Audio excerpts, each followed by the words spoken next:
Space Rogues, Book 3, The Behemoth Job. Written by John Wilker. Performed by K.C. Johnston. Part 1, Chapter 1. Happy birthday. Happy birthday to you. The crew is gathered in the Ghost Lounge, around the tiny kitchenette table. Happy birthday, dear Will. Will waves his hands. Okay, we're good. The song dies down. Gabe tilts his head to one side, his yellow optic sensors brightening. Was our rendition of your birth song inadequate, Captain? Birth song? No, that's not. You know what? Never mind. Let's eat. This cake looks, well, delicious. Will squints at what appears to be chocolate cake in front of him. He gives Bennie some side-eye. Plus, Bennie can't sing. The Braylac hacker affects a stricken look. I'll have you know, my voice is quite lovely, by Braylac standards. None of the crew makes eye contact with him. I hope you like it. It wasn't easy finding analogs to all the ingredients, Zephyr offers, handing Will a very military-looking knife. Especially when I didn't know what most of the ingredients were. Will turns the razor-sharp blade over and examines it before plunging it into the cake. He cuts a slice for everyone, except Gabe. Since getting a new body on the Dreadnought Siege Perilous, the droid has made it known that his new mouth is purely ornamental. Without waiting, Bennie takes a huge bite of his slice. This is good, Will tuts, then takes a forkful of his own. He chews, then stops, then chews a bit more. Everyone is looking at him.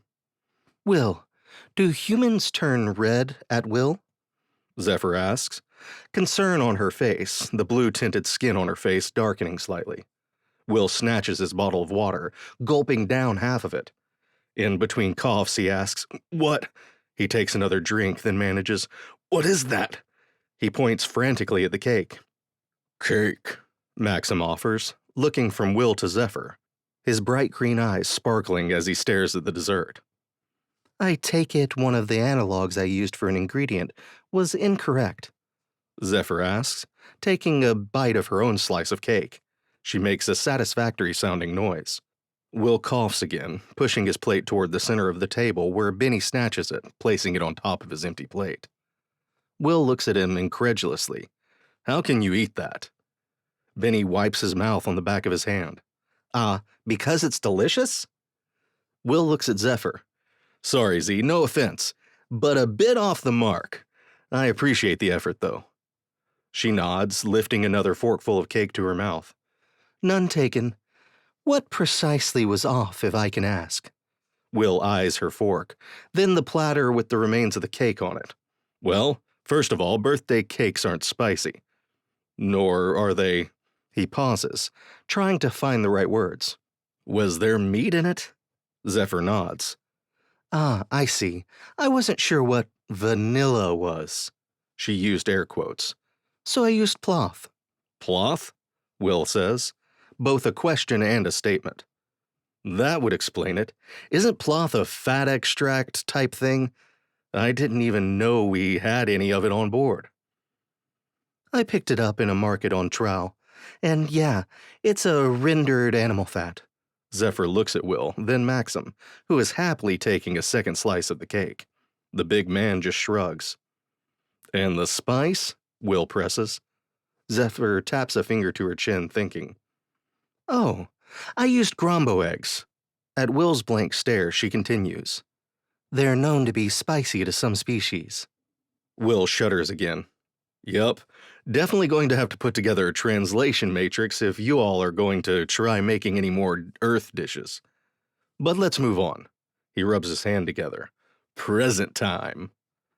I don't understand this holiday, Bennie says, passing over a small package. You celebrate your birth, but not your name day? Name day? We name our babies the moment they're born, Will says. I mean, some parents are indecisive and it may take them a few days, but the baby always goes home with a name. The Braylac looks stricken. What happens if one sibling eats another? You've wasted time naming it. Will stares at Bennie for a full minute, unblinking. Dude, I never want to know any more about your life or your planet. As he unwraps the present, he mumbles, "Freak show." He lifts the lid off the small box, revealing a computer chip. Benny nods. Yeah, I was watching that movie you like. He snaps his fingers as he thinks. Avengers! Avengers is the one. Anyway, that guy with the fancy armor that talks, he inspired me. I couldn't improve the ship's personality.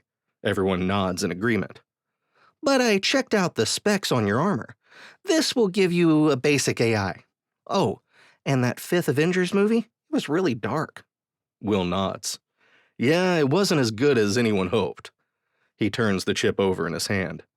Thanks, man. I can't wait to try it. It's not a doll. Maxim leans across the table. Not sure we can top that, but here. He slides a package over to Will, bigger than the one Benny offered. Will picks it up, shakes it, tilts it side to side. What are you doing? The big Pelorian asks. Trying to guess what's inside, Will grins. That's not a thing people do. Zephyr chuckles. No, they usually just open them. Sounds boring, but okay. Will lifts the top of the box. A doll? He lifts out what looks like an 8-inch blue bear, leaning as if looking into a window. Zephyr takes the bear thing from Will, holding it up. It's Kel. Maxim is also smiling. Will blinks. Is Kel a popular character on Pelor? Maybe a kid's show host or smarmy criminal defense lawyer? He takes the figurine back and turns it over, inspecting it from all angles. Kel is a totem of good fortune, Maxim replies. Pelorian pilots keep him in the cockpit or bridge of their ship. Will looks up. Oh, well that's cool. Kinda like my hula girl from my pod. He looks down at Kel. I wonder what happened to her. Maxim and Zephyr exchange looks, then shrug in unison. Gabe hands Will a clean white envelope. Happy birthday, Captain. Will smiles. Thanks, buddy. He opens the envelope and removes a single sheet of paper. He stares at it for a bit until Benny finally can't take it. Well, what is it? If I'm reading this right, it's a free and clear ownership record for Ghost. Well, for the Reaper. He looks up at Gabe, who is smiling, or at least doing something close to it. Thanks to his run-in with the Siege Perilous, the new body can do a lot of things the old one couldn't. Things like moving his mouth into shapes like smiles and frowns. How? Will asks.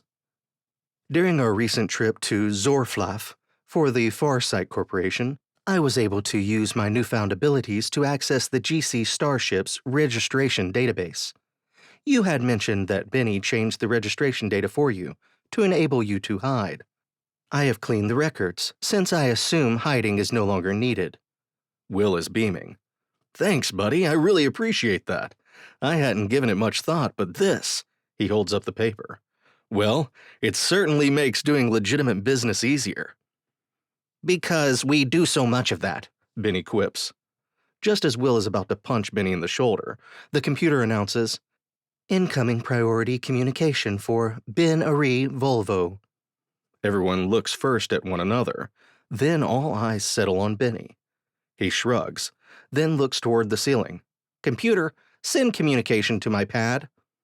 Acknowledged, the ship replies. Why does he look up at the ceiling? Maxim asks, as Benny lifts a pad off the seat next to him. Zephyr shrugs. It's a Will thing. Hey, Will says, leaning over Benny's shoulder. Who's that? Benny turns away, blocking Will's view. My mom, Krebnak. Benny keeps listening to the message, then puts his pad down and calmly gets up. We have to go to Bray. What's up? Will asks, scooting out from the table to follow Benny, who is already heading to the bridge. The others follow suit. Someone has kidnapped one of my sisters. I didn't think you and your family were close, Maxim says. I didn't think any Prelak were close to their broodmates or parents. Benny shrugs as he enters the bridge. Generally, that's true, and for the most part, I haven't thought of my folks or brothers and sisters in years. But when stuff like this happens, it brings everyone together. Kidnappings aren't that uncommon, really. It's an easy way for those with less useful skills to get by in life. I guess this is different, though. He plops down into his seat, taps some commands into his console, then looks at Will. Sending you coordinates. Will sits down and taps his own console, acknowledging the coordinates and automatically starting to move the ship into position for the jump to FTL. So why is this different? If it happens all the time, I mean. Bennie looks over. I wasn't clear. It happens to less wealthy families all the time. This is the first time one of my family has been kidnapped, which says something about the kidnappers. Newscast. Good evening, I'm Monel Farash. And I'm Golbarte, a lanky Burzod adds from the seat next to her. And this is G&O News Time, Monel finishes. The Peacekeepers have announced that they have identified the origin of the mysterious vessel known as the Intruder. They have not been especially forthcoming with details, but they assure us that they have dispatched a fleet to act as an early warning system. According to the Peacekeepers' statement, Golbarte chimes in, the early morning fleet will be constructing a large-range array, similar to Barolo, but even more specialized. The Burzod newscaster smiles, his mouth full of perfectly flat teeth showing. Peacekeeper Command assures us that the location from which the intruder came is quite distant and poses no threat to the citizens of the GC. Monel nods. That's certainly reassuring, as the sudden appearance of the ship, combined with the destructive power it clearly exhibits, has been quite terrifying. She shudders. On a positive side, polls show that a majority of the population of the GC overwhelmingly supports the Peacekeepers in this effort to safeguard against threats, such as that posed by the intruder. She shakes her head. Just imagine if there were hundreds of vessels like that one.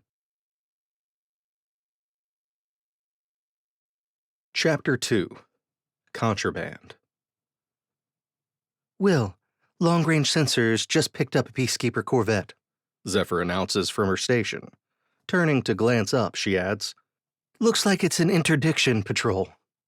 Oh yeah, Bennie says. They patrol the entire sector. Will turns to his Braylac hacker, scowling. That could have been useful information, earlier? Bennie looks at Zephyr, as Will runs from the bridge. What's up his butt? She shakes her head. 1, I think you actually used that one right. 2, beats me. She turns back to her station, then makes to get up. I'll see what's up. Bennie hops down from his chair, waving her off. No, you keep them busy. I'll see what Captain Weirdo is doing. Will, Bennie shouts as he enters the crew lounge. It's empty. Where are you? Computer, where is the captain? From the overhead speakers, the same voice that greeted Zephyr and Maxim aboard the Ghost not that long ago replies. The captain is in his quarters. Bennie hurries into the corridor.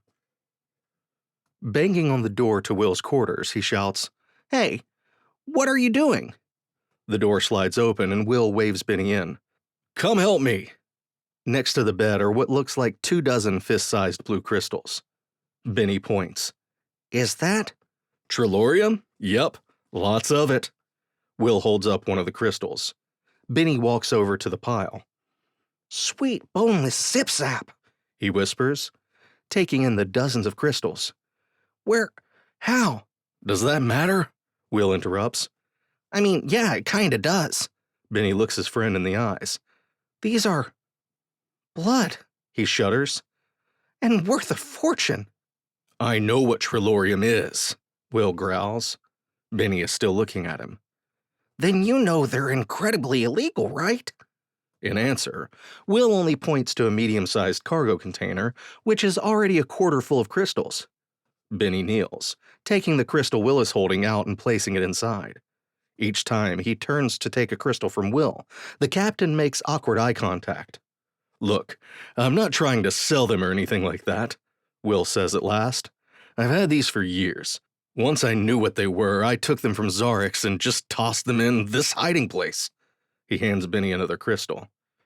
He'd hired me to transport a bunch of stuff for him, stuff he'd stolen from somebody, some warlord somewhere. I was being nosy during the trip, checking to see what he had in the crates, when I came across these. He holds one up, looking at it in the light before handing it to Bennie. When I saw them, I had to look up what they were. The crystallized blood of the indigenous beings the planet Trill. Blood diamonds, taken to a horrible galactic extreme. Enormous energy transfer capabilities, double that of most superconductor cables. And they can store potential energy better than most batteries. Sounds about right, Bennie says. The moment I knew where they came from, I knew Xarrix couldn't get his skelly hands on them. Will passes Bennie the last crystal. Come on, let's take these to the hold. Bennie holds open the door for Will as he awkwardly hauls the cargo box through. Why are they under your bed? I don't know. At the time, I didn't think much about it. It was only me aboard the ship by the time you all joined me. I'd forgotten about them for the most part. He glances back at the Braylac hacker beside him. I'm kind of surprised you didn't find them, all the times you've snooped in my room. Bennie tuts. Gross, like I'd look under your bed. Will shakes his head and continues through the lounge to the hatch leading down into the cargo bay. When they get to a corner of the hold that looks no different from the other three, Will sets the crate down. Bennie watches with interest. Will reaches down and presses against a floor panel, first in one section, then another. A series of clicks come from the deck plating, then a panel pops up. Will slides it away. Bennie stares, eyes bugging out a little. What in the whirrin' is that? A smuggler's hold? Will looks up from the now wide-open hole in the deck.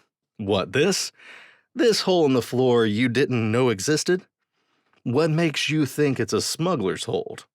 He tuts, dropping down inside the hole, which is nearly a meter deep and 2 wide. He gestures for Bennie to slide the crate of Trilorium crystals over. We'd be rich if we sold them, you know, Bennie mutters. Will reaches for the hacker, but misses by an inch as Bennie dodges. Instead, he settles for hurling a crystal at the irritating Braylac, who dodges again, just barely. Bennie squeaks, tripping over his own feet, landing with a thud. He scrabbles instantly for a blue crystal. Careful, this could explode! Will hops out of the smuggler's hold and grabs the crystal he just lobbed at Bennie, tossing it into the hold. They require a tremendous amount of energy to break them. Remember, I looked them up. He slides the floor panel back into place.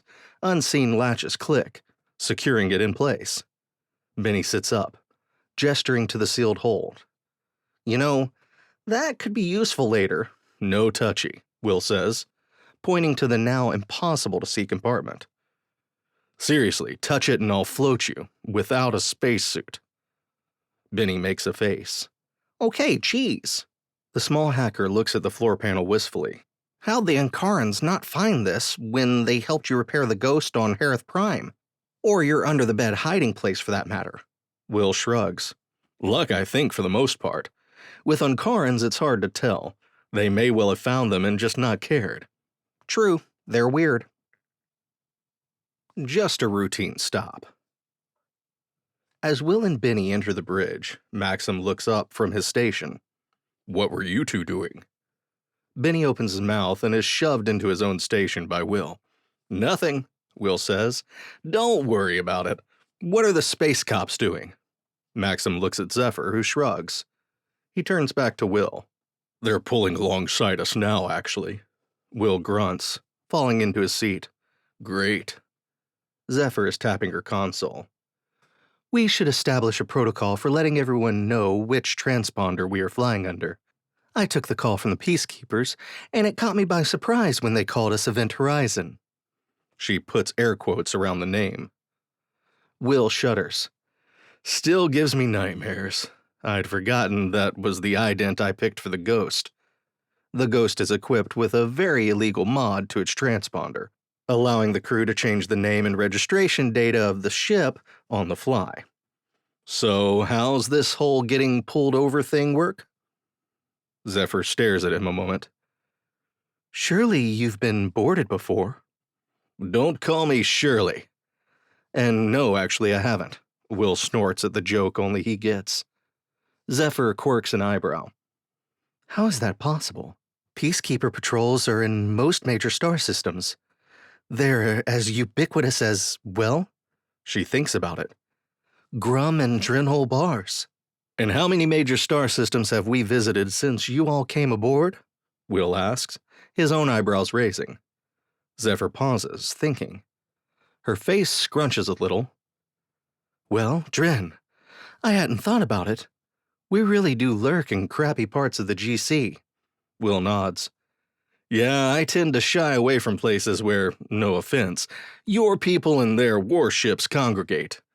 Bennie lets out a high-pitched laugh. Your people! Maxim scowls at the Brelac from across the bridge. What do you mean, your people? Will raises both hands, a palm facing Bennie and Maxim each. Anyway, back on topic. What's one of these traffic stops like? Watching the exchange, Zephyr answers. They're pretty routine, really. An inspection team will come aboard, usually a mid-level Centurion and a squad of enforcers. They'll scan the ship from inside and out, look under things and inside cargo crates. Bennie tuts. Don't forget how the mood of the Centurion in charge determines how much of the ship they'll toss. Zephyr scowls. That's not... Bennie holds a hand up to silence the much taller Pelorian woman. Talk to the hand, sister. Will gasps, then starts laughing. Zephyr turns a deep shade of purple, while Maxim tries his best to stifle a laugh, fails, then lets loose a roaring belly laugh that makes everyone turn to look at him. He looks back at them. What? That was funny. Will catches his breath. No argument here. He looks at Maxim. So, can we bribe him? Why are you asking me? Will shrugs. I don't know. I mean, you're a peacekeeper. Ex-peacekeeper, Zephyr corrects. Fine. Ex-peacekeeper. Didn't you ever do these patrols? Well, yes, Maxim says, but never as lead Centurion. He looks over to Zephyr, who shakes her head. We were both low-level troops. We didn't get our rank until we moved to the Intelligence Directorate. After being framed and now cleared of all charges, Maxim still prefers to clarify his employment status with the Peacekeepers. It's easy to confuse for most, as Pelorians, by and large, are Peacekeepers. In fact, no other race serves in the GC military. Bennie chimes in. You know you could use one of your Hey! He ducks as the Kel figurine is hurled across the bridge, nearly hitting him in the face. The what? Maxim asks. Also, that wasn't cheap, Will. If you don't like it, we can return it. Before anyone can say anything else, a chime comes from the overhead speakers, and the ship announces, Peacekeeper vessel is in position for boarding tube connection. Will turns his head to the ceiling. Gabe, meet us at the... He looks at Zephyr. Starboard. The starboard airlock, please. On my way, Captain. Will takes a deep breath, letting it out in a rush. Okay, let's get this dog and pony show started. As Maxim and Zephyr follow him out of the bridge, Maxim asks, What's a pony? Zephyr shrugs. What's a dog? Will looks over his shoulder. And you, put my action figure back where it belongs. Bennie makes an obscene gesture as the bridge hatch closes. Anything to declare? With a hiss, the airlock hatch opens, parting down the middle, each half sliding away.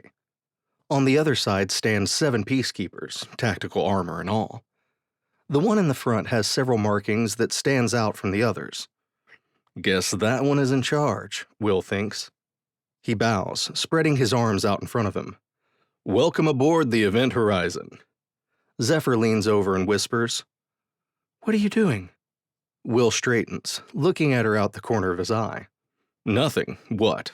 Shut up. He turns back to the Peacekeeper. So, yeah, hi. The lead Peacekeeper inclines his head, or her head. Permission to come aboard. Asks a modulated voice, designed to make all Peacekeepers sound the same. Will nods. Granted. He steps to the side, making room for the Peacekeeper procession to enter. The leader turns after the other 6 have entered, raising her or his face shield. Her. Definitely a her, Will decides, watching her walk across the threshold of the airlock. Guys aren't that graceful. I am Centurion Turin. I'll be leading the inspection detail of your ship, Captain. Will nods. Fishburne. Lawrence Fishburne. He gestures to the others. These are some of my crew. He points to Maxim. Leroy Jenkins, then Zephyr, Marcia Brady, then Gabe, C-3PO. Even after the Harith incident, Will still prefers to keep the Ghost and crew under the radar as much as possible. There's no specific need for the false identities, but it's fun and habit. The Peacekeeper Centurion frowns, taking each member of the crew until she settles on Max and Zephyr. Pelorians. Zephyr answers for both of them. We are. Thanks for noticing. She scowls a little for effect. Birth defect, Maxim adds, pointing to Zephyr's midsection. She couldn't serve. Turin nods, then looks up at Maxim. And you? The big Pelorian turns away, affecting embarrassment. Discharged. Wounded in action combat trauma. Turin turns to Will. Quite the band of misfits you have here. Captain Fishburne, is this it? Will shakes his head once. There's a Braylac on the bridge. The Peacekeeper officer shudders. Braylac. She says it like a curse. Very well, we'll get started. She turns to her crew. You 3 head aft and work forward. Start in the cargo hold. She gestures to the remaining 3. You, start at the bridge. Will looks up at Gabe. Can you escort Team 2 to the cargo bay? Of course. The tall droid gestures politely. This way, please. As the Peacekeeper boarding party splits up, Will and the crew fall into step with Centurion Turin and her team. She turns to Will. What are you? Molten Eye? She looks Will up and down. Human, he offers, opening the bridge hatch. Don't worry, I'm the only one, he smiles. You're not supposed to be able to leave your system, she says, then is distracted by Bennie's station. She runs a finger along one of the displays he's attached to the bulkhead, revealing something sticky-looking on the finger of her glove. This is disgusting. Before Will can say anything, Bennie pops out from under his console. Screw you! This station is perfect! 4 pulse rifles snap up and are aiming at him. I mean, he starts. This is Tririan, Will says, stepping between the about-to-be-shot Braylac and the Peacekeepers. He's a Drennog. Turin motions for her troops to lower their weapons. She walks to the opposite side of the bridge, looking at Maxim's console. Weapons? Maxim activates his console. The, event horizon is, as you can see, an Ankaran Raptor. He glances at Will, his expression showing his annoyance at the fake identity. Turin nods. They're fine ships even when not maintained properly. She looks askance at Will. I served on one briefly. Will gives a fixed smile, turning toward the bridge hatch. Shall we continue the tour? He looks at Maxim. Leroy, can you hold down the fort? The burly ex-peacekeeper nods. Of course. Will and Zephyr escort the boarding party out of the bridge, just in time for them to hear Bennie say before the hatch closes. Why can't I be in charge? Chapter 3. Red Vines. This is the crew lounge, Gabe explains, as he and the Peacekeepers enter from the long passage that connects the forward section of the ship to the larger main body. The troopers make a circuit through the lounge, lifting cushions, opening cupboards. One turns to Gabe. This looks fine. We'll move to the cargo hold now. Gabe inclines his head toward the hatch. That way. We're familiar with the layout. As a unit, the 3 troopers move on. Gabe follows. As he enters the cargo hold, the 3 troopers are descending the stairwell to the lower level, one holding a handheld scanner. What's in the crates? He asks, pointing to the few crates left in the largely empty space. Opposite them is the large sparring and workout area Maxim and Zephyr make use of. One moment while I check the manifests. Gabe accesses the ship's computer and searches the logs. The Ghost recently made a delivery on Fury, so the hold is empty of paid cargo. He gestures toward a large crate in the corner of the hold. That one is listed as Captain's stuff, don't touch. He gestures to a smaller crate. That one is self-sealing stem bolts. One of the troopers taps the display on the crate. Confirmed. Another is standing next to the larger crate. We should look inside this one. Gabe nods. Very well. He places his hand on the control panel, accessing the crate's locking mechanism and hacking it. The lid pops open with a hiss. What is all that drin? The trooper asks, looking inside the crate. Gabe leans over the top of the crate, peering inside. I understand they are called red vines. What are they? Another trooper comes over and looks inside.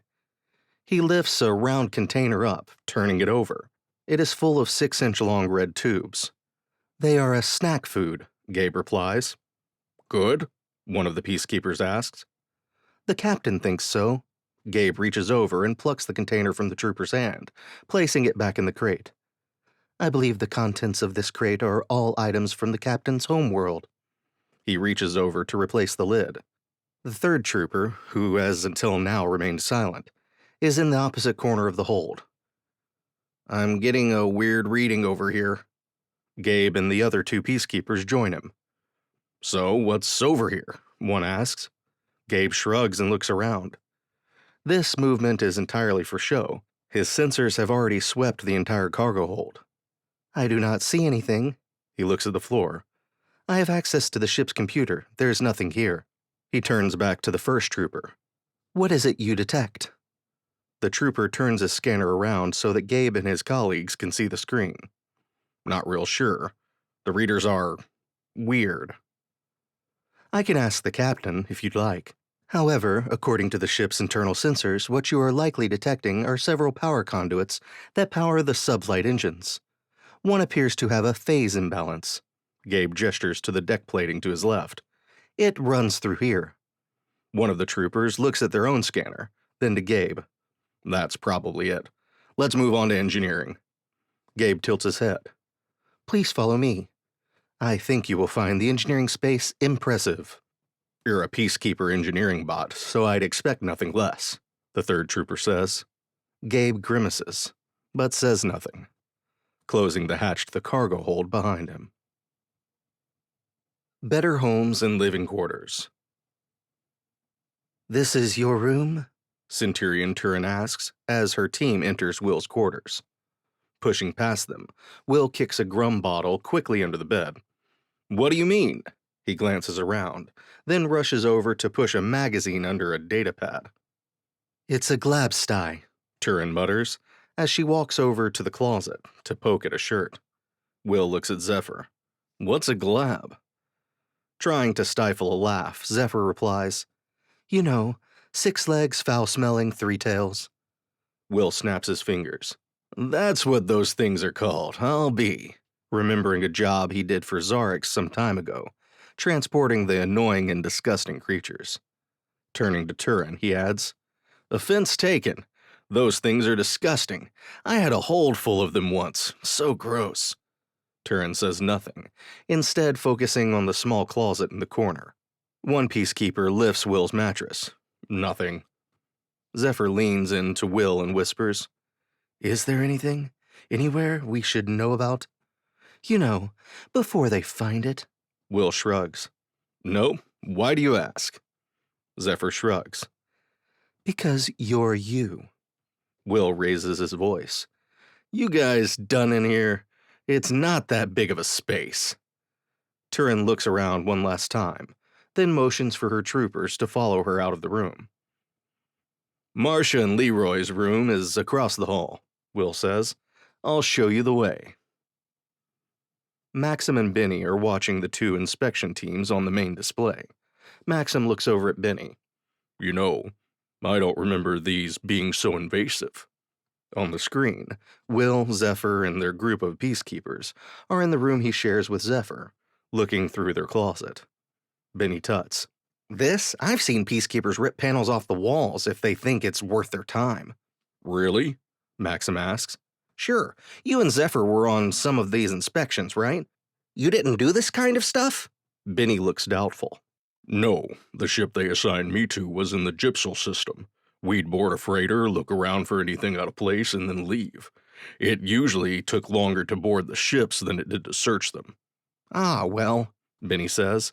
Welcome to a system that isn't at the ass end of nowhere. Bray is one of the top 20 most prosperous systems in the GC. Smuggling is a big problem that my people pay yours to keep under control. Maxim glowers at the hacker, then turns back to the main display, grumbling under his breath. My people. What's that? Bennie asks. Nothing. Maxim points to the screen. Let's see what they find in your room, Bennie chuckles.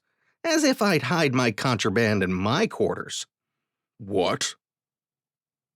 What is that smell? Turin asks, entering Bennie's quarters. This is Tyrion's room, Zephyr remarks. Who could say? Turin turns to Will. Captain, I take it back. Your quarters are not the most disgusting I've ever seen. Will smiles. Thank you, I think. Zephyr leans in again. These are Peacekeepers. You saw my room. Theirs are even more orderly. Will shrugs. That makes sense. NASA was always kinda anal about the crew bunks back at the launch complex. He looks over at one of the troopers as they lift something out of the closet, holding it like it might bite them. Will moves over. Damn it, Tyrion! He snatches the object from the trooper. That's mine. The trooper turns a shiny, opaque faceplate to Will. And what is it? Oh, it's a stuffed animal. Like a trophy? One of the other troopers asks, coming over to look. No, nothing like that. It's a misleading name. It's a toy, okay? He holds it up for everyone to see. His name is Alf. My mom gave him to me. I forgot I had that. Oops, Bennie says, watching the feed on the main display. Maxim looks over again. Do you just come and go in his quarters as you please? He pauses, then adds, also wait. How do you have access to the security feeds in our quarters? Good journeys. Once all 6 Peacekeepers are back at the airlock, their tour complete, the lead Peacekeeper turns to Will. Thank you, Captain. Sorry to have taken so much time, but your ship isn't on record as having entered the Bray sector before, so we had to be thorough. Will nods. No problem, Centurion Turin. It was our pleasure. He gestures towards the airlock. Well, hurry along now, we'd like to get underway. The Centurion turns to Zephyr. Good journeys, she says, inclining her head. And to you, Zephyr replies, matching the head movement of the other woman. With that, the Peacekeepers file out the airlock, the inner door closing after the last one crosses the threshold. Will reaches over and presses his palm to the control panel, closing the outer airlock door.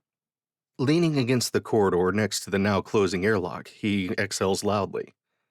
This is why I avoid main systems. Over the speaker in the ceiling, Maxim announces, Peacekeeper's ship is moving off. They have given us clearance to continue on to Bray. Will turns his head to the ceiling. Roger that, Max. Be right there. Zephyr chuckles. Why do you do that? Do what? She mimes Will's previous motion. Look up at the ceiling when you speak to someone over the ship's comms, or to the computer for that matter. I do that all the time? Zephyr nods. All the time. Huh. I don't know, Will thinks. Must be something I just picked up. It looks cool though, right? Zephyr just shakes her head as she turns and heads for the bridge hatch around the corner. Will hurries after her. As the two enter the bridge, he asks, What's with the good journeys thing anyway? Maxim stands up from the command chair and returns to his own station. It's a traditional Pelorian farewell. Turin said it? He looks at Zephyr, who nods. Interesting. Why is that interesting? Bennie asks. If it's traditional, Wouldn't it have been weird if she hadn't said it? It's typically reserved for those in active service to the GC, Zephyr answers. It's not a rule or anything, though. She may have just been being polite. Will drops into his seat and brings the flight controls back online. Well, at least it's over. Now let's get a move on. He turns to Zephyr as she's taking her own seat. How long to Bray? 3 talks. I'm sending you the flight details. Ship traffic is tightly controlled, both coming and going. They keep speeds to a minimum and maintain a narrow approach corridor. Will nods, pulling the system chart up on the main display. Makes sense. Looks like, what, 200 ships in sensor range? 229, Zephyr replies. Will lets out a low whistle. Busy place. I'll see if I can get us a bump up in the landing queue, Bennie offers. That'd be nice, Will says. Oh, by the way, you and me, we're gonna have a little talk about my personal space. He pulls the stuffed animal out from inside his jacket. Oh, yeah, sorry about that. Bennie waves both hands in front of him. Not even close to good enough. First, my video files, then my snacks. Now my stuff? Do I even want to know what you were doing with it? Bennie makes a face. Gross! Nothing. I thought it might do something or have a purpose, but then I realized it didn't and just forgot to put it back. I'm sorry. I doubt that very much, Maxim mutters under his breath. Chapter 4. So, this is home? How many of your little Drinogs live in this system anyway? Will asks, as the Ghost passes through 2 massive bulk freighters, having received expedited ground clearance. Will assumes there are lots of expletives being thrown their way as he moves the Ghost between ships, waiting for their turn to land or dock with one of the over a dozen space stations that orbit Bray. Zephyr looks up from her station. They have cleared us to the planet, a spaceport in Parage. She looks down at her station again. I have the coordinates. Sending them to you now, Will. Bennie spins his chair around. 1. Grolak off. 2. Do you guys know anything about Bray? Will and Zephyr shake their heads, but Maxim nods. I was stationed on orbital station Namek for 1/2 cycle, he says, then grimaces. It was different. A carrier I was assigned to passed through the Bray system 18 cycles ago, Gabe offers. We did not linger long before continuing on to the Drogo 7. Bennie shrugs. Okay, so that's a no then. Parage is the capital of the planet. It's really 3 cities that over centuries grew so big they merged into the largest city on Bray. My folks live in an estate on the edge of Green Space 12. He pauses. They're rich, my parents. Like, very, very rich. Most Braylak breed frequently, having large broods. My parents were too busy for that. They had 2 broods, mine and 1 other. The second brood are all useless nobodies. But my brood? Well, I'm not the most successful of my siblings. You're a success? Will asks. And how rich are we talking? Bennie gives him the 1-finger salute before continuing. Very. Anyway, the rest of my broodmates have all done pretty well for themselves. One of my sisters is a successful vid star and musician. Very successful. Another is an award-winning writer. You've heard of Mopo Hogwant? When Will shakes his head, Bennie sighs. She's one of the richest of my broodmates. Explains why she's been kidnapped, Zephyr says. Maxim nods and adds, Good book, too. Will spares his tactical officer a questioning look, then turns his attention back to the main display. Why did your parents buck the Braylak norm of spawning many broods? Gabe asks. Because they were very busy building an empire. They own a shipping company. Actually, they own the shipping company. Bennie gestures to the small tactical screen set off to one side of the main display, which is currently showing the 200-plus vessels waiting to land or dock. Most of those are theirs. He looks at the main display and the approaching planet, then back to Will. Plus, they're part of a minority that feels we may be overpopulating the planet. Better late than never, I suppose, Zephyr says. Will is focused on the main display as the ghost moves into the upper atmosphere. He lets out a whistle. So why'd Mom call you? I'm not exactly incapable, you know, Bennie protests. I'm quite skilled at things and stuff. Gabe tilts his head to one side. Really? Bennie scowls. Fine, she knew I ran with you all. We do have news on Bray, you know. We're a GC core world after all. She knows all about the crew of the Ghost. Maxim smiles. That makes more sense. Your mom needs us. You're just extra. He deftly dodges the pad that sails across the bridge toward him, catching it before it strikes the bulkhead behind him. Okay, hold on. Atmospheric engines coming online, Will says, as the view screen clears of clouds. The landscape ahead is a bustling metropolis, hundreds of kilometers in diameter. 4 spaceports are visible, mixed in with industrial areas and parklands. The ship launches as the sublight engines disengage, and the atmospheric engines ignite with a loud boom that reverberates through the ship. Would you look at that? I've never seen a city that big, Will says, working the controls. Biggest city on the planet, Bennie repeats, then sighs and turns back to his console, mumbling something about humans. Then he adds, I didn't think I'd ever come back here. By the way, Bennie, can we stick to siblings from now on? Broodmates creeps me out, Will says, guiding the ship toward their designated spaceport. Makes me think of the final scene in Aliens. Ignoring Will, Maxim asks, Why did you never intend to return? Zephyr adds, I'd always assumed it was because your family was broke, or you were wanted for a whole slew of crimes. Being rich isn't all it's cracked up to be, Bennie says, not looking up from his screens. I wouldn't know, Maxim offers, as the Ghost maneuvers around the spaceport, slowly lowering to approach their designated landing pad. Is that a crowd? Will asks. Warm welcome. This is different, Will says, as he guides the Ghost onto a landing pad in a part of the spaceport obviously designated for much nicer ships and personal yachts. Bennie smirks. Like I said, rich family. We don't park on the outskirts. Zephyr turns from her station.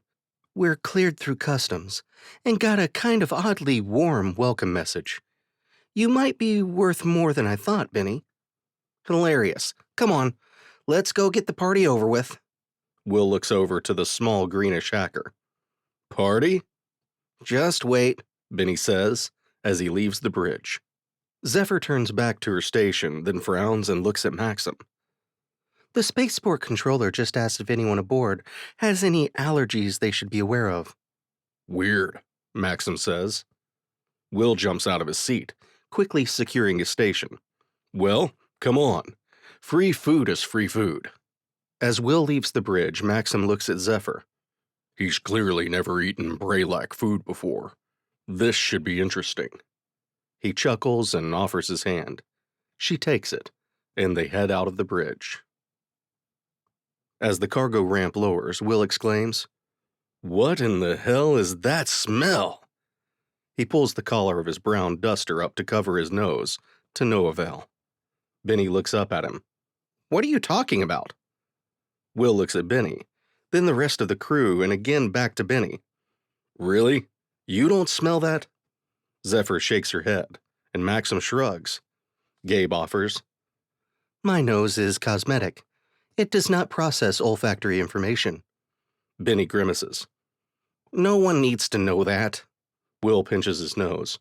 Agreed. Okay, well, guess it's something only I can smell. Lucky me, let's go. Bennie rests a hand on Will's forearm, stopping him. Just remember, this won't be a great example of Bray-like society. My family is sorta unique. Will is about to say something, then, Bennie! Is shouted so loudly from somewhere nearby that he jumps. Bennie frowns and trots down the ramp. At the bottom, a small crowd seems to have materialized out of nowhere. What the? How did they just appear? We're standing right here. Will stammers. He looks around. Are there tunnels? At the bottom of the ramp, the group of 30 or so Braylac are chattering to each other, to Benny, and seemingly to anyone who glances at them, which now includes Maxim, Zephyr, Will, and Gabe. Benny, at the center of the mass of short beings, waves one arm, causing the crowd to part, and allow the crew to make their way to him. He is standing next to two other Braylac.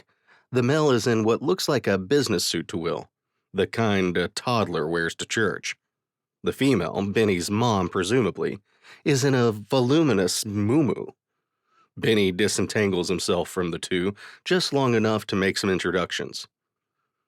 "It's a pleasure to meet you, Mr. and Mrs. Volvo," Will says. "So you're the human," Benny's dad says. "I thought you'd be more imposing and less pink. Oh, and you can call me Kara-Ree." Will blushes a little.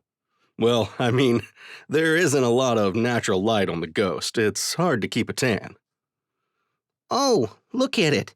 I think it's cute," Benny's mom chimes in, taking Will's hand. Will sputters. "It?" Benny turns the conversation as quickly as he can. "Okay, well, let's get the party over with." "It?" Will repeats. Zephyr puts her hand on Will's shoulder. "Calm down." Benny spends what feels like to Will forever introducing the rest of the welcoming party, all 30 of them. By the time Will gets to the last introduction, he's forgotten the first name. That job done, Benny leads the rest of the crew and the massive entourage out of the spaceport. "You have a castle?" The main hall of the Volvo estate is as big as a football field. 700, if not 1,000 Braylac are jammed inside.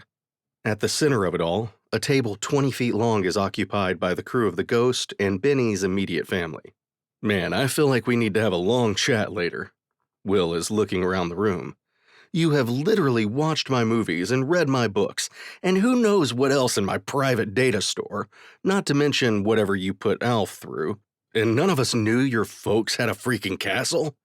He grabs a goblet of something from a passing server. "Does Xarrix know?" Benny stops talking to one of his siblings to turn to Will.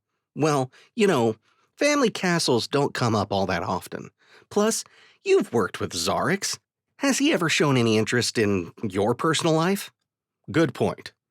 Maxim and Zephyr are seated opposite Will and Benny, surrounded by members of the Volvo family.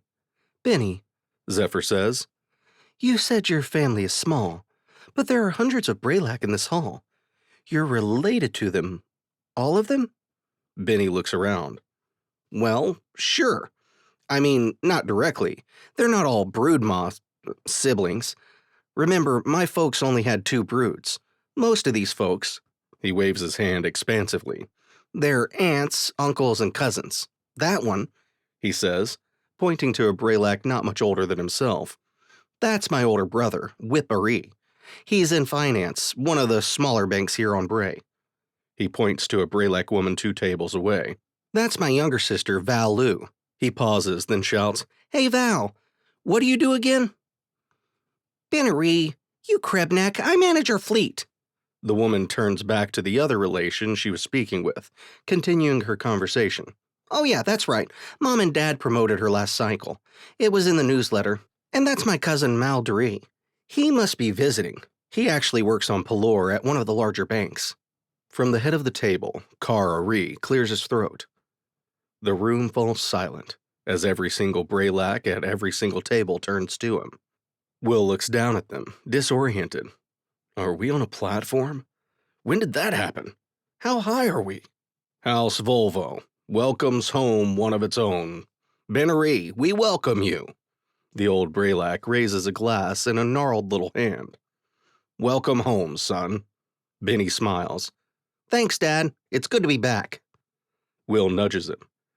"You said you never wanted to come back here." The Braylac hacker doesn't look at Will. Po Lu, Benny's mom, looks forward, looking down at Benny. "Your sister, Lin Lu. Can you rescue her?" Benny raises both arms in an expansive gesture. "Sure. We do this kind of thing all the time, Mom. What can you tell us about the kidnappers?" "And the kidnapping," Maxim adds. Po Lu gathers herself. "Lin Lu had finished a press tour for her latest release. She was en route to dinner here at the compound when her air car was attacked and forced down in industrialized zone 17. She was able to send a distress call before they jammed her vehicle's comms. Here she shudders, and Kara Ree puts a hand on his mom's arm, patting it. We notified the authorities and dispatched our security forces. You have your own security forces? Will whispers to Bennie, who waves him away. A loud rumble comes from Will's stomach. The table goes quiet and all eyes turn to Will, who blushes, then grimaces a bit. He makes a go-on motion. Polu clears her throat and continues. Yes, well, by the time our forces and city security arrived, she was gone. We couldn't find any sign of her. Her driver was dead. What exactly did your daughter do for a living? Zephyr asks. Lin Lu was a successful vid star, Kara Ree answers. She had made several top-grossing vids over the last several cycles. He glances around the massive room. She is one of our most successful children. Bennie glowers. Just stopped an intergalactic civil war, but no big deal, He mutters. Oh, and saved the entire GC from a monster warship warren bent on eradicating all life, but sure, Lin Lu is the most successful one. Zephyr raises her hand. Has there been a ransom demand, or any communication with the kidnappers? Kara Ree nods. There has. They sent a message 2 days ago. He reaches in his tunic and removes a small device. Setting it on the table, he presses a button. The device lights up and a holographic image forms slowly above it. Will can see a young Braylac woman, clearly scared, but otherwise looking unharmed. Mom, Dad, they want 42 million credits. They say they'll return me safely if you meet their demands. She looks off to the side, where someone is heard mumbling to her. Oh, and they want one of your yachts. The holographic video cuts out, and the device goes dark. Kara Ree reaches for the device, but Zephyr stops him. May we have this? I'd like to look it over. Plus, I'd like to see if Gabe and Bennie can learn anything from it. The elder Braylac nods. Of course. No deadline was given or payment details, Maxim observes. There was a file that came with the holoplayer, Polu explains. It had banking details for an account on Grapnar and a deadline of next Byresh. She looks at them both, her expression pained. Her eyes glisten as tears form. Bennie, you have to help your sister. We will, Mom, Bennie says, looking over at Will, who nods. And we'll have to hurry. Chapter 5. Research. Walking back up the cargo ramp of the Ghost, Will says, Thoughts? Maxim hums. Well, the drop-off is in a remote swamp-like area on the second moon of Bray. We could set up an ambush. Luckily, it's here on Bray, so unlikely they'll be able to set up their own ambush in advance. If they're locals, they might know the terrain enough to know if we're set up in advance, Zephyr replies. As Gabe reaches over to close the inner cargo airlock, he offers, Perhaps we could. A-team, Will shouts, and then looks at Gabe. Sorry, buddy, go on. Gabe tilts his head. Never mind. Maxim and Zephyr exchange a glance. Then Maxim asks, What's an A-team? Will smiles and motions for the team to follow him. Easier to show you. As they head for the hatch leading to the crew lounge, Gabe's shoulder visibly slumps. Then he straightens as he follows the crew out of the hold. 40 minutes later, Bennie turns to Will. That was awesome. Will beams. Right? Maxim leans forward, grinning. So what? We modify the yacht? That's exactly what we do, Zephyr says. Will, this is a great idea. This A-team of yours. They did this type of thing often? Once a week, usually. Gabe, who has been standing near the kitchenette area, chimes in. Captain, I believe this plan to be quite sufficient, provided the modifications to the yacht are such that outwardly it appears unchanged. It would provide an excellent platform to spring a trap from. Will points to Gabe. There we have it. Gabe says it's a good plan. Gabe tilts his head, looking at Will, but says nothing. Will's stomach makes a gurgling sound, causing everyone to look at him. Will smiles weakly. Bennie goes straight to the comms terminal on the wall. I'll get my folks to send over the plans for the yacht. They can have it transferred wherever we want it as well. I would suggest somewhere not associated with your family, Gabe offers, in case they are being watched by the kidnappers. Bennie nods. Good idea. Yeah, hi, Mom. We need you to send over the schematics for the yacht you're going to give the kidnappers, and then transfer the yacht to a spaceport we don't have any interest in. He pauses, listening. Yes, we know what we're doing. Another pause. If you must know, the plan is Captain Calder's. Yes, the human. No, he's quite clever sometimes. Bennie glances over at Will. Well, yes, his race hasn't left the solar system yet, but... Yeah, it's a good plan, trust me. A pause. Okay, love you, Mom. Say hi to Dad. Will scowls. You know, it's a little insulting and a bit racist that your parents think I'm some type of trained pet or something. Bennie shrugs. Sorry, they tend to look down on anyone that's not Braylac. They didn't look down on Max or Z, Will counters. They're peacekeepers. Ex-peacekeepers, Maxim corrects. Bennie waves the comment off. No one messes with peacekeepers. But don't worry, my folks think Max and Z are just as dumb as you are. He looks at all three faces staring back at him. No offense. Will gets up and starts for the hatch leading to the bridge. So, where are we meeting the yacht? I'll get us underway. I sent the coordinates to your station on the bridge. Need help to get us there? Bennie asks. I'm fine. Remember, I used to fly this ship solo for a long time before you all came aboard. Will turns, and the hatch closes behind him. Wasn't he also in a huge depression funk and nearly drinking himself to death? Zephyr asks, staring at the hatch. Bennie nods. Oh yeah, you should have seen him back then. Not pretty. Not that he's pretty now. That's not what I'm saying. I mean, he's okay, but never mind. Bennie heads off quickly towards the crew quarters. Maxim watches Bennie leave. Then he looks at Zephyr. That was weird. She nods. No argument. She turns to Gabe. Grab a seat. I want to watch another episode of A-Team. See if we can get some pointers. They're clearly experts. Gabe walks over and sits down carefully on the sofa beside Maxim. Thank you. I concur. More research is warranted if we are to accomplish our goals. Maxim smiles, then presses a button on the control unit for the vid screen on the wall. A voice announces, 10 years ago, a crack commando unit. Epic build montage. You know, I've only ever seen one other space yacht, Will says, running his hand along the hull of the sleek craft, parked in an unused spaceport outside Barrage. Xarrix has one. Looks a lot like this one, actually. Only, normal-sized. He had let me tag along once. He was having some big party for a GC council member or something. Bennie looks at him. Normal size? Maxim turns too. Why do you keep calling it a space yacht? He asks, as Zephyr says, Xarrix entertained GC council members? Will shrugged. I don't know, it's a yacht for space. He looks around. Isn't that what you call it? Bennie, fuming, asks again. Normal-sized? Zephyr laughs.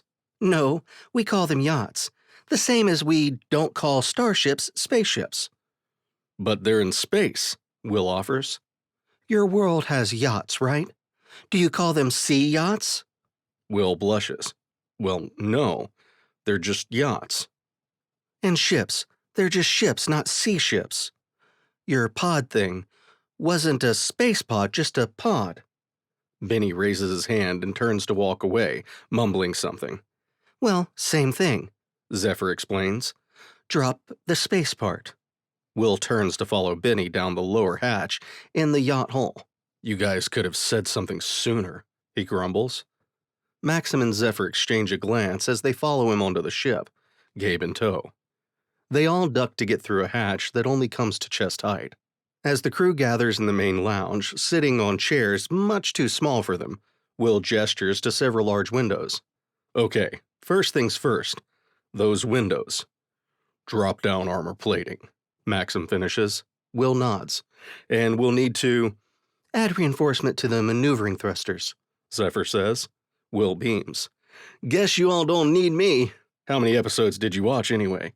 Bennie, who's been looking in a crawl space under a Braylac-sized wet bar, says, Enough to get the idea. He crawls inside and points to something. We can slice a few blasters in right here. Mount them to those larger picture windows. Zephyr adds. Will nods to Gabe. Come on, big guy. Let's go to the bridge and see what we've got to work with. Gabe inclines his head. Of course, Captain. As they leave, Zephyr turns to Bennie. Get started on the splices. We'll get started on the armor plating and blaster mounts. On it, Bennie says, dragging high-gauge power cable into the crawl space with him. Maxim, meanwhile, grabs some type of fruit from a bowl sitting on an end table and goes outside to get the sheeting. Zephyr grabs a fistful of likely very expensive window coverings and rips them away from the wall. Bennie pops his head out of the crawl space he's in. So, how are things with you and Strong and Silent? Zephyr eyes the small hacker, his green head sticking out from the glowing hole he's in. Why? You have designs on him? She raises an eyebrow. A small green hand emerges and tilts back and forth. He's not my type, too tall. Bennie winks, then dips back into the crawl space, shouting behind him. I will need power conduit soon. I'm almost done in here. Maxim walks back in with 2 large sheets of metal under one arm, a roll of high-conductive power conduit under the other. Seeing the bemused look on Zephyr's face, he stops. What's going on? She glances at the crawl space. Nothing. Hand Bennie the conduit, then help me. Did you bring hinges? Leaning down, he tosses the coil conduit into the hole. Of course. From inside the hole, they hear a yelp. As Maxim lifts the heavy metal plate in place, Zephyr uses a small welder from the Ghost's engineering space to attach it to the hinge, and the hinge to the bulkhead. Once the weld is cooled a bit, Maxim tests the hinge. Good enough, yeah? It's not like anyone will be inspecting it. She smiles. Gabe re-enters, a heavy blaster under one arm. I will be in the bow stateroom. He looks at the armor plate that Zephyr and Maxim are working with. That weld is acceptable. Let's meet our kidnappers.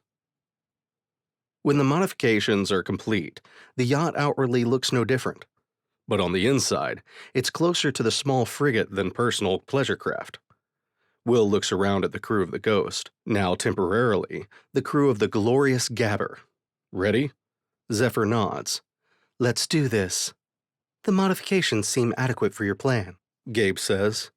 I believe we are as ready as we're likely to get. He raises a hand, an index finger pointing up.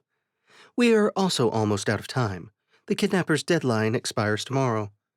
It will take us 10 talks to get to the rendezvous location. Maxim turns and heads up the ramp. Then let's get moving. Bennie turns and follows the massive ex-peacekeeper. Will looks up at the yacht. Eat your heart out, Hannibal and B.A. Walking up the ramp, he slaps the control that closes the outer airlock door, raising the gilded ramp behind him. Inside the small bridge, he looks at the central command station, its chair not looking like it could accommodate Will. Bennie, that looks more you-sized. You want to take point? It's your sister, after all. Bennie hops into the chair, squirming a bit to get comfortable. I could get used to this. Well, don't, Will says, heading back toward the main parlor, which has more human-friendly dimensions. Sensors are picking up a mid-sized freighter down there. Must be our bad guys, Zephyr says from the small sensor station on the bridge of the Braylac yacht. They have been flying for just over 9 talks, the second moon of Bray visible in their screens. Bennie looks over from the captain's chair. Okay, bring us down. Zephyr looks at the Braylac, sitting regally in place. Get your green ass out of that chair and you do it. You know how hard it is to get out of this tiny station. Bennie tuts, but hops out of the chair. No respect. None, the Pelorian woman hisses, moving to activate her wrist comm. We're setting down in a few syntax. Be ready. She wriggles free of the sensor station and crouches over the bridge exit. You can set this thing down, right? If Will can do it, of course I can, Bennie retorts dismissively. As she leaves the bridge, the ship jolts to one side, causing her to stumble against the wall. Krebneck, she mutters, taking the short ramp from the bridge to the main parlor. Ready? Maxim nods. Yes, Gabe has finished the last of the modifications. Gabe nods. I believe the plan is sound. The modifications, while not to my usual standard, are sufficient for this operation. He stands as much as he can with the low ceilings, and makes his way carefully to the ramp down to the cargo hold. I will get the ransom ready. Zephyr looks around the room. Where's Will? Maxim gestures towards a hatch, just as it slides open. Will comes out, bent at the waist. A second later, Maxim retches and turns away. Close the door. Oh, gods, Zephyr says, reaching for her nose. Will palms the control panel. The hatch closes behind him. I don't think Braylac food is compatible with human physiology, Will says quietly. Zephyr makes a gagging noise. You think? My gods, are you okay? She gestures back to the hatch. I mean, geez. The ship lurches, then thumps, making contact with the ground of the moon. Will waves his hand weakly. Yeah, probably. Let's go. The four of them make their way toward the hatch to the small cargo hold, where the crate full of credits is secured, giving the hatch to the small restroom a wide berth. Maxim looks over his shoulder to Zephyr. I don't like this part. She nods. If everything goes according to plan, it won't be too long of a wait. I love it when a plan comes together. The main cargo ramp lowers and Bennie walks out. I don't see anyone, he mumbles into the comms stuck in his earhole. He reaches up to scratch at the small device. This thing itches. Would you rather the kidnappers see your wrist comm and cut off your arm? Will asks. Bennie gasps. They wouldn't. Worth the risk? Bennie drops his hand to his side and walks down the ramp toward the unnamed freighter sitting a few hundred meters away. Will glances at Gabe. You good with this? Gabe smiles, something his old body couldn't do. It is still strange for Will to see. Of course, Captain. He reaches over and confirms the status of the crate systems. Here they come, Bennie reports. Will peeks around the edge of the cargo hold door. The hell? He exclaims. Further downrange, Bennie jumps slightly at the outburst. What's wrong? Zephyr asks from her hiding place. It's a fucking bear spider thing, 3 of them. Will makes a high-pitched sound. Like the top of a bear, but with a huge spider body, legs and all. Xarrix? Maxim asks. Maybe, Zephyr replies. What's a bear? Or a spider, for that matter? They're Xarrix, Bennie says, through gritted teeth. Please shut up now.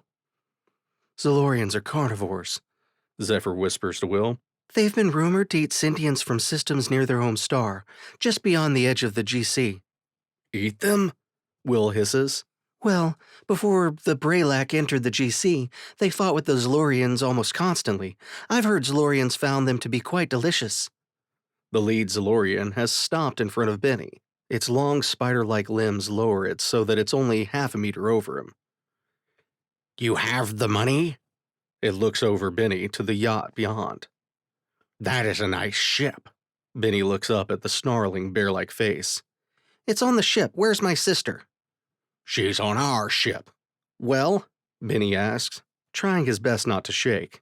The first Xarrix snarls, 2 of his legs twitching, making a clicking sound against the rock. We require proof. We're not stupid. Okay, those 2 can board and inspect the payment, but... He is stammering, Will notices. But it stays aboard the yacht. You seem nervous, tiny morsel. The Xarrix chuckles, its large incisor teeth dripping with saliva. It gestures to its companions, who march off toward the yacht, their legs clicking on the rocks as they walk. Nervous? Bennie croaks, adjusting his collar. What? No, you're nervous. Why would I be nervous? The lead Xarrix asks, squinting at Bennie, baring its large incisors in the process. Here they come, Will says, scampering back out of the small cargo hold up the ramp toward the parlor, closing the hatch behind him. Welcome, Gabe says from next to the cargo crate. I am GB. We don't care, snarls what might be a female Xarrix, based on the pieces of fabric hanging off the creature's massive, furry-topped half. It pulls a scanner out of its pouch, attached to its spider-like torso. Very well then, Gabe says, taking a step away from the crate. What are you? The second Xarrixian starts to ask, when the crate's lid explodes upward. Its sides fall away to expose two armored peacekeepers, pulse rifles in hand, infiltration armor fully powered up. What is happening? The lead Xarrixian asks, turning to face Bennie, or at least where Bennie was a second ago. He's already running as fast as he can toward the yacht. Why, you little... The Xarrixian roars, rearing back on its multi-jointed spider legs before charging after Bennie. Maxim and Zephyr make quick work of their targets, each now sporting a few new holes in their bodies, all smoking. We're clear down here, Zephyr says, kicking one of the dead Xarrixians out of the hold. The yacht rumbles underfoot, slowly lifting off the ground. Will is crammed in the pilot station, powering it up and bringing it around. On the main screen, he can see the lead Xarrixian almost on top of Bennie. He reaches over to a control that is clearly not part of the original equipment. Wires trail out of the underside, snaking into the deck plating below. Here goes nothing. Bennie, down! He shouts into his comms. A low rumbling comes from, well, Will isn't exactly sure, but it's rumbling a lot. From down in the parlor, he hears things slamming into place. On one of the subscreens, he can see the large blaster cannons they've mounted on the bow moving into position, as well as the two medium-sized blasters mounted behind the lounge picture windows. Oh yeah, He shouts. What used to be the forward luxury stateroom is now an opening hatch to reveal a rather sizable Starship ion cannon. Shoot it! Bennie screams. On the screen, the Xarrixian has stopped, tilting its abdomen toward Bennie. A thick stream of something white shoots out of the creature, smacking into Bennie, driving him to the ground. Jesus Christ, Will shouts. What's wrong? Zephyr asks, leaning out of the cargo hold, trying to shoot at several new Xarrixian who have poured out of their ship. It's just, well, it webbed him. From the comms unit, they hear only, Growler. Bennie? Will asks. Shit, they're bringing their ship online. It's armed. Zephyr, Max, take out their leader. On it, Maxim says. On the screen, Will sees the two ex-peacekeepers leap from the cargo hold, thrusters in their suits slowing their descent. Will reaches over to another new control and targets the Xarrixian freighter, which is now showing several blaster emplacements. Eat ion cannon, he tells them. Part 2. Chapter 6. Kingdom of Spiders. Sitting in the cargo hold of the modified Volvo family yacht, Bennie growls. I will never trust another A-team plan. He pulls some white sticky goo off his head. It looks challenging. Dude, you all knew about those scary-ass spider bears. Why weren't you prepared to get slimed? Will's voice goes up a pitch. More importantly, why didn't anyone tell me that they were spider bears in the GC? Technically, their homeworld is just beyond the GC border, Maxim offers. They're not members. Bennie grimaces as he tugs on a piece of webbing that doesn't want to let go of his forehead. Just wait until you see their homeworld. Will shudders, mumbling, Spider bears. Maxim looks over at the smoking wreckage of the Xarrixian freighter. Should have known they wouldn't bring her with them. They likely planned to kill whoever came to pay the ransom. They return to Bray as quickly as the yacht can get them there and immediately board the Ghost. I can't do it. Will is shaking his head. Stop being such a baby, Zephyr chides. On the main display, the Xarrixian homeworld is growing larger as the Ghost approaches. Most industrialized worlds in Will's experience look similar to Earth, greens and blues, white clouds. Zalor, on the other hand, is a muddy brown. Ominous gray clouds cover entire continents. Pointing at the screen, Will whispers, Giant spider bears. We don't get paid unless we finish the job, Maxim points out. Which, Bennie says, in case you've forgotten, is rescuing my sister. Will waves a hand dismissively. You have others. I don't understand why it's such a big deal for you, Zephyr presses. I don't understand how you all, Will points at Bennie. Especially you aren't as freaked out as I am. Spider bears, people! He shudders again. I'm not leaving the ghost, so there's that, Bennie says. At a look from Maxim, he adds, What? You guys are going to need Overwatch. Zalurians aren't that sophisticated, but they're not cave dwellers either. Think of the money, Zephyr says to Will. Thinking of the money is the only thing keeping me from being a trembling mass under my bed. At least there's room under there now, Bennie offers. What does that mean? Maxim asks. Nothing. Never mind. Bennie is just being Bennie, you know. He's always saying weird shit all the time. Will says, speaking faster than usual. Bennie starts to reply and closes his mouth when Will spins to face him. The small Braylac coughs, then just says, Stealth system is holding. I'm tapping into their planetary network to see if I can find the neighborhood the last kidnapper told us to look for. Will focuses on his controls. I'll bring us in. Find me a place to set down. He looks at Maxim, then Zephyr. You two should go suit up. They leave the bridge just as Gabe enters. Would you like me to come along, Captain? The android asks. Will thinks for a beat. You know, I think so, yeah. That new body of yours is better suited for this kind of thing than your old one. That sounded weird. He pauses, then turns to his metallic friend. Was that intentional? Getting a body that was more suited for combat and operations off the ship? Gabe nods once. After a fashion, yes. I had already come to terms with the limitations of my previous body, but in looking through the database aboard the Siege Perilous, I discovered this body design. It better fits my desires, one of which was being more useful on off-ship missions. The bot spreads his arms. And here we are, as you say. Will smiles. Well, good choice. I'd say go suit up, but, well, you know, no clothes. Go ahead and join Max and Z in the armory. I'll be there once we set down. Very well. The tall ex-engineer bot turns and leaves the bridge. Hard to believe sometimes that's the same Gabe we rescued from a storage crate, Bennie says, watching the bridge hatch close. Telling me, Will agrees. Yup, I knew it. I will never sleep again, Will says, as he inches down the Ghost's cargo ramp. The ship is parked in the burnt-out remains of a massive warehouse.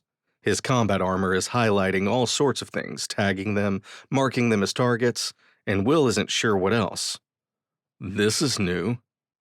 Greetings, I am your combat armor's intelligent agent, A voice says inside his helmet, causing him to jump. Damn it! Should have waited to install Bennie's gift. Okay, hello, intelligent agent. Maxim looks at Will. Really? Now? Will shrugs, then continues to talk to his armor. What do I call you? What do you want to call? The agent starts. Jarvis, Will replies excitedly. Zephyr has already gone ahead of them down the ramp into the massive deserted space. I'm surprised there wasn't better traffic control. This world is industrialized and spacefaring.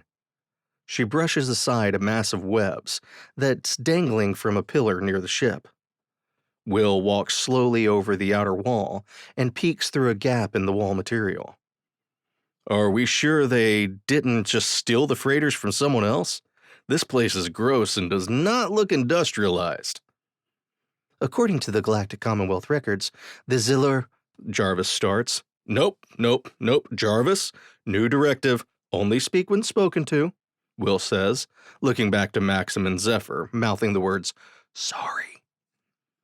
Very good, sir, the intelligent agent says, sounding slightly offended. The Zalurians have had spaceflight almost as long as the Braylac and have a thriving economy. Their penchant for eating Braylac notwithstanding, Gabe offers. They likely have no space traffic control due to their aggressive dislike of authority. I suspect a compromise is that the larger cities have localized air traffic control systems, while the planet as a whole does not. Will grunts. Great. Space libertarians. What's that? Maxim asks, walking around a large pile of webbing. Nothing. Will uses his wristcom to browse through the settings for Jarvis. As the cargo ramp begins to lift, Bennie says over the comms, Good luck out there. Don't get eaten. I hate him, Will mumbles, as they walk towards the far end of the structure, where a door is half open. Let's get this over with. Princess, castle, blah blah. Just another 3 blocks, then a left, then 2 blocks, and it's on the corner, Bennie instructs over the comms. The team has been creeping through the shadows for 5 blocks already. The run-down industrial section they'd landed in has given way to more commercial and residential-looking streets. After a few more minutes of skulking, Will asks, "That's where they live?" He's pointing at several large bulbous structures attached to a tower that's at least 10 feet in diameter and he guesses 250 feet tall. Each dwelling seems to be a series of spheres attached to one another. It reminds Will of frog spawn in a pond. Were you speaking to me, sir? Jarvis asks from the speaker in the armor's helmet. Xarrix clans build those structures from basic materials and webbing. As they spin the web, their bodies add an extra enzyme that causes the web material to harden into a compound of similar tensile strength to fendurium. Will sighs. No, Jarvis, that wasn't directed at you. It is indeed their living space, Gabe responds. Xarrix clans build their structures from... Will waves the rest of Gabe's answer short, then lets out a low whistle. Impressive, even if it does look like frog spawn. Down, Maxim says from the lead position of their procession. His armor's active camouflage making him almost entirely invisible. The others all crouch low as 3 Xarrixians walk past their hiding spot. The Xarrixians appear to be out shopping, as one of them is clutching several bags of various sizes. After a few beats, the team continue on in silence, careful to not be seen. According to my sensors, there are 30 beings in that structure. One is Braylac, Gabe says, from behind the dumpster they are crouched behind. Maxim turns to Will. See? Nothing to worry about. Will says nothing at first, shaking his head slowly. Can you tell how many are in each dwelling? Also, how do we get up there? Sir, Jarvis starts. No, Will hisses. Everyone stares at Will, who just shakes his head. According to my scans, there is a freight elevator in the center of the tower, Gabe says, his eyes, growing a dull yellow, narrowed as if squinting. It would seem that the Xarrixians prefer to not carry larger items up to their nests themselves. It is difficult to determine from this range where the various life signs are, but I believe there are only 8 in the second dwelling from the top, in addition to the one Braylac. Will sighs. Almost to the top, of course. Okay, Max and Gabe are Team 1. Zephyr and I are Team 2. Team 1 goes in, secures the lift. We'll follow. Then we go up. At his signal, Maxim and Gabe dash across the street to the base of the large tower. The first of the clan dwellings is 40 feet above. By the time Will and Zephyr join them, Gabe has hacked the controls. Once everyone is in the lift, Gabe says, "Going up?" Will looks at the bot. "Maybe less Earth TV for you?" Gabe only grins. When the lift doors part, Will sees a scene right out of his nightmares. Webbing is strung all over the interior of the bulbous structure. Recessed lighting casts the entire area into eerie shadow. Creatures that look like regular spiders are climbing all over the space. "What are those?" he asks, pointing. "I believe they are insects," Gabe replies. Maxim and Zephyr activate their armor's camouflage and leave the lift, each taking a side as they scout and secure the landing. Gabe looks down at Will, who is standing stock still. "Captain?" he says over the comms, his mouth not moving. Will doesn't move or acknowledge him. "Captain, are you okay?" he asks, more urgency this time. "Will," Zephyr hisses over the comms. "pull yourself together." "His heart is racing," Gabe says, who has accessed the computer in Will's armor. "I believe he may be having a panic attack." "After analyzing the captain's physiology, I concur," Jarvis offers. "I don't feel good," Will mumbles, not taking his eye off the scene before them. The sound of his breathing is loud over the channel. "This isn't good," Maxim says. Zephyr comes back to the lift. Gabe, stay with him. We'll get Linlu. Gabe inclines his head. Very good. He looks down at Will, who is now quite pale and visibly soaked with sweat. Oh my, he responds, reaccessing Will's armor. He instructs it to inject a mild sedative. Will slumps as Gabe catches him. I have you. I can make the armor rigid to support him if that helps, Jarvis tells Gabe. It would, thank you. Just like old times, Maxim says, as he moves into a smaller corridor-like structure leading off the elevator landing. Zephyr is just 10 paces behind him, also nearly invisible. Which old time would that be? I don't recall any missions to Houses of Horror on Monster Worlds. She grins, even though he can only see her as an outline in his heads-up display. Well, I mean, you and I on a mission, just us. When was the last time? It was before you got that desk job 4 cycles ago. Klimtash. It was Klimtash 7. Zephyr groans. Yeah, that's right. That was a Dren show. Bad intel, poor planning, more bad guys than expected. She crawls up some webbing toward the location Gabe has marked. Let's hope Gabe's sensors are better than that intel was. Lifting her head to look over the edge of the entry, she ducks back down quickly. 5, she hisses. That's a lot. Zephyr climbs back down. I didn't see Linlu. Maybe she's not in this chamber. We're lucky these kidnappers aren't very active. No patrols or sentries, Maxim says, looking around. Guessing they figure no one knows where they are. As far as they know, they're just waiting for their friends to get back with a crate of money and a Braylac luxury yacht. Zephyr starts to climb further along the web to another opening. I'm thinking we close up that entry when we're ready. 5 less bad guys isn't a bad thing. The burly ex-Peacekeeper nods. Sounds good. I'll plant the charges. Save the princess, win the game. Found her, Zephyr says. She has crawled further into the egg-shaped dwelling than she'd prefer. There are 3 of them with her. I like those odds, Maxim says, lifting his armored wristcom. Ready? Let's do this, his companion says, her armored faceplate hiding her sly grin. Maxim taps a control on his wristcom, and a second later they hear the muffled whump of the charges he has planted near the other chamber. Without a word, he rushes forward after Zephyr. Pushing her way along the web material into the chamber, Zephyr immediately levels her pulse rifle at the nearest Silurian kidnapper and opens fire. Red-hot plasma rounds burn through the hulking creature's body. One down, she says. The multi-limbed creature twitches as it hits the ground. 2, Maxim adds, stepping over the body of a smaller, possibly juvenile, Zilorian, its body similarly smoking. He kicks a large and mean-looking rifle away from the corpse. The third and final kidnapper is pressed against the back wall of the round chamber, the much smaller Lin Lu held in one of its massive clawed hands, bound tightly in webbing. Stop! It screams. In its free hand, it is carrying a large pistol. Both ex-Peacekeepers activate their armor, retracting their face shields, and step towards the remaining kidnapper. You have one chance, Zephyr says. Let the Braylac go, and we'll let you live. How did you? We're not here to talk, Zephyr interrupts.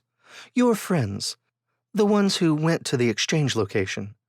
Yeah, they're dead. We killed them. We'll kill you too. You're Peacekeepers, the kidnapper stammers. Ex-Peacekeepers, Maxim corrects. Zephyr tuts without bothering to take her eye from the kidnapper. Choose, now. From somewhere inside the structure, she can hear roaring and the scuttling of many, many legs. The Zilorian tosses its hostage towards Maxim. Linlu is bound from her neck down to her toes in sticky webbing, looking like a ridiculously large maggot with a green face. Maxim catches her as gently as he can and tucks her under one arm. Time to go. He looks back the way they came. Gabe, he says into his wristcom, what's going on? Will stirs. What? I had to give you a mild sedative, Captain, Gabe explains. I apologize. You appeared to be in the middle of a panic attack. Your armor was very cooperative. Standing up, Will nods. Thanks, pal. I'm glad you've got my back. He looks around. Where are the others? I have your back too. Will's armor chimes in. He ignores it. They departed 7 syntax ago, Gabe says. Will swears. Okay, no sense trying to catch up now. We'd likely cause more trouble than it'd be worth. Gabe nods. I concur. I have bypassed the tower's control system so that other residents may not summon the lift. However, that will likely draw attention eventually. Yeah, hopefully it's not moving day. Will looks down the passage, just as a whoomp rumbles down its length, causing the small spider creatures to scatter. Gross.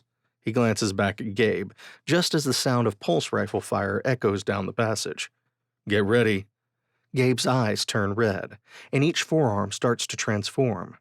His hands morph back into his arms as twin pulse blaster barrels rise from his forearms and slide forward to where his hands had been.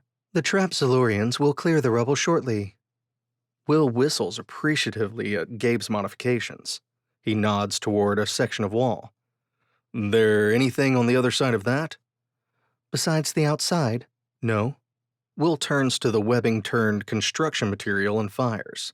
The material resists his pulse rifle fire. As hard as Fendurium, remember? The bot says, then turns and opens fire with his much more powerful cannons. At first, the structure seems to be resisting the weapon's fire, just as it had with Will's rifle, but slowly cracks begin to appear, and a slight reddish glow begins to form.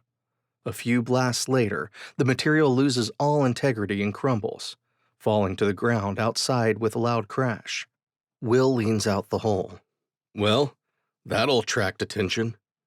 He reaches behind him to the armored pack hidden under his brown leather duster. His hand emerges with what looks like a suction cup, which he affixes to the outside of the structure, just beyond the hole Gabe has made. From down the corridor, there's a low rumble, followed by lots of roaring. Gabe turns to Will. The other 5 Zilurians have escaped the chamber they were trapped in. Over the comms, Maxim asks, Gabe, what's going on? The spider bears you trapped are free and on their way, Will says. Gotta find an exit. He leans out the hole again. There a window you can jump out of? Maxim groans at the news, then replies, Actually, yes. Okay, I've got a line secured to the building. I can swing out and catch one of you. There are 2 of us. Some muffled noise comes over the comm. Technically 3, Zephyr adds. I can catch Zephyr. My thrusters can support her weight. The captain's rappelling line is rated sufficient to support both himself and Maxim. Will turns to Gabe. Wait, you can fly? Yippee-ki-yay. This should be interesting, Maxim says, as he looks out the now-shattered window. The surviving kidnapper is still cowering in the corner, or what would be the corner if the structure they are in wasn't more or less spherical. Turning to look down at Lin Lu, Maxim announces, Here we go. Then he steps out of the window and falls. Lin Lu's scream is muffled by the webbing covering her mouth. Zephyr walks to the edge of the blown-out window and turns back to the Zilurian. I'd find a new line of work if I were you. Then, she too drops from sight. Go, Gabe instructs from their own section of the structure. Will jumps out of the hole without missing a beat. Dropping into a wide swinging arc, he sails through the air until he collides with Maxim. Gotcha, big guy, Will shouts, as his armor magnetically secures itself to the big Pelorians. Next stop, ground floor, women's lingerie and cosmetics. The line attached to the slim pack on his back begins to rapidly unwind, making what would be a full-speed plummet to their deaths a slightly slower plummet to their only probable deaths. Seconds later, Gabe launches himself out the hole. Thrusters hidden in his calves emerge and ignite. Within seconds, he has plucked Zephyr from her freefall and is gracefully sailing to the ground. She looks up at him and grins. Pretty slick, the flying. Indeed, the bot nods, his eyes now yellow again.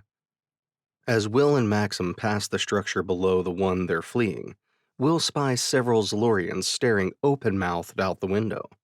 He waves, and at that moment the line jerks. He and Maxim look up to see two Zalorians leaning out a window, pulling on it. Well, damn, Will sighs, wiggling to give Maxim room to lean back and fire one-handed, while still holding the wriggling bundle that is Lin Lu. The Zalorians dodge the fire and reach for the line again. This time, one manages to cut it, while the other holds tight. Double damn, Will says, as their descent slows, countered by the upward pull of the Zalorians. He looks at Maxim. You haven't been keeping the ability to fly from me, have you? Afraid not, the big Pelorian says, peppering the side of the structure with weapons fire. Below them, Gabe and Zephyr have touched down. Zephyr's voice comes over the comms. What's going on? Spider bears being, well, spiders. They're pulling us up faster than my line can lower us. Will looks around. Got a plan, though. Kel save them, Zephyr mutters. Hey, Jarvis, show me where to fire to shatter the window we passed a few microtalks ago. Oh, you need me, do you? Before Will can answer, his armor continues huffily. I've updated the HUD. You're welcome. As they approach the window, Will and Maxim take aim. The Zalorian family that had gawked at Will as they dropped past is gone, likely rushing for the tower's freight elevator. Now, Will shouts. The window doesn't last long under their fire, and as they near the top, both men grab the edge and pull themselves down and in, just as Jarvis detaches the rappelling line from the pack on Will's back. Gabe can come get you, Zephyr shouts over the comms. I could probably carry the captain, Gabe replies, though he has put on weight lately. Hey, Will shouts, running his hands over the midsection of his armor. However, Gabe continues, Maxim masses much more than my thrusters can carry, not to mention the weight of Lin Lu. I am sorry. They're coming down, Zephyr warns, just as Will sees the first few pointy spider legs reach around the ruined frame of the window. Here, Maxim yells, as he overturns what Will assumes is a couch, propping Lin Lu behind the makeshift barricade. Both men duck for cover as the first Zalorian drops in and immediately opens fire. They're mad, the big Pelorian says dryly. Will pops up over the couch and opens fire, dropping two of the large aliens. He ducks back down just as a chunk of the couch explodes. Well, this thing isn't going to last. Another piece of couch explodes right next to Lin Lu, who resumes her muffled screaming. Leaning down to look at the terrified Braylac, Will says, Don't worry, we're professionals. Another chunk of couch explodes just then, causing Will to fall backward, swearing. I'm sure that reassured her. Maxim stands up, his rifle on full automatic. Let's go. He grabs his wriggling charge, turns, and bolts further into the residence they've taken refuge in. God, I hope the Spider Bear Bradys aren't in here somewhere, Will says, jumping to follow his friend. Maxim is planting the last of his charges near the opening of the room they have just left, as Will retreats past him. Fire in the hole, he shouts, pressing a control on his wristcom. The charges explode, partially collapsing the wall of the tunnel hallway, partially blocking off the entrance to the living space they've just vacated. More weapons fire strikes the incomplete barricade from the other side, causing both men to crouch as they back towards the freight elevator in the central spine of the building.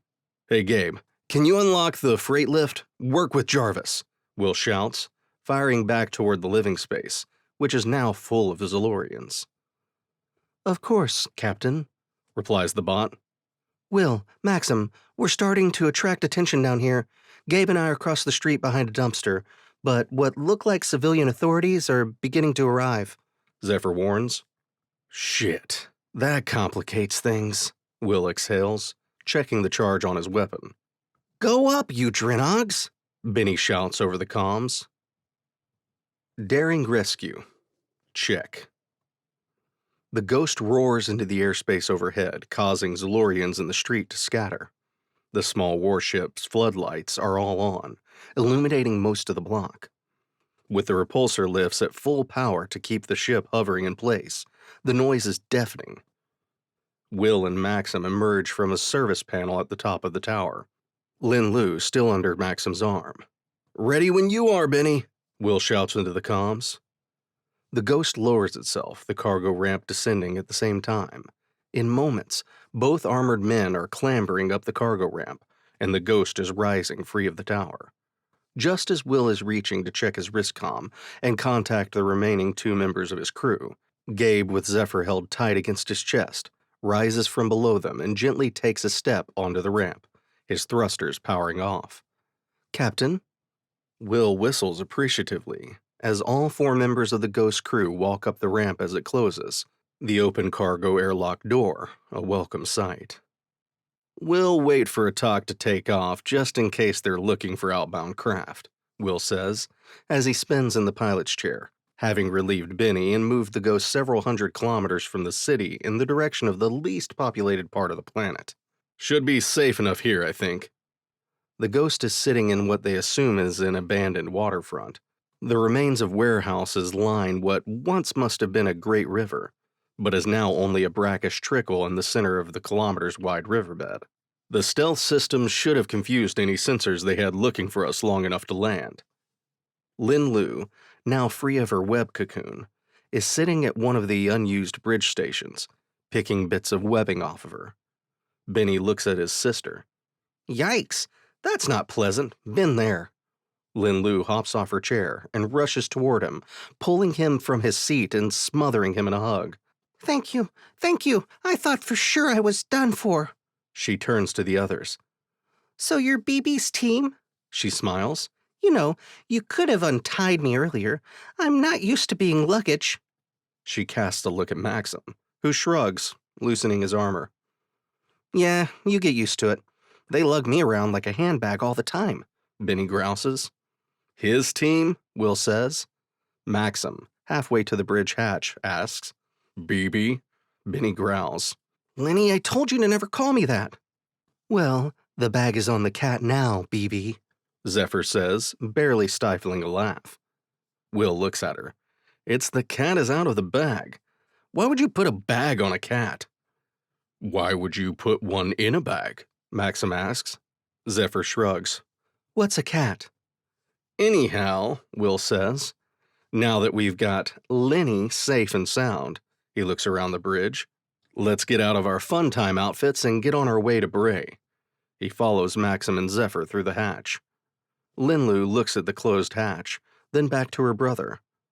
"Quite the crew you've got, brother." Bennie sighs. "You've no idea, sis. None." Chapter 7. Missed Connections. Leaving Zalor proves easier than their arrival.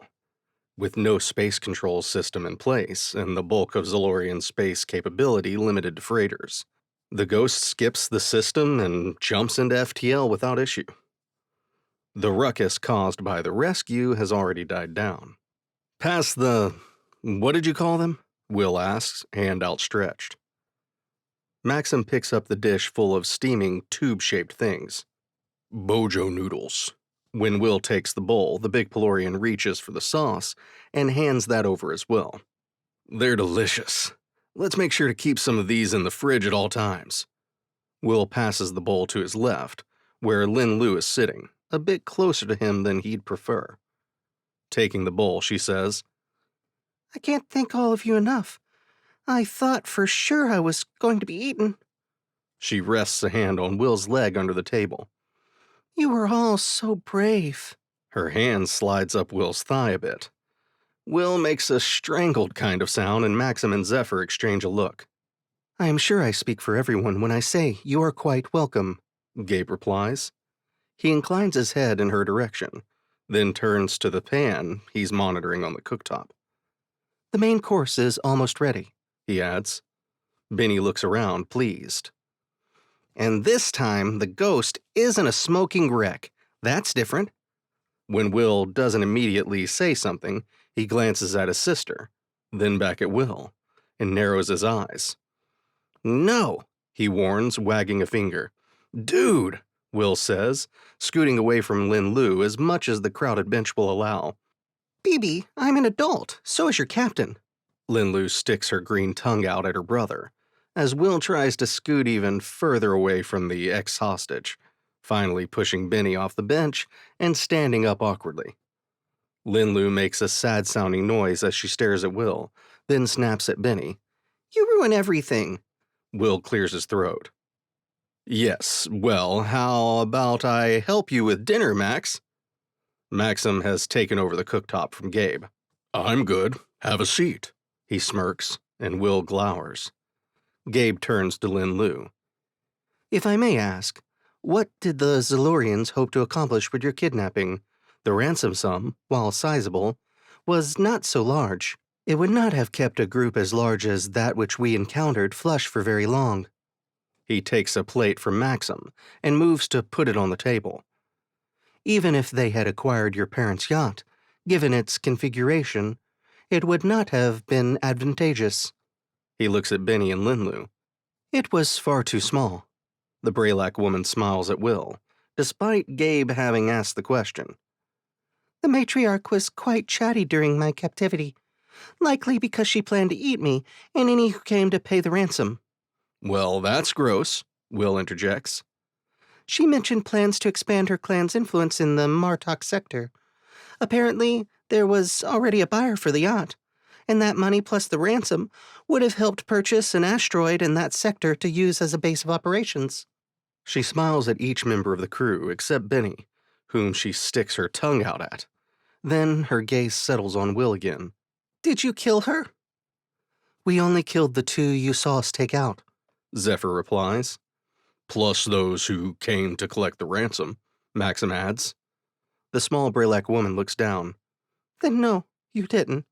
She wasn't in the room, but was in the building somewhere, I'm almost certain. Must have been in the other room, Maxim offers. Maybe we got her when we fought the rest of them in that other apartment, Will wonders. At any rate, you are safe now, and it is unlikely she'll try again, Gabe says. I suspect the losses to her clan will set them back considerably. Lin Lu smiles. I can't thank you enough. How can I ever repay you? Will raises a hand. No worries, your parents are paying plenty. He smiles, then ducks as Zephyr hurls a dinner roll at him. Homecoming. A few days of FTL and the crew of the Ghost is back in the massive dining hall of what Will has taken to calling Castle Grayskull, much to everyone's confusion. This time, the crowd at the castle is smaller. Cousins of a certain level and beyond were not invited, it seems. Will is just happy to have avoided Lin Lu's affection for the entire trip, which has been no easy task. The Volvo family is once again whole, thanks to the valiant efforts of our son, Bennie, and his crew. Kara gestures to each member of the crew in turn, nodding to each. Thank you. It was our pleasure, Will replies, and your payment is more than enough. Zephyr nudges him very hard, causing him to wheeze. It was a big payment, he moans, giving her the evil eye. Kara coughs once. Yes, well, please enjoy our hospitality, and rest assured, we've made up a suite for you to make use of tonight, so that you don't have to trek all the way back to the spaceport. As the party to celebrate Lin Lu's return rages on, Zephyr and Maxim slip out of the building. Let's go for a walk. I've never seen Parage from the ground, Zephyr says, taking her large companion's hand. Well, technically you'll only see a tiny percentage of it, unless you're planning on us leaving the Ghost and spending the next 30 solar cycles or so walking the city. Maxim quips as they exit the Volvo compound. This city is enormous. After a block or two, Zephyr breaks the companionable silence. That was something, Maxim grunts. It was. If you ever tell Will, I'll deny it. But I was just as creeped out by those Zalorians as he was. Had you ever seen one before the other day? He shudders. So disturbing.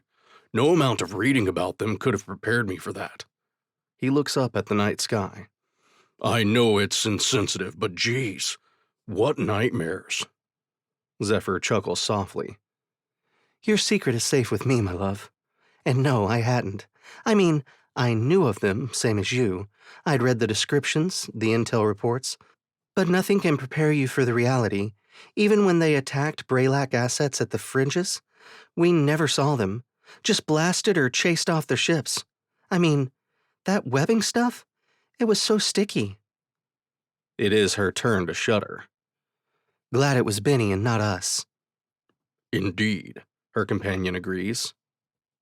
As they near a corner, she picks a different direction randomly, guiding them down a street lined with shops and cafes. Countless Braylac are walking along the road, shopping or stopping for a snack or a drink. Maxim nods at one. I didn't know they came in blue. An elderly Braylac man is sitting at a table, playing a game with a much younger female. She's the same shade of green as Bennie. Me either. Maybe they turn blue as they get older, Zephyr offers. Can't be that. Bennie's parents are similar to him in coloring. She grunts and nods. True. You realize it's amazing how little we know about other races. I mean, we spent time in this system as peacekeepers. We don't know much about Braylac, their society, or their enemies, for that matter. They turn another corner onto another street much like the last. I guess the Peacekeepers just never shared much, Maxim offers. It never occurred to me until we were out, but yeah. Command keeps the lower ranks in the dark on a lot of things. He gestures to an empty table at a sidewalk cafe. As Zephyr takes a seat, he eyes the chair skeptically. Tiny little people, he grumbles, feeling the small chair bend slightly under his weight. Zephyr watches, grinning. A young Braylac woman comes out of the cafe, looking at her data tablet.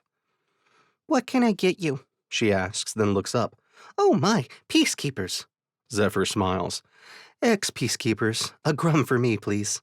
Same, Maxim says, forcing a smile. "Sure thing, big guy." The woman winks and heads back into the cafe. What do you think we'll do next? Maxim asks, looking around the street. Hundreds of Braylac are coming and going, only a few casting a glance their way as they go about their business. Zephyr tilts her head. "What do you mean, like tomorrow?" Further out than that. The waitress returns and puts the 2 glasses of grum on the small table between the Pelorians. "Anything else?" Zephyr shakes her head. "No, thank you." Actually, Maxim says, we're curious. A little while ago we saw an elderly Braylac man and his skin was bluish. We didn't know Braylac came in blue. Zephyr makes a face at her companion's choice of words. The waitress nods. "Oh yeah, blue Braylac are pretty rare. They're from an island in the southern hemisphere. They rarely leave it. The old-timer must be on vacation or something." "Why are they blue?" Zephyr asks. "There's an enzyme in a plant that's their primary staple. Eat enough of it and the pigments in the skin turn blue." Ah, interesting, thank you, Maxim says. The waitress smiles and turns to leave. Maxim watches her go, then turns back to Zephyr. I mean, next is in what's next? Another mission for Farsight Corporation? More privateering for Harith? Do you have any other friends who might need us to save the galaxy? He quirks a smile as he says the last bit, then takes a long sip of his grum. Oh, this is pretty good. Who'd have guessed? "I've heard the Braylac brew a version of grum that's better than most." Zephyr takes a sip of her own. "Oh my, you're not wrong. Wonder what they do to it. Anyhow, I don't know. I suppose once Will and Bennie recover from the hangover they're building up to right now, we'll decide as a crew." She raises an eyebrow. "Did you have anything specific in mind?" Yeah, probably. Maxim agrees. No, not really. Just been thinking about our future. I mean, the Ghost is a great crew and family, but no place for kids, right? "Children?" Zephyr sets her glass down, her blue-tinted skin darkening slightly. "Odd time to bring that up." Is there a good time? Maxim counters. We could discuss it next time we're in a firefight with a monster or a legion of angry pirates. He grins lopsidedly. "Calm down," Zephyr chides. "Just saying that children isn't something we've done much talking about. I was caught off guard." Maxim looks down at his glass. Let's get some of this to bring back to the ship. He stands up, squeezing out of the tiny chair. Zephyr moves to follow, then rests her hand on his arm. You know I'd raise children with you wherever we are, and they'd be amazing. He smiles. They would be. The morning after. Will walks into the main lounge of the ridiculously opulent suite Bennie's parents have provided. The smell of cooking bacon is enough to drive him to motion, despite the raging headache he's suffering from. Who do I have to kiss for breakfast? Zephyr turns from the cooktop. Not me. You look like Drin, by the way. Will half sits, half collapses into the bench at the dining room table. Oh, that's good, since that's how I feel. Wouldn't want to not look the part. He reaches up and rubs his temples. Zephyr lets out a laugh that makes Will wince. Less of that, please. He looks around the lounge area. Where is everyone? Maxim went to take a shower after getting the bacon from the ghost. I have no idea where Bennie or Gabe are. She moves the bacon to a plate and joins Will at the table. Save some for Maxim. Will looks at the plate of sizzling bacon and grimaces. Not a problem. He takes 2 pieces and starts moving them around his plate. So how did the rest of the party go? Zephyr asks, taking a piece of bacon and shoving the whole thing in her mouth. Your world really is full of wonders. Will takes a breath. Just the one wonder, really. He takes a bite of bacon, then continues. I don't remember a great deal about last night. I'm not even sure how I got up here. He gestures to the luxury suite they are sitting in. The lounge area is surrounded by doors leading to several sleeping rooms. That was me, Gabe says, walking into the lounge from the door that leads to one of the rooms. You and Bennie were unable to walk, so I carried you both up here and put you to bed. I woke up naked, Will says, starting to blush. It was my understanding from Bennie that you sleep in the nude, Gabe offers, coming to stand near the table. Zephyr stifles another laugh as Will makes a sour-looking face. Wait. He holds up a finger. 1. Why are you and Bennie discussing my sleeping habits? He raises another finger. 2. That doesn't mean you needed to undress me. He looks around. God, this is nightmare fuel. Zephyr has given up trying to control her laughter and is slapping the table repeatedly, tears in her eyes. Gabe tilts his head. Forgive me, Captain. I was simply attempting to make sure you were comfortable. I assure you your privacy is paramount. I would never discuss anything I saw. You mean, like when you and Bennie chat about how I sleep? Will interrupts. That was an isolated incident, I assure you. Bennie was traumatized and needed to... Traumatized? By what? Will is turning a shade of red that Zephyr has never seen. What's going on? Maxim asks, entering the lounge. Before Will or Gabe can answer, Zephyr does. Will got super drunk and Gabe brought him back here and undressed him before tucking him in. She takes a bite of bacon. Oh, and Gabe and Bennie talk about Will sleeping naked. That is not, well, I mean, technically, Jesus, Will says, throwing his arms up. Gabe, from this point forward, never, ever undress me.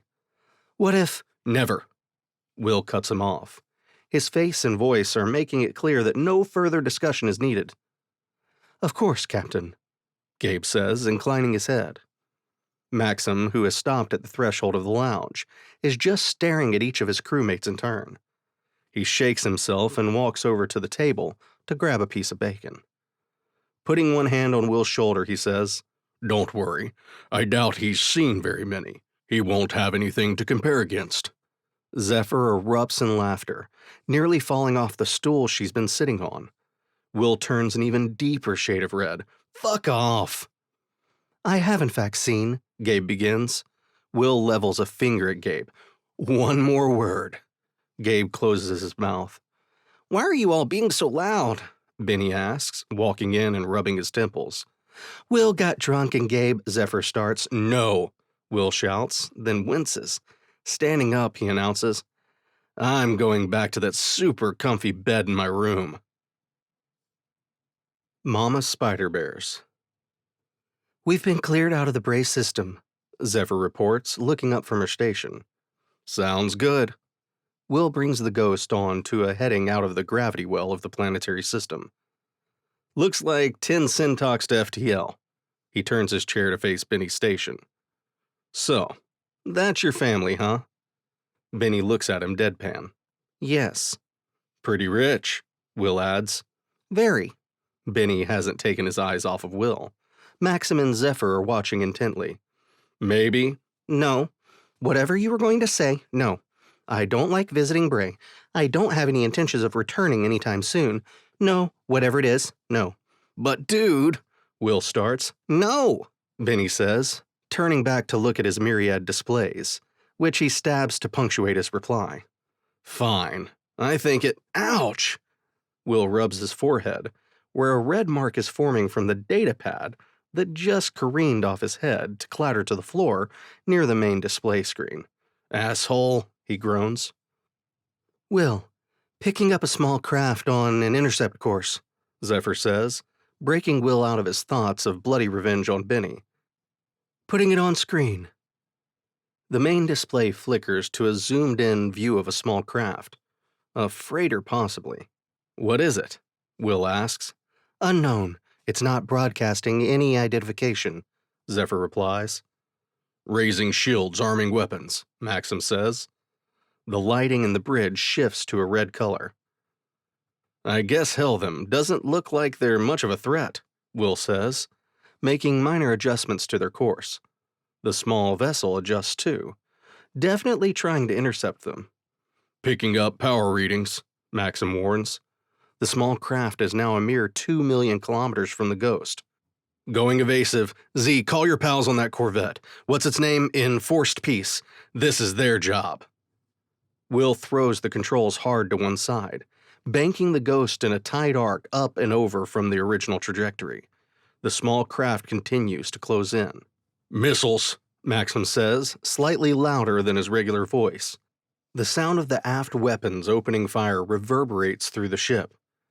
They're replying, Zephyr says, as the screen switches from the view of the attacking craft to an image that causes Will's heart to skip a beat.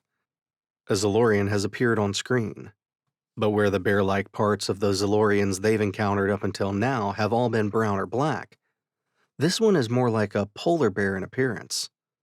I will destroy you, a decidedly female-sounding voice says. Will glances over to Zephyr. Must be Mama Spider Bear. As good a guess as any, she replies as the Ghost lurches. One of the missiles has made it past Maxim's defensive fire. No damage, the tactical officer says gruffly. Look, ma'am, we don't want trouble and I'd hate to kill you, but we will. Your clan brought this on yourselves. I mean, you had to know there was a risk in kidnapping a super wealthy, super popular Braylac. All you had to do was pay the ransom. You've ruined us. You made these choices. As my grandma used to say, before whacking my hand with a stick, back on her, at this the Zalorian monarch roars. Make better choices. Will finishes. He makes a slicing motion and the screen goes back to the forward view of space that it usually shows. Will, the enforced peace is en route, Zephyr reports. We should keep evading and let them deal with it. Why? Maxim can blast these crazy spider bears out of the sky easy, Will says, pushing the Ghost down and around, back towards Bray and further into the gravity well of the planet. Because if we destroy that ship, Maxim answers, Turin will have to detain us while she investigates. If she saves us from a deranged Zilurian, she'll ask a few questions and send us on our way, he adds. More missiles incoming. That is an impressive little ship. Wonder where she got it. When the weapons fire had started, the other 100 or so ships of various sizes in the area had all started to scatter. Freighters of all classes are forming a cloud of moving obstacles that Will is moving around and behind. Luckily, most have shields enough to absorb some of the stray weapons fire. Will brings the Ghost around behind a massive bulk freighter and accelerates the moment the Zalorian's small attack craft is blocked, putting some distance between them. The Ghost rocks again as another missile still manages to find them and make contact. Enforced peace is here, Zephyr shouts over an alarm that has started to warble from the main console in front of Will. Opening fire. Will presses a button to refocus the main display on the attacking Zalorian matriarch, just as her ship is ripped to pieces by Peacekeeper blaster bolts. Well, that wasn't too bad. A bit anticlimactic, if you ask me, Bennie says from his station. He stands and stretches before heading for the hatch leading off the bridge. I'm getting a snack. Will looks at Maxim, then Zephyr. Any other races out there that might give me nightmares? You know, so I can prepare myself?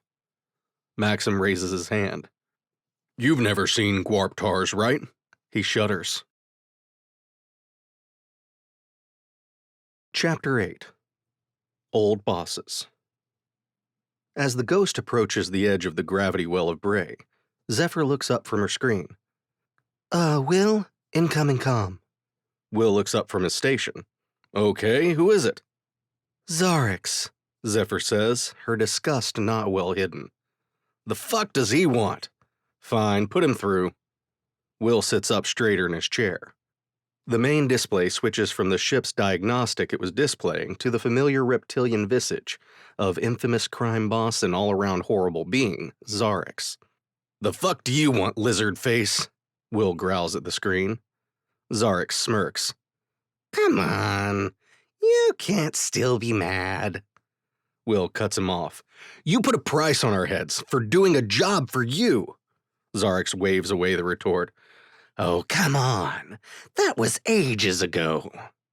Barely a cycle, Zephyr offers. Xarrix squints. Well, anyway, I have need of your services, and will pay handsomely. Up front, and what services? Will says. Xarrix lets loose a low growl. Very well, up front. Will, you can't be... Maxim starts. Will looks at Maxim and shakes his head almost imperceptibly. The large Pelorian grimaces slightly, but closes his mouth. What's the job? Will asks. Xarrix grins. Excellent. The job is simple. I've been hired to put together a protection detail for a salvage operation. I had almost moved on to another contractor, by the way. Will rolls his hand in a go-on motion. And, he says, as Bennie walks in, sandwich in one hand, water bottle in the other. And nothing.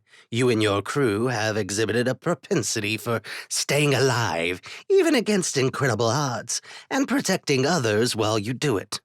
Don't think I haven't been following your exploits. Xarrix tilts his head. You're a little hard to ignore. Because we're awesome, Bennie chimes in, balancing the water bottle precariously on the edge of his station. Will mouths, well done, then turns back to Xarrix. Okay, so what are we protecting? What are you salvaging? I'll provide the details and payment when you arrive at Fury. I hate Fury, Zephyr grumbles, barely underneath her breath. The crime boss glances at her. Yes, well, this has been fun. I have so missed conversing with you, Will. I'm transferring details now. See you soon. He raises a scaled hand and wiggles his fingers. When the screen goes dark, Will turns to Maxim. Sorry, buddy. I wasn't trying to be rude. I wanted to hear him out. He turns to the others. So, what do you think? Xarrix can Grolak himself, Maxim says. How much money? Bennie asks. Zephyr squints at Bennie, tutting. Well, I am a little curious about the money, too. She glances at Maxim, who's glaring at her. What? Now that we're not peacekeepers, I've realized how much stuff costs. Will nods to Zephyr. Take a look. She turns to her console, accessing the file that Xarrix has transmitted. She lets out a low whistle. Wow. Bennie leans forward in his chair. What? How much? Come on! Zephyr turns to the others. A lot. Almost 1 million credits. That's a drinload of money, Maxim admits. We could fill the hold and swim around in that many credits, Bennie says, rubbing his little green hands together. Okay, chill out, Scrooge McDuck. There will be no swimming around in our money. For one thing, I don't think it'd work. For another, that's disgusting. I don't want to touch a single credit that's been anywhere near your nethers. Scrooge McWhat? Nethers? Bennie looks at Zephyr, who shakes her head, then at Maxim, who does the same. Will waves his hand. Not important. Zephyr, get us cleared for departure if you wouldn't mind. Tilting his head toward the ceiling, he says, Gabe, we're thinking of taking a job for Xarrix. Pay is kind of ridiculous in a good way. You okay with that? I have no issue with that, The ceiling replies in Gabe's voice. Oh, and we are ready to take off at your discretion. I've completed the diagnostic I was running on the main reactor. You were running a diagnostic? I left a message for you in your inbox. Will looks around the bridge. Zephyr is resting her face in her hands. Maxim is shaking his head slowly, and Bennie is snickering. Oh, yeah, well, sure. Thanks, bud, Will says, scooting around in his chair to get comfortable. Everyone ready? Zephyr turns. We're cleared for departure. Will grabs the flight controls and slides the power control forward for the repulsor lifts. Atmospheric engine ignition and 15 microtox. Same old fury. Sorta. Do you think we'll be able to scrounge up more XPX 1900s? Maxim wonders aloud, looking at the planet Fury on the main screen. I wouldn't be surprised. If you could find them on Troll Prime, you'll probably find more current models here on Fury, Will says. Bennie turns in his chair. I hope I can get my hands on some new multiplexers. First, we find out what the job is. No spending credits we don't have yet. Will looks right at Bennie. The Braylac hacker sighs. Fine. Where are we landing anyway? On the main display, the planet has grown.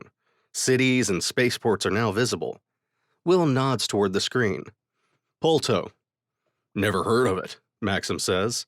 Because it sucks, Bennie says. There's nothing good at Polto Spaceport. Why is Xarrix meeting us there? There isn't even a night market. Will shrugs. He didn't say. What's so bad about it? The ship shudders as it enters the atmosphere. Will grips the flight controls, adjusting the ship's course before glancing at Bennie. I mean, all of Fury is kind of a shithole. I've been to a few of the bigger cities over the years doing drop-offs or pickups. Polto's new to me. Bennie makes a face. You ain't seen nothing. Polto is one of the older cities.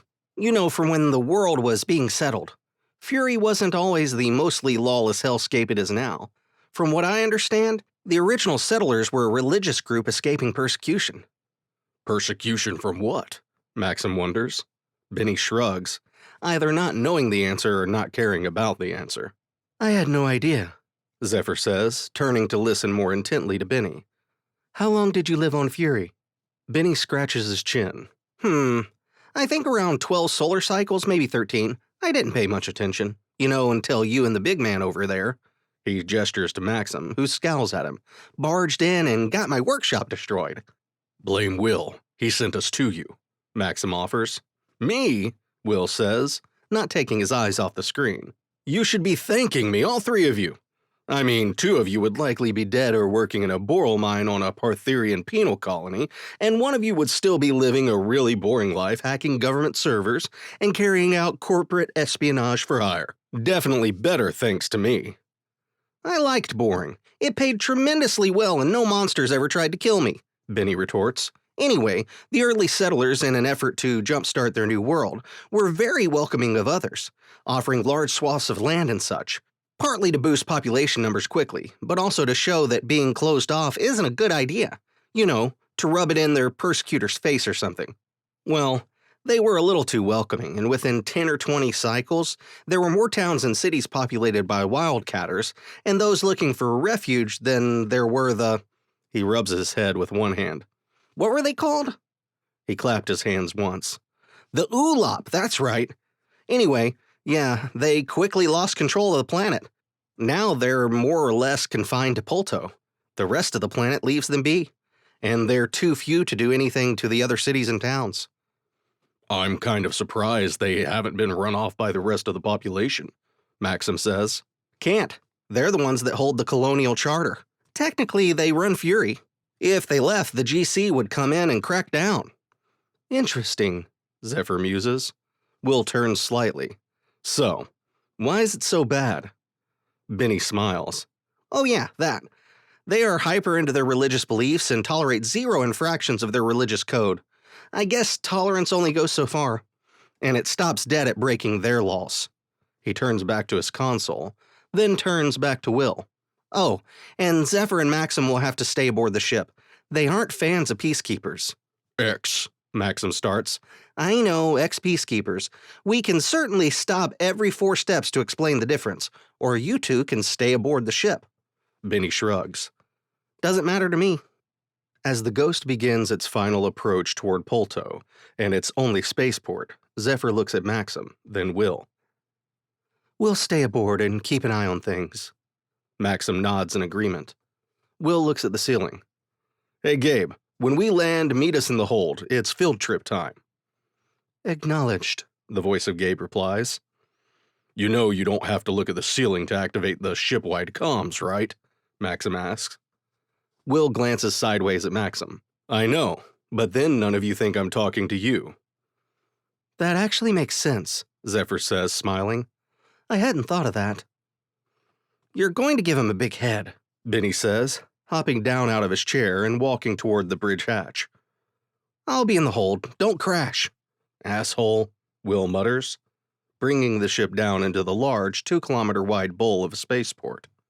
Moments later, the Ghost sets down on its designated landing pad. Space cults. Yay! As the Ghost's cargo ramp lowers, Will looks over at Bennie. You all set? Why wouldn't I be? The Braylac asks, then starts off down the ramp. The spaceport on the surface looks just like any other on Fury. Kind of dingy, only maintained just enough to keep from being condemned, overcrowded with ships, both working and not, with aliens of all types milling around. Bennie, is there a market outside this spaceport? I did not see one when reviewing the sensor data, Gabe says, joining the hacker on the Duracrete surface of the spaceport. Bennie wiggles one hand in the universal so-so gesture. As Will joins them, the cargo ramp raises. Over the comms, Zephyr says, Good luck. Don't let Xarrix swindle us.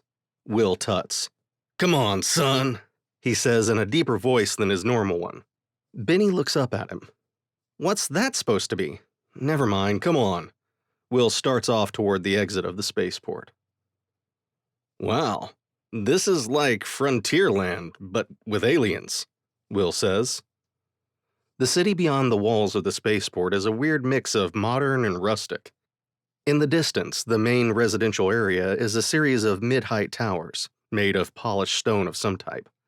The immediate area around the port is full of wooden warehouses and commercial buildings, of various designs and levels of upkeep. Most of the men on the street are in red velvety robes, with hoods up over their heads. Visitors stand out a lot. Should we procure robes? Gabe asks. Will shakes his head. No, it's probably good we stand out a bit. I'd rather look like any other visitor than someone trying to blend in. He glances at a robed figure walking by them. Plus, those looked really hot. He brushes his brown duster open, adjusting the gun belt on his hip. His heavy armor is back aboard the Ghost, since the likelihood of a firefight seems low. Plus, he hasn't entirely gotten used to Jarvis. So, what do these folks do? You know, when not praying and stuff? Will asks, glancing down at Bennie, then back to the street. Small-wheeled cars are bustling up and down the road, some towing small trailers. Farm, Bennie offers. What do they farm? Gabe asks. I was not aware of agriculture on Fury. Goju. Come again? Will says. Gabe replies. Goju is a fungus that performs exceptionally well in arid environments, like that found here on Fury. I am surprised it is not more prevalent, to be honest. That light brown stuff looks like tofu? Will asks, remembering that there's a large container in one of the cupboards, left over from before Will came aboard the Ghost back when it was still the Reaper, under the command of Langsham, the smuggler who saved him from dying alone in his damaged space pod. I do not know what tofu is, but yes, goju is light brown. It can be prepared many ways and is a staple protein on less wealthy worlds. This way, Bennie says, turning left down a side street, following the map on his wristcom. Goju tastes like feet. If I never eat it again, it'll be too soon. He looks up at Will. You've probably eaten a ton of it if you ever ate in a restaurant on this planet. It's everywhere. The things you learn, Will says. Indeed, Gabe replies. Then the droid turns his head. Captain, I believe we are being followed. Will turns his head slightly, trying to look as if he's examining something in the shop window they're passing. Smooth, Bennie says, his voice dripping with sarcasm.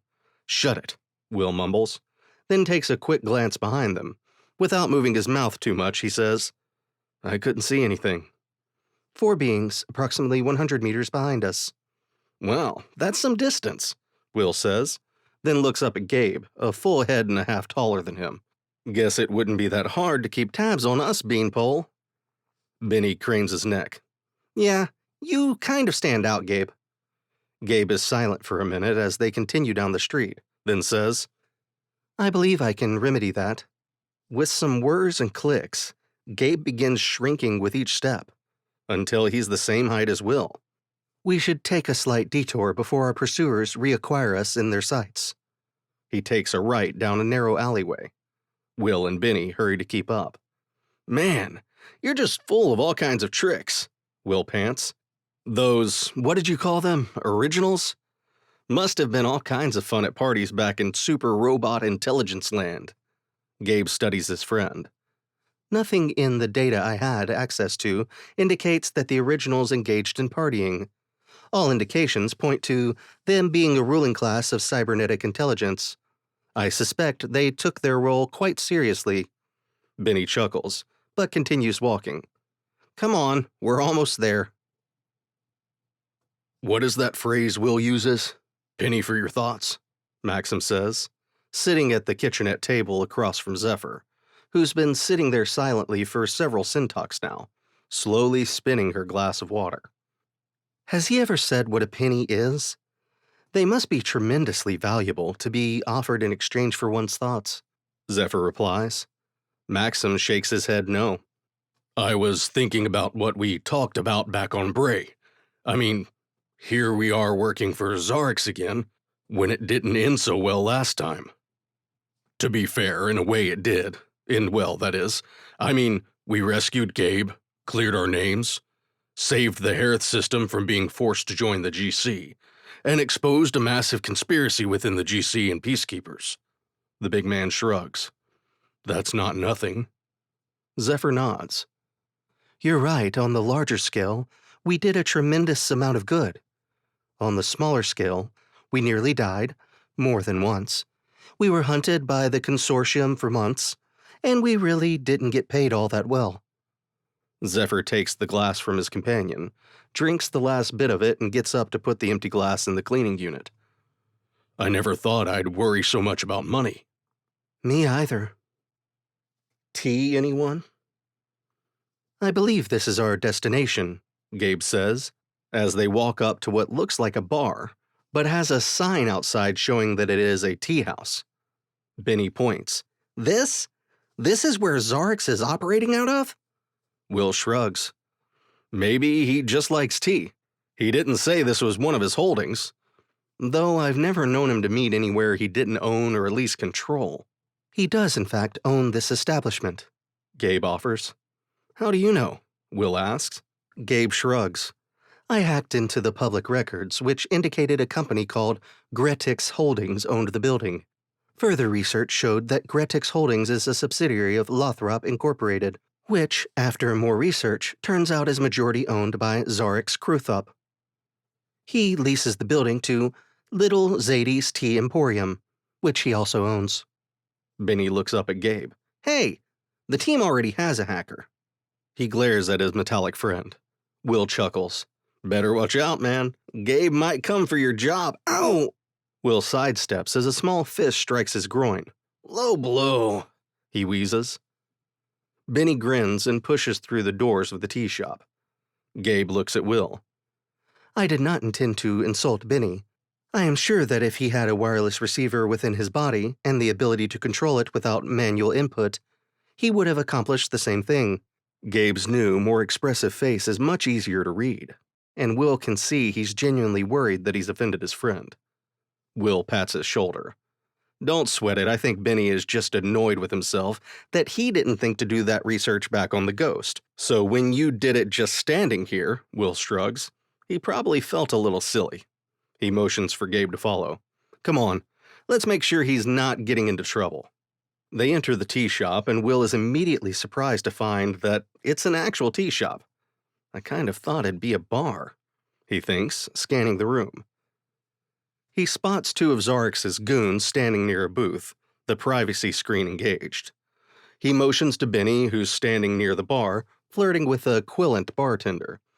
Does he ever stop? Will wonders. Hey boys, you are boys, right? You know what? Doesn't actually matter. Will smiles as wide as he can. Your boss in there? One goon looks Will up and down, then looks at Bennie and Gabe, then reaches down and touches a control. The shimmering privacy screen dissolves to reveal Xarrix sitting at a large booth, with Lorath and Cynthia? Will exclaims, sliding into the booth. Guys, this is Cynthia, remember from Harith Prime, this past Garflack? She ruined it and tried to kill us. Yeah, I remember. She tried to kill me, Bennie grumbles, sliding in. Gabe, in his currently much smaller configuration, slides into the seat as well. Cynthia, the feline featured assistant to Lorath, grins at the small Braylac. Sorry, green stuff. Lorath only wanted your boss. She turns to Will. That little stunt caused quite a stir, you know. Once they are all in the booth, the privacy screen reactivates. Xarrix looks at Will and the others. That's all behind us. Clean slates and all that, yes? He reaches over and pours 2 cups of tea, sliding one each over to Will and Bennie. Gabe, despite your new features, I assume you don't actually ingest food or drink? He tilts his head and examines Gabe. Gabe inclines his head in response. You are correct. My new features are cosmetic only. My internal fusion core still generates the power I need to function. Lorath makes what Will assumes is a chuckle among her species. Yes, well, Xarrix turns back to Will. Let's get down to business, shall we? He asks, spreading his arms expansively. Will nods. Sure. He snaps his fingers. Oh yeah, forgot. Gabe here is recording everything. He smiles and continues before Xarrix or Lorath can object. Non-negotiable. You screwed me last time. Your privacy screens always interfere with risk comms. But Gabe has acquired special skills. After this, if you don't screw us, we won't need to record our conversations. But for now, he trails off, still smiling. Fine, Xarrix grumbles, then continues. I've been commissioned to help a certain individual salvage a derelict fleet. A derelict fleet? Bennie interrupts. He leans forward. Who just leaves a fleet abandoned? Xarrix raises one hand and makes a pinching motion, cutting Bennie off. As I was saying, he shoots a glare that would melt stone at Bennie.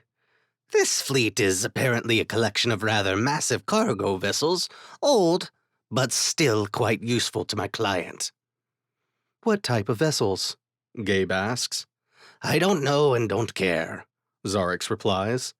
The client wants these ships. She doesn't have the means to acquire them herself, and has hired me to facilitate. He spreads his hands. I have hired several teams of salvagers, but prefer to hedge my bets.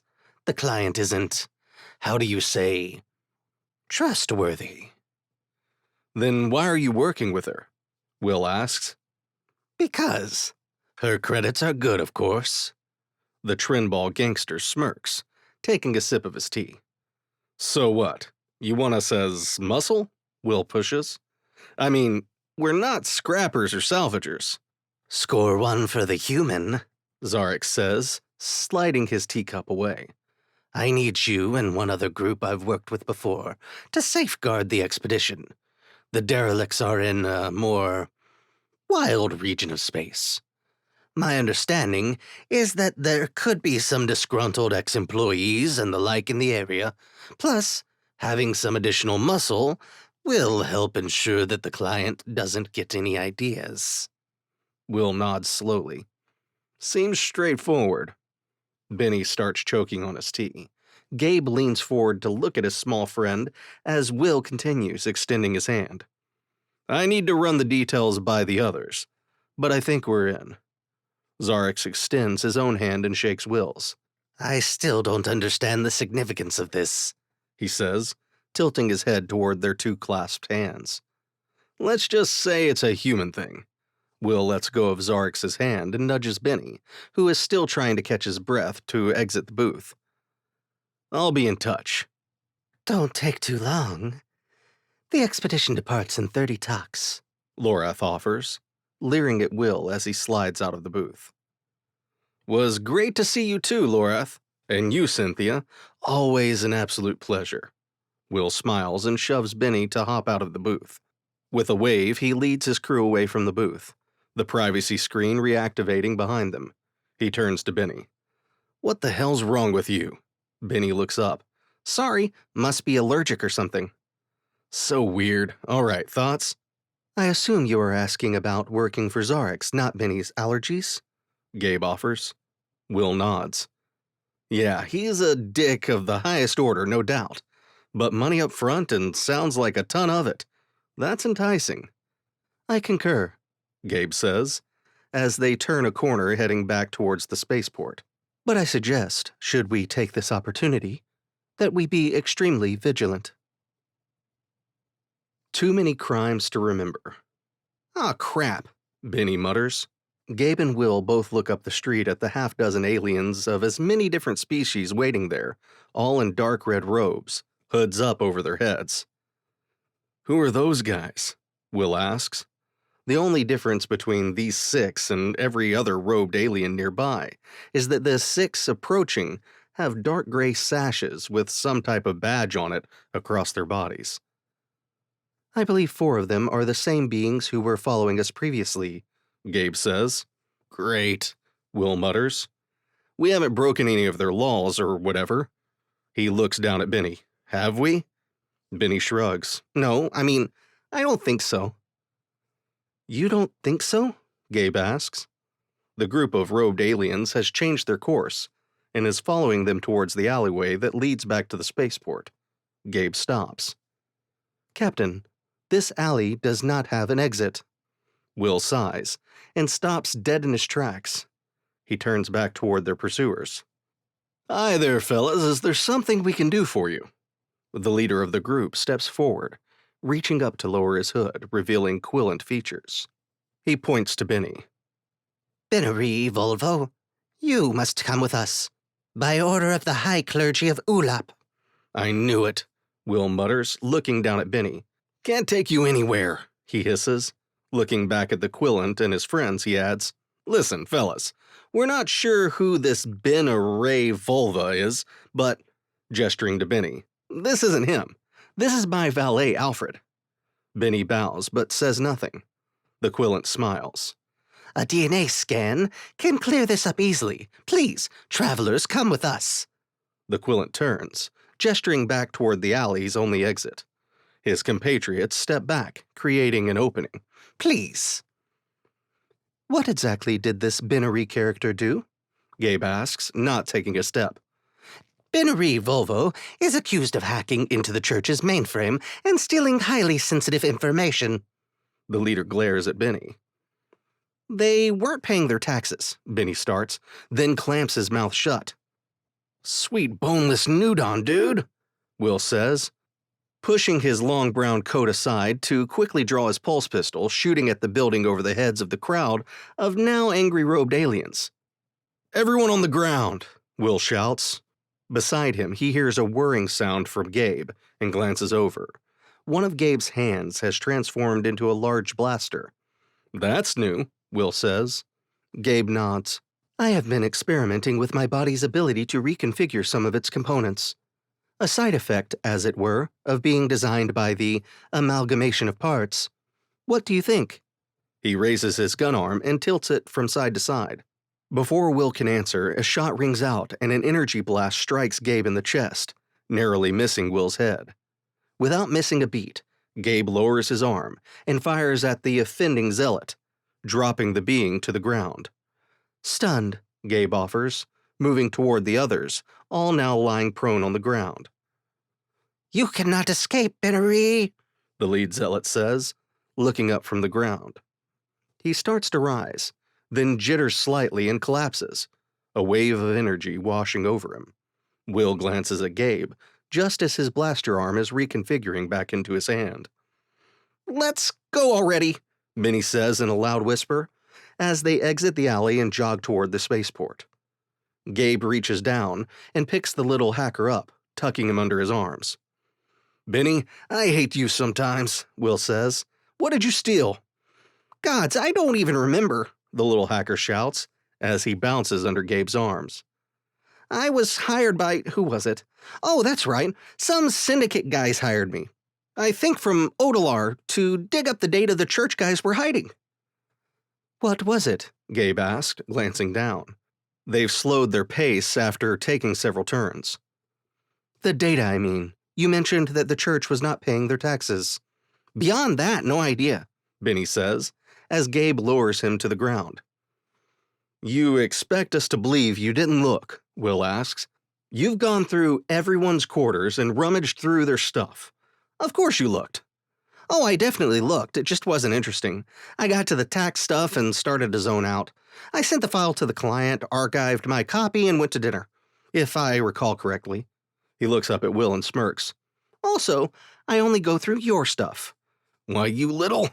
Will makes a grab for the little Braylac, who expertly dodges and trots on ahead a few steps. "Hate him," Will mutters again. "That's a lot of money." Back aboard the Ghost, now sitting in orbit over Fury and safely out of reach of the religious zealots that run Polto City, Will leans back against the lounge sofa. "So, we all good with this?" He looks around. Zephyr and Maxim are sitting together at the small kitchenette table. Gabe is standing near the hatch leading toward engineering, and Bennie is sitting in a chair facing the sofa. Bennie raises his hand. "I say we do it. It sounds straightforward and the money is good. Correction. The money is great." "Nothing is ever straightforward where Xarrix is concerned," Zephyr offers, looking at Bennie. "You should know that." "Well, sure," Bennie replies. "But the money is outstanding." "While I have no strong opinion one way or the other, I will say that our current financial situation is at least not so dire as to make taking this opportunity a must," Gabe offers. "However, Bennie is correct in his assessment of the sum." Will nods once. "Gabe's right. Money-wise, we can pass on this job and be okay. Bennie's folks paid a hefty reward for rescuing Linlu." He looks at Bennie. "Maybe someone will kidnap her again." Bennie sticks his tongue out in reply. "You mean BB's parents?" Maxim asks, not even a hint of a smile on his face. Bennie raises both fists and slams them together as he raises his arms, then for good measure sticks his tongue out again. Will just stares for a moment. "What the hell was that?" "Friends," Bennie says, smiling. "Ross Geller, I like him." Will chuckles. "I was always partial to Chandler. Anyway, sounds like there aren't any strong nays, am I wrong?" He looks around the room at each member of his crew in turn. Each shakes their head. "Okay then." He tilts his head upward. "Computer, open a channel to Xarrix." "Working," the ship replies. After a moment, the telltale soft beep announces that they're connected. "You've made a decision?" the crime lord asks. "We have. We'll take the job. You know the deal, pay up front." "That's excellent news. My representative will bring the payment on a transfer stick when they come aboard." "I'm sorry, what now? Who's coming aboard? For what reason?" Will asks, glancing at Maxim and Zephyr, who have visibly tensed. "You didn't expect me to pay you all that money up front, with no way to ensure you didn't go back on your word." "You son of a..." Will starts. Xarrix makes a hissing sound, silencing Will. "Do not forget it was you who broke the deal between us first, by trying to keep the droid." "His name is..." Will starts again. "I don't care," Xarrix continues, cutting off Will. "My representative will be aboard your ship for the duration of the operation to ensure you do not cross me." He pauses, then adds with a smile in his voice. Look at it this way. You get the payment without worrying about transfer intercepts, and you get to make a new friend. I know how much you were dying for friends not so long ago. You'll receive the coordinates shortly. Before anyone can say anything else, the soft beep of the comm system lets them know Xarrix has terminated the call. Asshole, Maxim mutters, then looks at Will. I used that right? Most definitely, buddy. Will looks around. Okay, let's hang here and prep the ship for our visitor. Bennie and Z, go get one of the guest berths ready. Maxim, run a diagnostic on the weapons systems. Let's make sure we're solid there. He looks at Gabe. Everything good down in Gabe Town? Gabe tilts his head. By Gabe Town, do you mean engineering? Yes, everything is operational and within acceptable tolerance ranges. We are, as you say, good to go. He smiles, then turns serious. Captain, we should be cautious on this mission. It is one thing to work with Xarrix again, but to have one of his operatives aboard poses a significant risk to the ship and crew. Will places a hand on the shiny metallic shoulder. No argument there, my friend. We'll be careful. Can you configure the terminal to capture everything that goes on in here? Zephyr asks Bennie, as they enter the guest berth to be assigned to Xarrix's representative. I suspect knowing what goes on in here may be of value at some point. Bennie gives the Pelorian woman a sly look. Sure I can. You're not worried that's a little, invasive? Zephyr shakes her head. Whomever this person is, they're not our friend or our ally. They're here to make sure we do the job Xarrix has paid for, and to spy on us. She looks around the room. They will likely try to kill us at the first reasonable opportunity. Bennie shudders. You think it's Lorath? He asks, taking a seat at the terminal built into the small desk in the corner of the room. I mean, who else would he trust to watch over us? Could be. She is Xarrix's right hand. It would make sense to put her with the crew he trusts the least. Zephyr moves to the small dresser and opens each drawer, making sure the previous occupant has not left anything behind. She picks up a small bundle of data cards. I suppose it depends on who the other crew he's hired as protection is.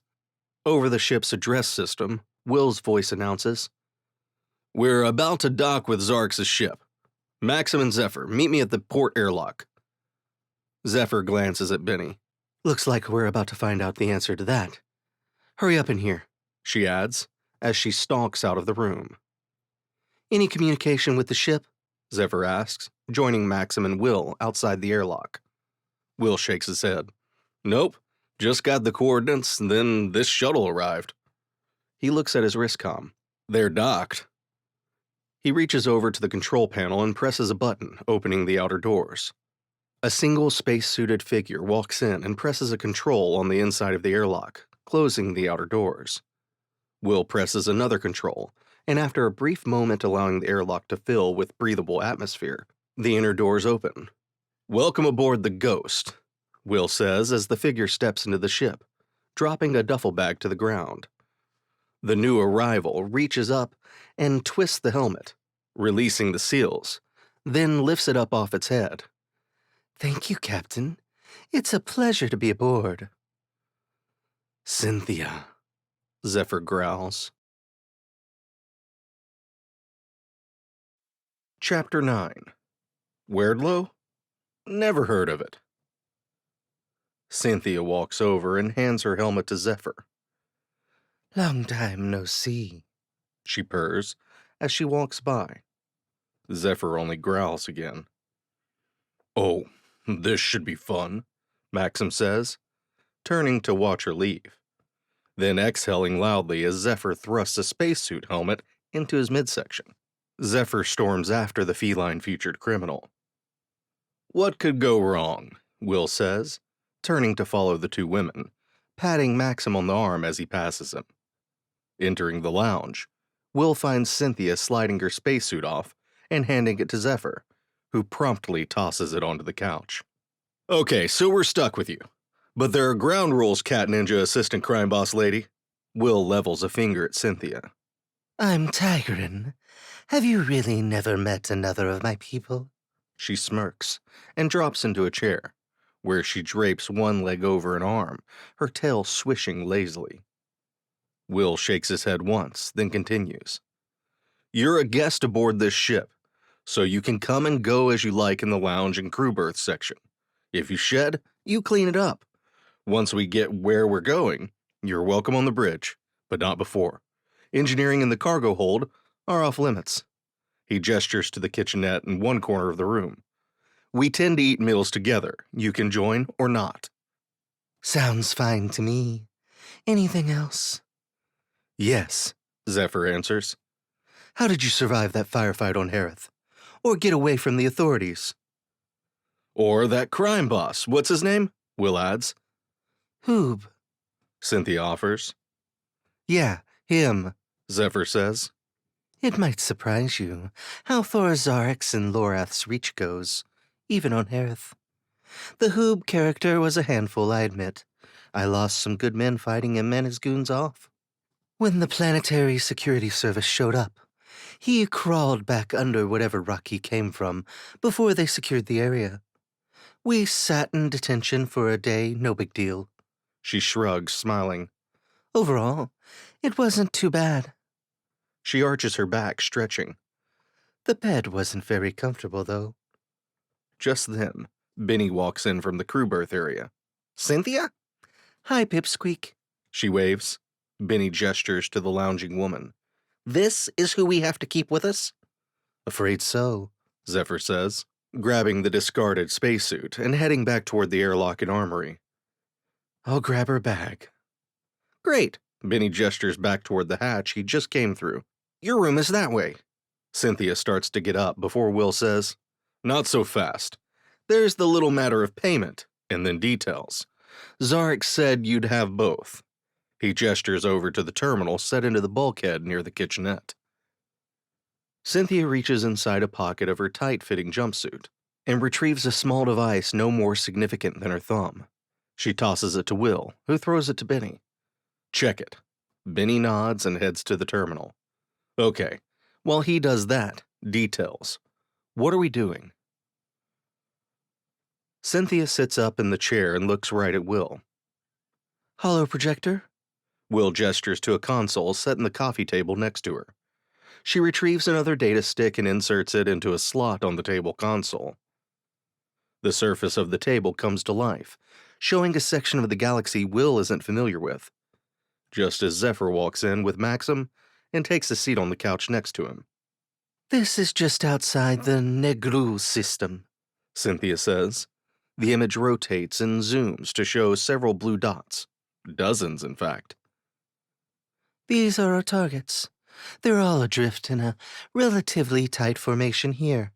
She gestures to the dots. This is 12 light years from Weirdlow 3, which is where our client is. Weirdlow? Zephyr asks. That system is classified as Badlands. She looks at Will. The Peacekeepers gave up trying to civilize the system and its neighbors several cycles ago. The last I heard, Weirdlow 3 was home to some low-writ warlord who'd taken control of the system. Be careful not to use that term if you meet our client. Cynthia smiles. She prefers the term Duchess, since warlord sounds so malevolent and masculine. She chuckles. And low rent sounds insulting. Warlord suits her just fine, as she's one of the cruelest beings I've ever met. Cynthia shakes her head slightly. I'm getting off track. These, and she gestures to the blue dots, are some of the massive ships, freighters of some kind, we assume. She wants them to create a maritime fleet, to begin building her empire, so that she can expand beyond Weirdlow. She sees shipping as the key. You said she's a warlord. What's the need with empire building at this point? Will asks, leaning forward, staring at the hovering blue dots. Weirdlow is a relatively poor system, so are its neighbors. That's why it was so easy for the Peacekeepers to designate the region Badlands and be done. Cynthia replies. With a fleet of ships, she'll be able to create a shipping empire overnight. So, evil space UPS? Got it, Will says. Off we go. Dropping from FTL in a few minutes, Will announced. He looks over at Cynthia, who is sitting at one of the unused bridge stations. You sure we'll be welcome?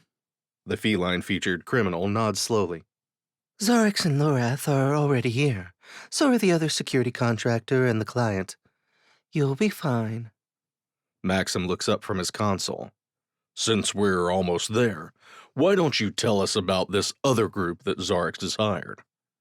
Cynthia smiles at the large ex-peacekeeper. I don't know who they are. Xarrix hired them and never told me who it was. I don't even know if Lorath knew who they were before they arrived. Sure are a lot of unknowns, Bennie says from his station. Agreed. Gabe says. And that's why you're being paid so well. The Tigran woman replies, then points to the main display. Oh, look, we're here. Will grumbles something underneath his breath, then focuses on the ship's controls. Reaching over, he pulls back the FTL slide, and the main screen changes from long, stretched-out rainbow lines to regular, everyday pinpricks of light. I heard that, and wouldn't you like to know? The Tigran chuckles, then turns to her station. I'm contacting Xarrix and Lorath now. The screen changes, and Xarrix is looking at the crew from the bridge of a ship Will doesn't recognize. He smiles. Kinda weird to not see you sitting in a booth at a bar. Xarrix laughs, which sounds like a rasping cough, then stops. Always with the jokes. I wonder how funny you'd find it if I dropped a viral bomb on your mudball planet. I'm certain I could get in and out of your home star system without a Peacekeeper patrol ever noticing. His eyes narrow as he leans forward and stares directly at Will. Would that be funny? Will chokes on whatever he was about to say and just asks, Are we ready to go? Xarrix smirks. Almost. Come aboard the Berserker. Duchess Jorella wants to meet the entire command staff for this little endeavor. Maxim looks up from his station. Not a very apt name. He gestures to one of the smaller subscreens near the front of the bridge, which is showing a long-range view of what could at best be called a battleship-class vessel. Ancient and very undermaintained, but still enormous. Several of its gun emplacements are barren, and there are meters-wide patches across its hull. On the main screen, Xarrix clears his throat. Just you. Your crew can remain aboard the Ghost. No deal, man, Will says, but Xarrix interrupts. It is non-negotiable. Cynthia, ensure he does as he's told. The screen goes back to showing the section of space in front of the Ghost, which now includes the rapidly approaching battleship. Zephyr turns to Cynthia. Excuse me, what? Ensure he does as he's told? And how exactly will you be doing that? Her hand is resting on the pulse pistol she wears in a hip holster. Cynthia waves one hand. Calm down, everyone. She turns to Will. Don't start this little outing on the wrong foot. She gets up and leaves the bridge. I dislike her, Gabe offers. You and me both, buddy, Will says, working the controls bringing the Ghost closer to the Berserker. Zephyr, can you take the controls? I may have to go alone, but I don't have to go unprepared. He stands up and heads towards the bridge hatch. Gabe follows. As Will and Gabe enter the armory, below the bridge, Gabe says, Captain, I do not have a good feeling about this. I would like to amend my earlier statement regarding my acceptance of this project. No take-backs, pal, Will says, grabbing his modular armor. Probably be rude to show up in that Harith power armor of mine, he thinks, attaching the armored cuff around his wrist comm. Is that a concept on your planet?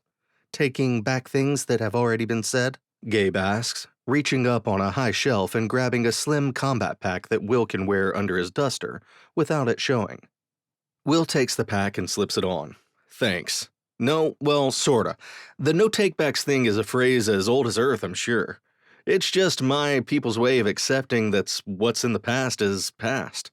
You can't take back your approval any more than I could not set a course for the rendezvous point where we picked up Cynthia. Will shrugs. All we can do now is make the best of the situation as it evolves. He slides an armor plate onto his chest, the powerful magnets locking into the concealed attachment points in the underlayer he always wears under his everyday jumpsuit. Will grabs his brown leather duster and says, "Okay, let's get this party started." Meet the team. As Will exits the armory, a metallic hand rests on his shoulder. "Take this," Gabe offers, holding out a small device with a blinking blue light. It's no longer than Will's thumb and twice as wide. "What is it?" he asks, turning it over before shoving it in a shoulder pocket of his jumpsuit. There's a small thud against the hull, and Zephyr announces over the comms, "We're docked. They say we have to clear out to make room for the other ship." "A precaution," Gabe says, walking over and opening the inner doors of the airlock. Cynthia turns the corner. "Precaution?" Walking into the airlock, Will nods. "Thanks, pal. Never you mind," he says to Cynthia. Will smiles at Gabe as the door closes on them both, then reaches over and presses the control to open the outer doors. The indicator shows a solid seal and atmosphere on the other side.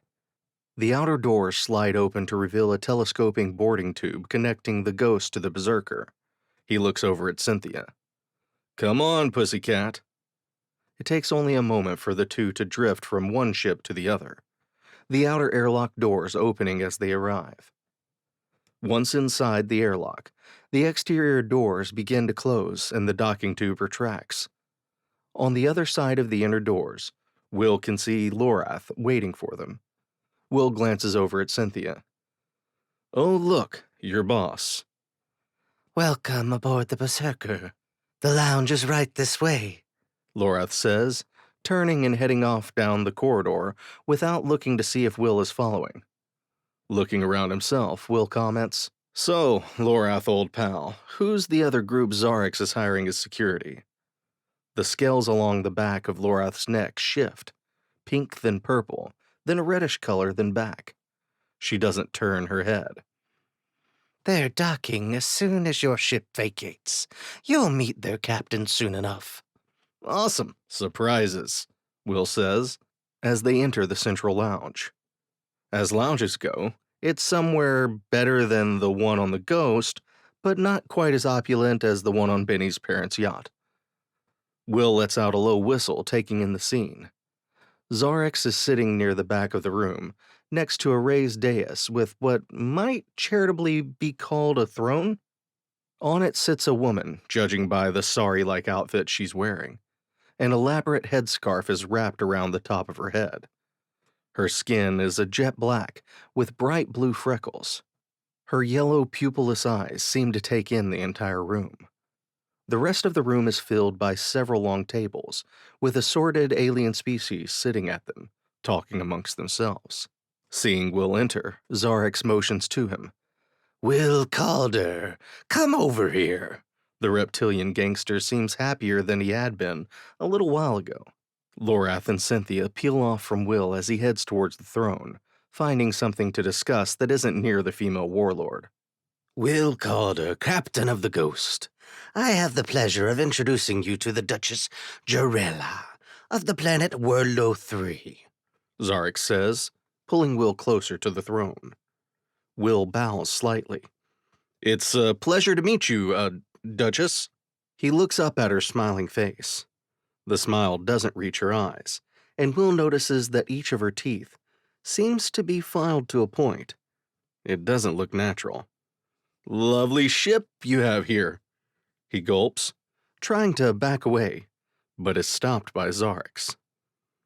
Jarella eyes Will. I like this one, though he seems rather puny and frail.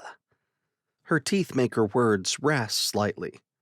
Will notices that instead of a nose, she has two large slits that flex as she inhales. Will straightens. "Whoa, whoa!" Xarrix interrupts. Will has worked with me before. He's an accomplished pilot and smuggler. I am sure you heard about the Xarrix incident. That was Captain Calder and his crew. Jarella nods. I'm familiar with the exploits of the crew of the Ghost. She claps her hands together. Quite an exciting life you lead, young captain. Will glances at Xarrix, Then back to Jarella. Thanks. Xarrix Kruthup! A voice booms from the opposite side of the room from the corridor that leads to the airlock. As Will and Xarrix turn, Will hears Xarrix groan, then force a jovial tone. Folix Sol, welcome.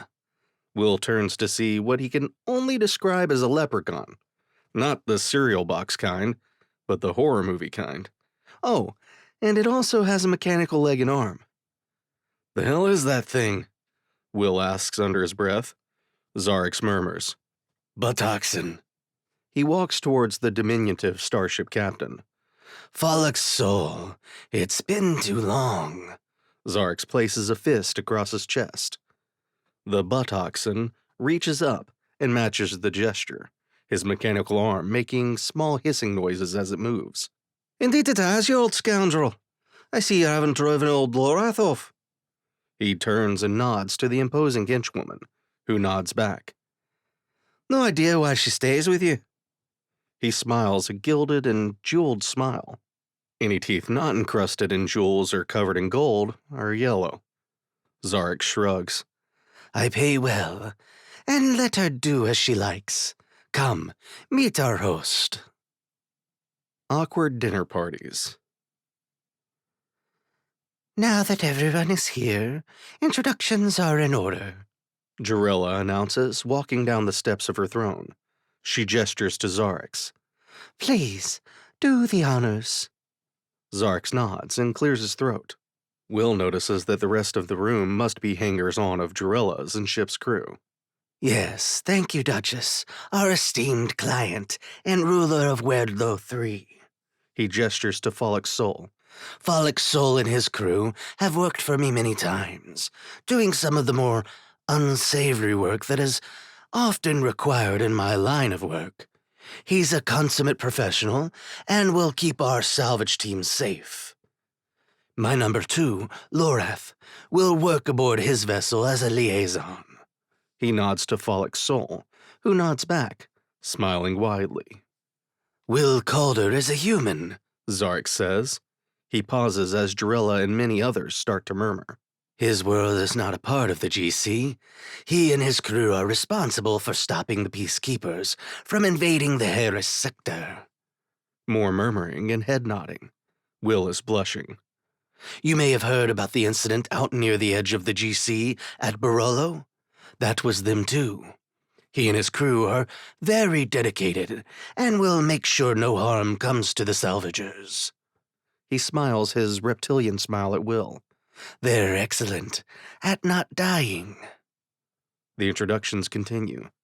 Many around the table are in fact the salvage teams who will man the small tug freighters that will board the derelicts. They're a mismatch of races, including many Will has never encountered. After that, Jarella tells everyone to take a seat for a feast to mark the beginning of the endeavor that will transform her system into one the GC wants to interact with. Will ends up sitting across the table from Folix Sol and next to Lorath. He leans over to Xarrix second. So, you get to ride herd on the Munchkin and his crew? Was there like a paper, rock, scissors kind of thing? Winner gets the ghost? He smiles. In fact, I chose to supervise Folix Sol, believe it or not. Babysitting you and your band of losers is the easy job. She sneers as she pushes a scoop of something Will hasn't been able to identify around her plate, with a piece of bread. She takes a bite, never letting her eyes off Will. When she finishes chewing, she adds, His team is the one Xarrix hires for the jobs he doesn't think you can do. What's that mean? Will asks, looking at something on his plate that is wriggling away from his fork. What jobs does Xarrix have that I couldn't or wouldn't do? I've smuggled weapons and supplies, stolen merchandise. He looks at her without blinking. Robbed super-secret space stations owned by the consortium? Lorath looks Will in the eye, then begins to tick things off on her clawed fingers. Transporting slaves, destroying food shipments for non-payment, hijacking, the occasional murder or assassination. Once he asked Folix Sol to deorbit a small orbital habitat. Will is staring, his mouth hanging open. You're going to attract flies like that, she says, then turns to the grinning Folix Soul sitting across the table. How have you been, Folix? The evil leprechaun pirate smiles his jewel-encrusted smile at her. Quite well. We recently came to run a small piracy operation near Bintux. Oh, Lorath says. Killing the leader and his lieutenants helped to encourage the rest of the gang to fall in line behind me and mine. Very lucrative. I'm surprised Xarrix didn't tell you about it, as he's the one who provided the location of their base and some special weapons for the task. He glances at Will, who is listening, while trying to make it look like his food has been eaten without actually taking a bite. Apparently, they were behind on payments for some rather nasty weapons Xarrix had sold them. Harsh, Will mutters. Folix Soul looks from Lorath to Will. What about you, Will Calder? You seem a bit honorable to be amongst this group. What with saving the galaxy and all. How'd you end up working with Xarrix? Will smiles while chewing on something he can't identify, trying to think of a reply. To buy more time, he takes a sip of the grum in front of him. Well, it doesn't pay as well as you might think, saving the galaxy, though the Ghost got a complete overhaul from the Incarans, all on the Harith's dime, so that was nice. I've been working with Xarrix since I got the Ghost, actually. He hooked me up with work and even helped me find my crew. Backstabbing crime boss notwithstanding, he's done me some solids. Will shrugs. This job sounded interesting. Folix grins. That's right. You came aboard in that Ankaran Raptor. Very nice ship for an older model, that is. Will glowers, turning to look the diminutive pirate in the eye. Excuse me? The Patoxian pirate spread his hands wide. The Ankaran Raptor Model 89 was a great ship in its time. I know many a pirate who tried to get their hands on one when they came out. Alas, as usual, the Peacekeepers kept most of them for themselves. He grins. The Model 92. Now that's a fighting machine. I'll have to see if I can find one and get a tour, Will says, taking a sip of his drink. I'd be happy to show you around. My ship, the Butcher, is a Model 92. Folix's smile, while enormous, is not at all friendly and doesn't reach his eyes. Will nearly chokes on his drink. You have a Raptor? I didn't think there were that many, outside Ankara or Peacekeeper Special Forces. He looks at Lorath, who just shrugs and turns to talk to a being that looks to Will like a Teenage Mutant Ninja Turtle, only orange, its shell covered in spikes and with 3 eyes. Oh yes, my friend, they are quite rare. I understand you stumbled onto yours. Quite impressive, that. I got the Butcher the old-fashioned way. I killed her captain and crew while they were aboard a space station getting drunk. Once her crew was dead and her own fate sealed, getting the command codes from the captain was easy. Her threshold for pain was surprisingly low. Will stares down the little pirate. First of all, I didn't stumble onto the Ghost. She was given to me when her captain and crew, people I genuinely liked mostly, were murdered in cold blood by some Holgian assholes and a Peacekeeper scumbag named Janus II. Will pauses. Fuck you. He gets up and heads towards the back of the lounge. Looking over at Xarrix, he calls, Been fun. I'll be on my ship. Holler when we're ready to get underway. Without waiting for an answer, he exits the room, lifting his wrist comm to his mouth. Come get me. Part 3, Chapter 10. That's a lot of ships. The party aboard the Berserker goes on for what feels like forever to the crew of the Ghost. Eventually, the Butcher docks with the massive battleship, picking up its captain, and the order is given to get underway. Folix Soul wasn't lying about his ship. It looks like the Ghost in the most superficial of ways, but her engines are more significant, and her forward weapons, both those on the engine nacelles and above and behind the bridge, are much fiercer looking. Add to that a much sleeker overall appearance, and the Butcher looks like a much meaner vessel than the Ghost. As Will brings the ship out of FTL, Bennie complains. It didn't look that far on the holomap. Maybe it wasn't to scale, Will says, looking over the tactical map showing on the main screen at the front of the bridge. Wow, that's a lot of ships, right? He looks at Cynthia, who's taken up residence at an unused bridge station directly behind Will's command and pilot station. She just shrugs and goes back to filing one of her claws, with a large metal file Will is sure came from engineering. Zephyr nods. More than Xarrix mentioned, that's for sure. She looks down at her console. Incoming comm. It's Xarrix. She taps a control and Xarrix's voice enters the bridge. I'm transmitting your assignment now. It'll include the ships you are to protect and patrol routes you're to fly. Your primary objective is ensuring that the salvage teams can come and go between the derelicts safely. How hot is this area? Will asks. I didn't even know there was anything here. How could anyone else? Excluding Jarilla, of course.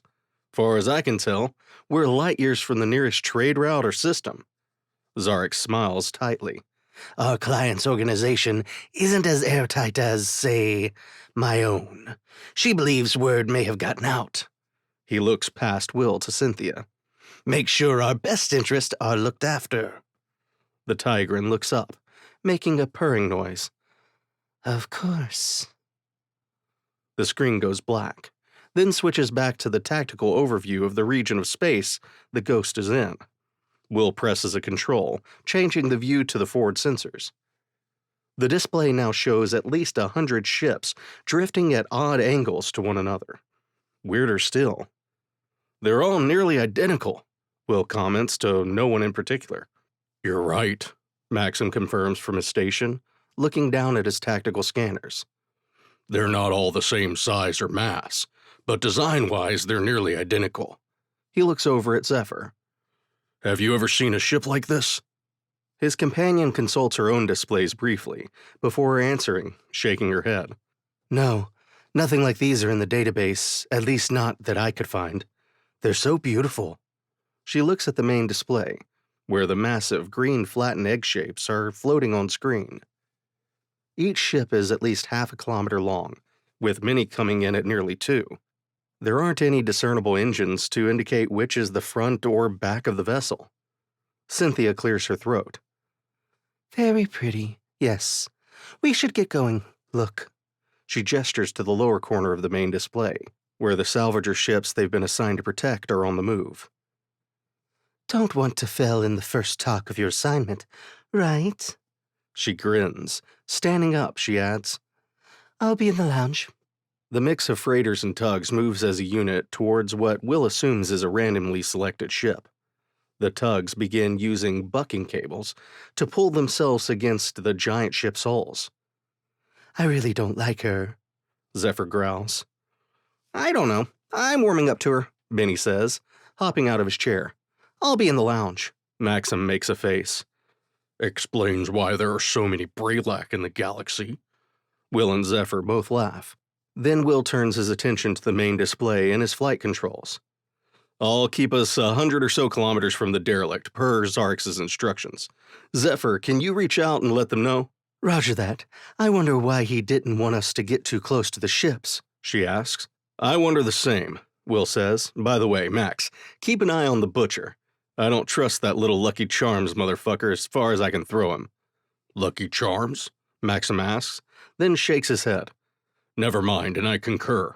I read up on Thalic's soul, or at least as much as possible, as his public record is pretty light. Before we departed, I reached out to a friend in the Peacekeepers, and since I'm no longer a felon and traitor, he did me a favor and sent over Saul's Peacekeeper file, which is considerably more detailed. Will turns to his big friend. And when exactly were you going to mention this to me? Maxim shrugs. Now? Will tuts. What have you got? Zephyr crosses the bridge hatch, where she presses a control on the panel next to it. The panel turns red. She looks at Will. Just in case our cat ninja comes back. Maxim works his console, bringing up a Peacekeeper file on the main display. In the top right corner is a picture of Thalic's soul. Lorath wasn't exaggerating when she told you what he's been up to. He's wanted on 7 worlds the Peacekeepers have contracts with, for offenses ranging from extortion to attempted genocide. He scrolls the file on the display up. He's also wanted in several of the unincorporated areas, particularly Flad Denor, for crimes against the people, whatever that means. Damn, Will says, reading as the file continues to scroll. This is one seriously evil leprechaun. Maxim and Zephyr exchange a look, then both shrug. Bennie plops down on the sofa next to Cynthia. So, looks like we'll be sitting around with time to kill. What do your people like to do for fun? If Bralek had eyebrows, his would be waggling, but since they don't, just his green eyelids bouncing up and down. The feline-featured assistant criminal leers at Bennie. I don't think you could handle what I like for fun. Resting his small green hand on her light brown furred hand, he murmurs, Why don't we find out? Spaghetti Factory. So they'll start tomorrow? Maxim asks, sitting at the kitchenette table. Everyone, including Cynthia, is present. Yes, according to the captain of the Hufflo, their initial inspection shows several places they think they can dock and cut through the hole. The Plo has most of their equipment, so they want to make sure it can dock. Will looks over at Cynthia. Have you heard from Lorath about the other team? They have anything yet? Taking her fork and spinning it, she looks down at the mass of noodles on her plate. Lifting the fork, she eyes the mass. About the same. The Arabi is the lead ship of their salvager group. They scanned one of the smaller vessels, found a few places they think they can cut in. She leans down and takes a bite of her spaghetti, biting off the noodles that linger on the fork, letting them drop to the plate, red sauce staining the fur on her chin. Needs meat, she says, licking her lips and sizable incisors. Maxim leans in, helping himself to a second helping. This is quite good. Not as good as tacos, but a close second. Go easy on the parm. That's the last tube, Will says, pointing to the tall green cylinder of 100% grated Parmesan cheese in Maxim's hand. It's quite good. You should have gotten more when you went home. The big Pelorian set the container back on the table. I didn't know I'd be feeding so many, Will says, scooping up a bit more of the noodles and rich red sauce. Cynthia watches all this. How long has it been since you went back to your home world? Will sets his fork down. I guess it's been 4 years now, give or take. Why? Just wondering. That's a long time to be away from home. He doesn't have a choice, Zephyr growls, then takes a bite of spaghetti as Maxim rests a hand on her leg under the table. At his touch, some of her tension drains away. Oh, I knew you were the only one. Xarrix mentioned your people being pretty primitive. If that's the case, how are you here, flying this ship? Surely the Peacekeepers are still patrolling primitive pre-contact systems? She looks at Zephyr, who nods. Will smiles sadly. Long story. Maybe I'll tell it to you one day. You know, when you're not a sort of evil overseer watching my every move. Cynthia purrs, loud enough for everyone at the table to hear, then raises her glass in a toast, smiling, her lips stuck on her incisors. From across the table, Zephyr growls again. I'm not hungry. She gets up and storms out of the lounge. Maxim looks at her retreating back, then at Will and Cynthia, then back to where the hatch to the crew quarters is closing behind Zephyr. He gets up and follows. Bennie reaches across the table for Maxim's plate. More for the rest of us, he says, dumping the contents of Maxim's plate on his. He's right. You really should have gotten more of this Parmesan cheese. Parmesan, Will corrects, then looks at Cynthia. So, how does someone like you get stuck working for someone like Xarrix? She grins. Someone like me? Like me how? Will blushes slightly. I mean, you seem intelligent. And hot, Bennie interrupts. Ouch! He jerks as if struck, then glares at Will. Don't you have someplace to be? Will asks, looking at Gabe, who's been standing silently, as usual, off to the side of the dining area. Taking the hint, Gabe says, Indeed, we have a series of diagnostics to run on the main computer. No, we don't, Bennie says, around a mouthful of spaghetti. He gives another jerk, like someone has kicked him, and he glares. I swear to Noblar, do that again. Gabe comes over and takes Bennie's plate. Come along. We have things to do that aren't here. You can eat there. He turns and starts to leave, Bennie's dinner in one hand. Bennie lets out a growl-like noise, turns to Will and glares, then hops out of the seat and follows Gabe. As they near the hatch leading to engineering, Will can hear him complain. "You said I couldn't eat in engineering anymore." "I will make an exception this one time," the tall droid says, looking back at Will and Cynthia, now alone in the lounge. "I think he thinks you and he are competing for my affections," Cynthia says in a low voice, smiling behind her drink. Will feels his face warm. Are we? His face feels so hot. He's sure it must be red as a beetroot. "You're kind of horrible at this," Cynthia laughs, scooting closer to him on the bench.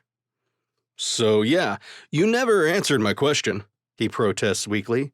"About how I ended up working for Xarrix? It's not that interesting a story, really. I was working for Laura Thesser's second in an extortion racket in one of the larger night markets on Fury, when Xarrix took notice and absorbed her operation. Rather than get herself killed, she became his second, and I stayed on as hers." Will jumps slightly, feeling a hand on his thigh. He says, a few octaves higher than normal.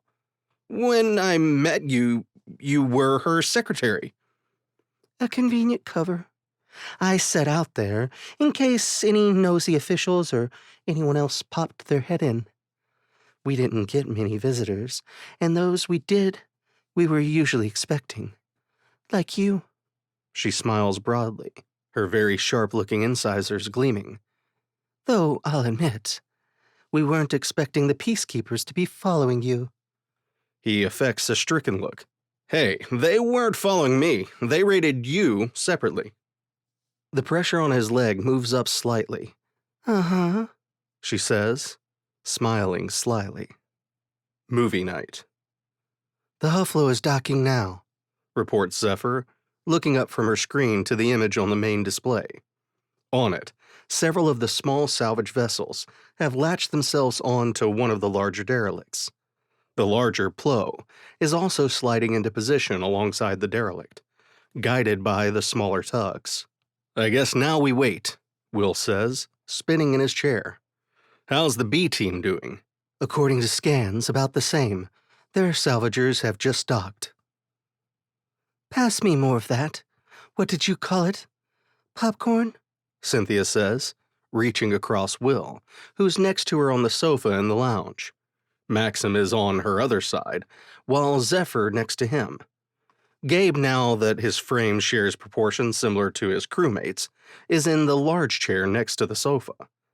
He takes the popcorn from Bennie, who has taken to sitting on the arm of the chair when Gabe joins them, and with a series of clicks and slight whirs extends his arm several feet, over to Cynthia, who is staring wide-eyed. "I didn't know you could do that," she says in awe. Will shakes his head smiling. "Neither did we. Gabe is full of surprises lately." He presses a button on his wristcom, and the movie pauses. "Where'd you pick that up?"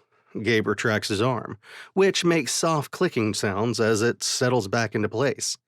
He lifts his hand to inspect it, rotating it 180 degrees. "As I mentioned on Fury, I have been experimenting with this new body. The design I based myself on seems to be tremendously adaptable." Shrugging, he adds, "There is, however, no instruction manual." Cynthia leers at the engineering bot. "Exactly how adaptable are we talking here?" She raises her eyebrows, her feline ears twitching. "Down, girl," Will says, resting a hand on her knee. From the other side of Maxim, there's a low rumble. Will presses the control on his wristcom and the movie returns. Bennie leans forward. "So, this is called what again?"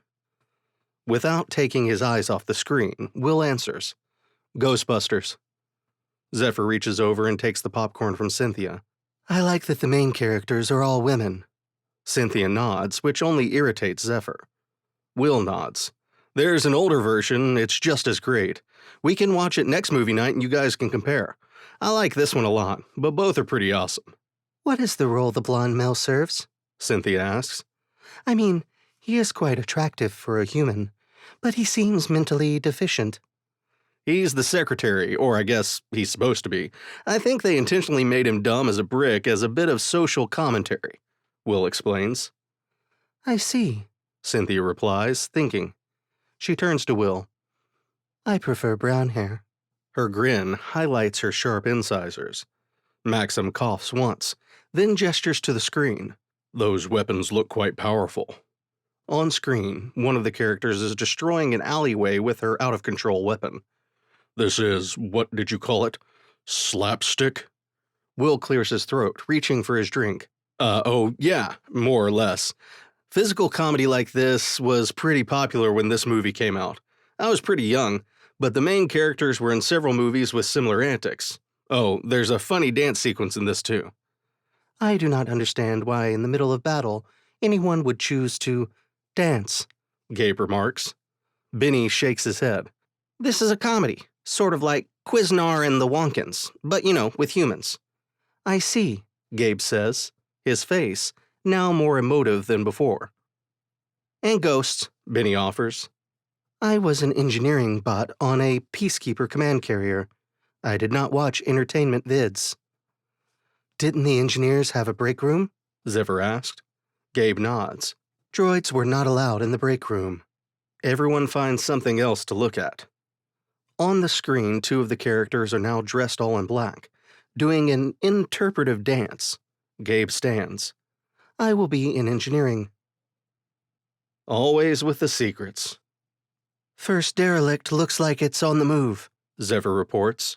On the screen, the derelict the Hufflo had been docked with is lurching slightly and moving off toward a section of space near the Berserker.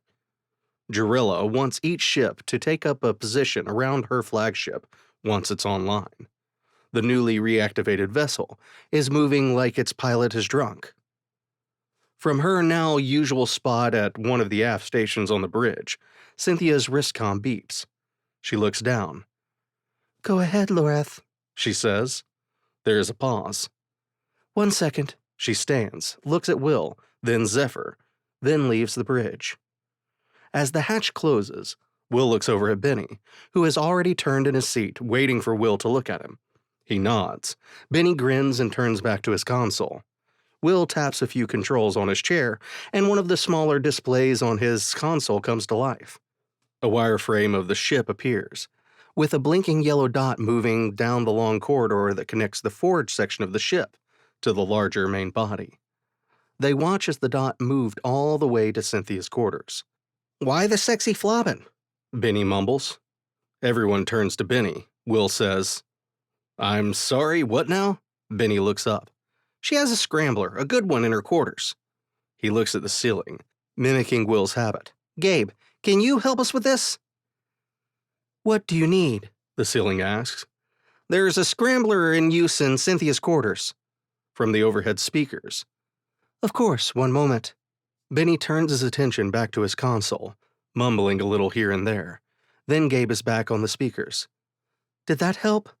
Bennie smiles. It did, yeah. Well, at least a little. He presses a button. The speakers come to life. Let them find out. Something, some garbled back and forth. Biotech Warfare Division will pay handsomely. This is followed by a burst of static. Will looks over at Bennie, who is frantically working at his console. Do what you have to do. A little more static. Xarrix doesn't care. Then Cynthia's voice. I can take care of it. Zephyr is staring at Bennie. That's it? Seriously, what do we even keep you around for? Harsh, Maxim says, under his breath. Grolac off, Bennie shouts. If I'd known she had a scrambler, I could have planned for it. Will, you didn't see anything like that last night or the night before? Come again? Zephyr says, turning slowly to face Will. The look on her face a cross between betrayal and disgust, but mostly disgust. Will can feel the heat rising from his neck to his cheeks. No, didn't see anything, but also don't know what a scrambler looks like. So, there's that. He turns to fully face Bennie. And fuck you, dude, not cool. Maxim is trying and failing to stifle his laughter. Zephyr is staring at Will, her mouth hanging open. Will spins his chair back to face Zephyr and Maxim. Okay, moving on. He looks at Maxim, deadpan. Maxim is still trying really hard not to fall over laughing. But the ex-peacekeeper just rests one hand on his console, shaking his head a few times, then looks at Will and gives him what Will knows is the Plorian equivalent of a thumbs up. Moving on. What was all that? Biotech division? Who's? Do whatever it takes? Does she have a weapon on board? I searched her and her belongings when she came aboard, Maxim offers, then grins at Will. I suppose I could have let you search her, more thoroughly. He chuckles. Will flips him off. Did anyone search her when she came from the Berserker last time? Zephyr looks at Maxim, who is now dead serious. Both shake their heads. Will looks at Bennie, who stares back at him, face completely blank. That's a no, then. I hate that flobbin', Zephyr mumbles. She looks at Will. We can talk about your life choices later. Will grimaces, then looks at the ceiling. Gabe? Yes, Captain. Scan. What's going on? Is something wrong? Cynthia says, as she walks on the bridge and hears Will. In the confusion and embarrassment, he hadn't noticed her leave her quarters and begin walking back to the bridge. None of them had. The outer hull. See if you can pick up the source of the weird lag I see on the starboard maneuvering thrusters. A pause, then, Of course, Captain. Is the ship okay? The feline-featured maybe assassin asks, taking her seat. Will nods his head. Oh yeah, but since we're just sitting here, I figured I'd have him check out the weirdness I've been noticing. How's Lorath over on the SS Lilliput? The Tigran woman makes a face, then waves her hand. She's fine. We had to discuss some business we left behind on Fury. She grins, showing her impressive incisors again. Work never stops, you know. Don't I ever, Will says, turning back to look down at his console. Chapter 11. Disgruntled Employees. The Nuetzlu is under attack, Zephyr shouts over the overhead speakers. Everyone to the bridge. Will and Maxim drop their sandwiches and rush out of the lounge, followed by Cynthia, who's already reaching for her wrist comm as she moves. Wait for me, Bennie shouts, grabbing Maxim's sandwich off the table as he passes. What's going on? Who's attacking? Which ship is the Nutlu? Nuetlu, and it's in the Team B group of salvagers, Zephyr reports, vacating Will's seat and moving to take her own. Dropping down into his command station, Will glances at his first officer. Then what's the alert for? Fallick's soul and his band of pirates can do what they're being paid to do. Apparently there's too many attackers, Maxim says, consulting his tactical station screens. He taps a control and the main display updates, changing to a tactical view with data, which Will presumes has been provided by Soul's Butcher. On it, there are 5 red triangles, 1 green circle, the Butcher, and 5 yellow squares representing the Salvager team. The yellow squares are moving away as fast as they can, in various random-seeming directions. Gabe, combat time, Will says to the ceiling, as he pushes the sublight engine throttle control forward, forcing the Ghost to almost its full sublight speed. Acknowledged, Captain. From his station, Maxim reports. Weapons hot. Will nods tersely. Open a channel to the Butcher. He turns to Cynthia. Let your boss and our salvagers know what's up, in case they don't already know. Cynthia nods and starts whispering into her wrist comm. By the way, what's the Berserker doing? The Berserker is turning toward the attack, but that thing is slow as Grolak, Maxim reports. A soft beep sounds, indicating that the Butcher has finally accepted the comms request. Captain Nobleplants, I'm a little busy. What do you need? Will can hear Fallick's Soul's crew shouting to each other in the background. Something explodes somewhere on the small pirate's bridge. We're a few syntax out, keep 'em busy, and we'll pick a few off as we come in. I do not need your help, human. Static erupts on the channel, drowning out Soul for a moment. Butcher is more than capable of dealing with these growl-lacking flobbins. Sure you can, Captain Lollipop Guild. Will makes a slicing motion. A beep announces that Zephyr has closed the channel, and Will turns to Maxim. Max, what's your assessment? Based on the telemetry data we're getting from the Butcher, all 5 vessels are mid-sized cutters. Individually, no match for either ship, especially his. But together, they pose a moderate threat, as the Butcher is finding out. The main display updates, showing a close-up view of the battle taking place ahead of them. On the screen, the newer model Ankaran Raptor is venting something from one of its nacelles, and its rear shields are down 20%. A medium-sized blaster turret deploys from between the sublight engines, belching high-energy plasma at one of the pursuing cutters. "I want one of those," Will says, watching the pursuing cutter fire a few more times before breaking off its pursuit, its own shields glowing from the intense fire they have absorbed. "Looks like 2 of those cutters are sporting upgrades." Maxim gestures, indicating 2 of the 5 vessels that are more dangerous than the rest. "That one and this one." The corresponding icons have changed to a darker red and become 5-pointed stars instead of triangles. "Guess we know who to target first. Sending a tight beam to the Butcher. Let them know we're about to take out." Will thinks, then points. "That one." "Done," Zephyr announces. "For all the good it will do." The Ghost is burning hard, so Will cuts her engines so that they're coasting very fast into the battle space. The larger and very much slower Berserker is still several minutes from even being close enough to lay down supporting fire and cover the Ghost and her newer model cousin, the Butcher. The moment the Ghost is in range, Maxim unleashes a volley of missiles from the launcher beneath the ship.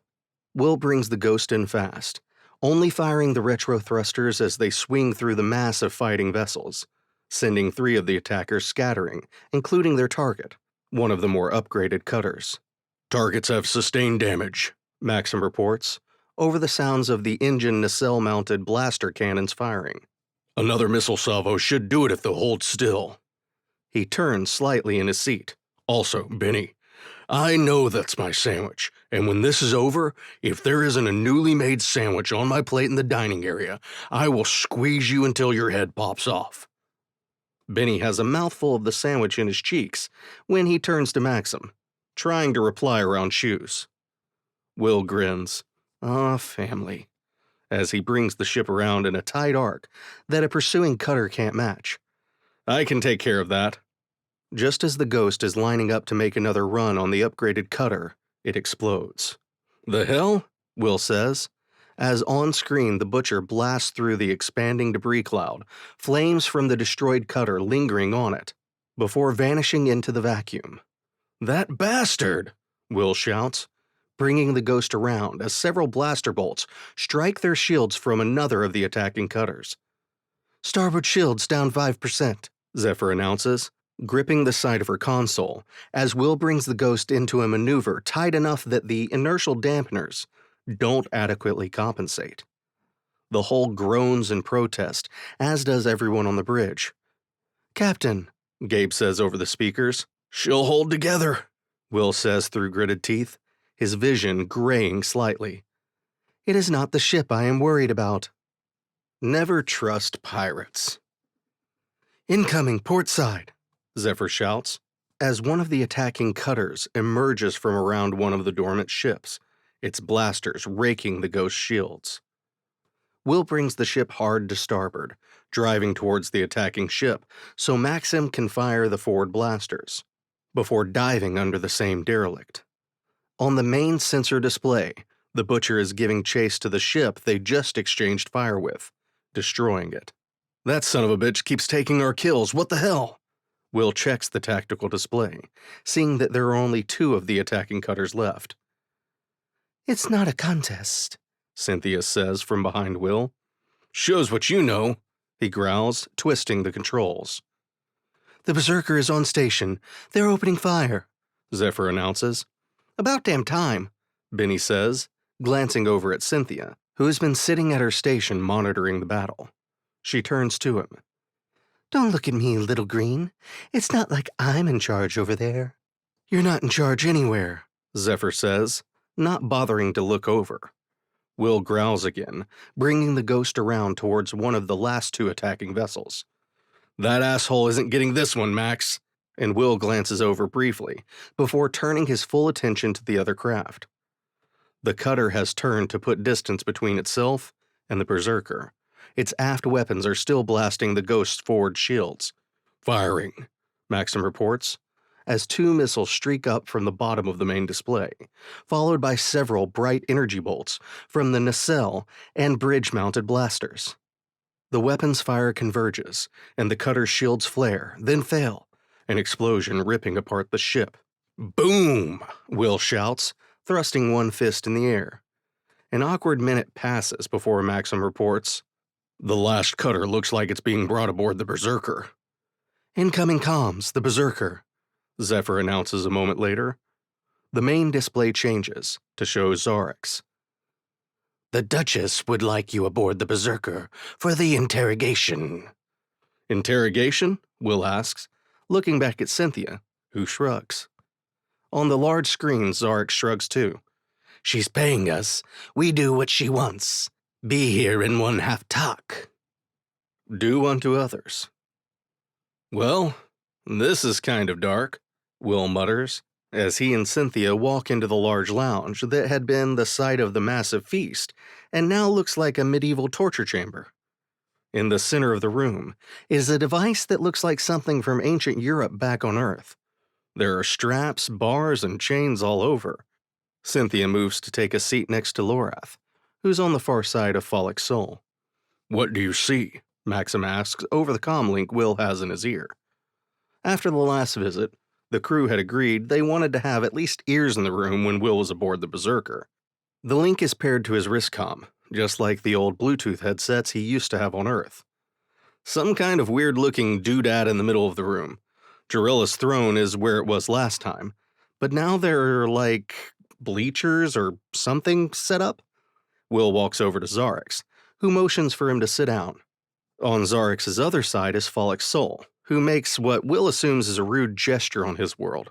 He leans over to speak to Xarrix. What the hell is this? The reptilian crime lord shrugs. Apparently, our client, Your client, Will corrects. my client, has a bit of a theatrical streak. Will decides to change the subject. So, what are these derelicts exactly? They seem to be a bit of work to get up and running.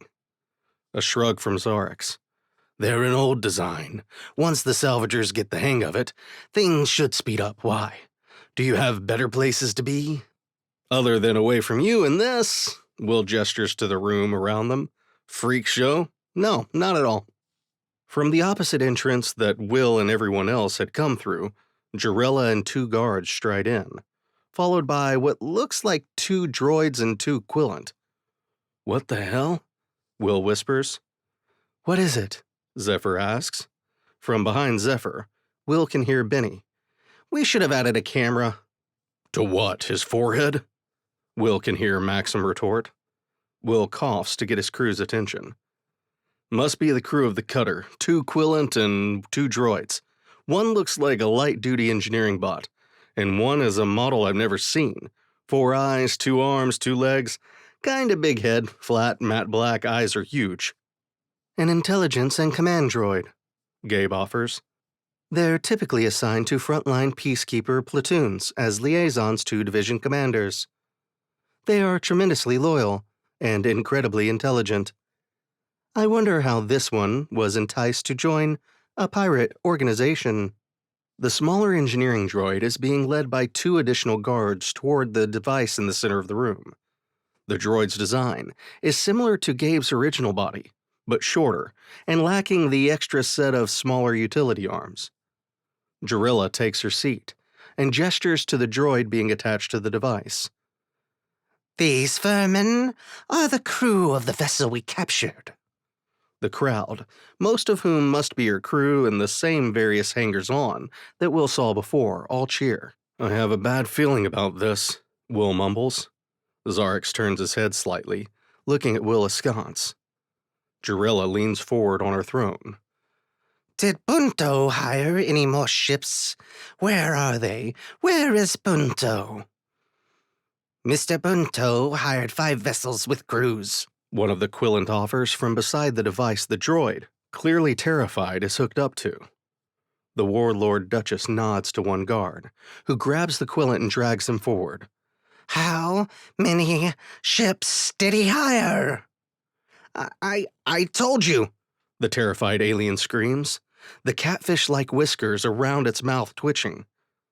Jarilla presses a control on her throne, and one section of the device begins to move. It pulls the engineering droid's arms right out of their sockets, spraying purple fluid everywhere, sparks flying from the damaged sockets. The Quillant falls to its knees, making a high-pitched keening sound. Jesus, Will exclaims, jumping to his feet. A reptilian hand grabs his. Sit down, Will does. This is barbaric, he hisses at Xarrix. The Trinball crime boss nods once, not taking his eyes off the spectacle.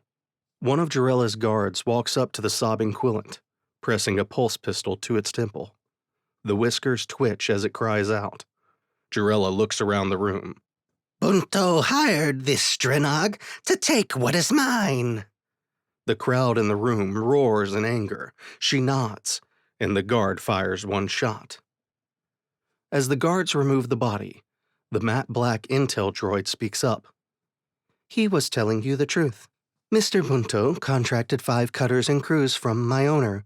I was assigned to liaise with Mr. Bunto and ensure my owner's property was returned in as good a shape as possible. The droid looks around the throne room. It would appear that I have failed. Mr. Bunto was on the Spurlock, which was destroyed. After removing the engineering bot from the device, the guards grab the intel droid and drag it to the middle of the room. The engineering bot seems to be functional, barely. Its optical sensors are still glowing, but it is otherwise not moving, or doing much of anything, as far as Will can tell. Xarrix, this is bullshit, Will says, leaning over to the Trinball. What's going on? We heard screaming, Zephyr says over the comms. Will looks back toward the center of the room, where the engineering droid is strung up in the torture device. Not now. He glances over to Follick's soul, who turns and smiles at him, a jewel-encrusted smile. Jarilla gets up from her throne and strides down to the center of the room. She raises her arms and spins to take in the audience. This robot would take from us what is ours. Bunto, who started this journey with us, would take from us that which is ours. That which we've worked so hard and so long for. The crowd erupts into cheers and shouts. What is she talking about? Will asks Xarrix. Everything is not okay. As Jarilla works the room into a frenzy, Xarrix begins to explain. I take it you know little about the Werdlow system. Before Will can answer, he continues.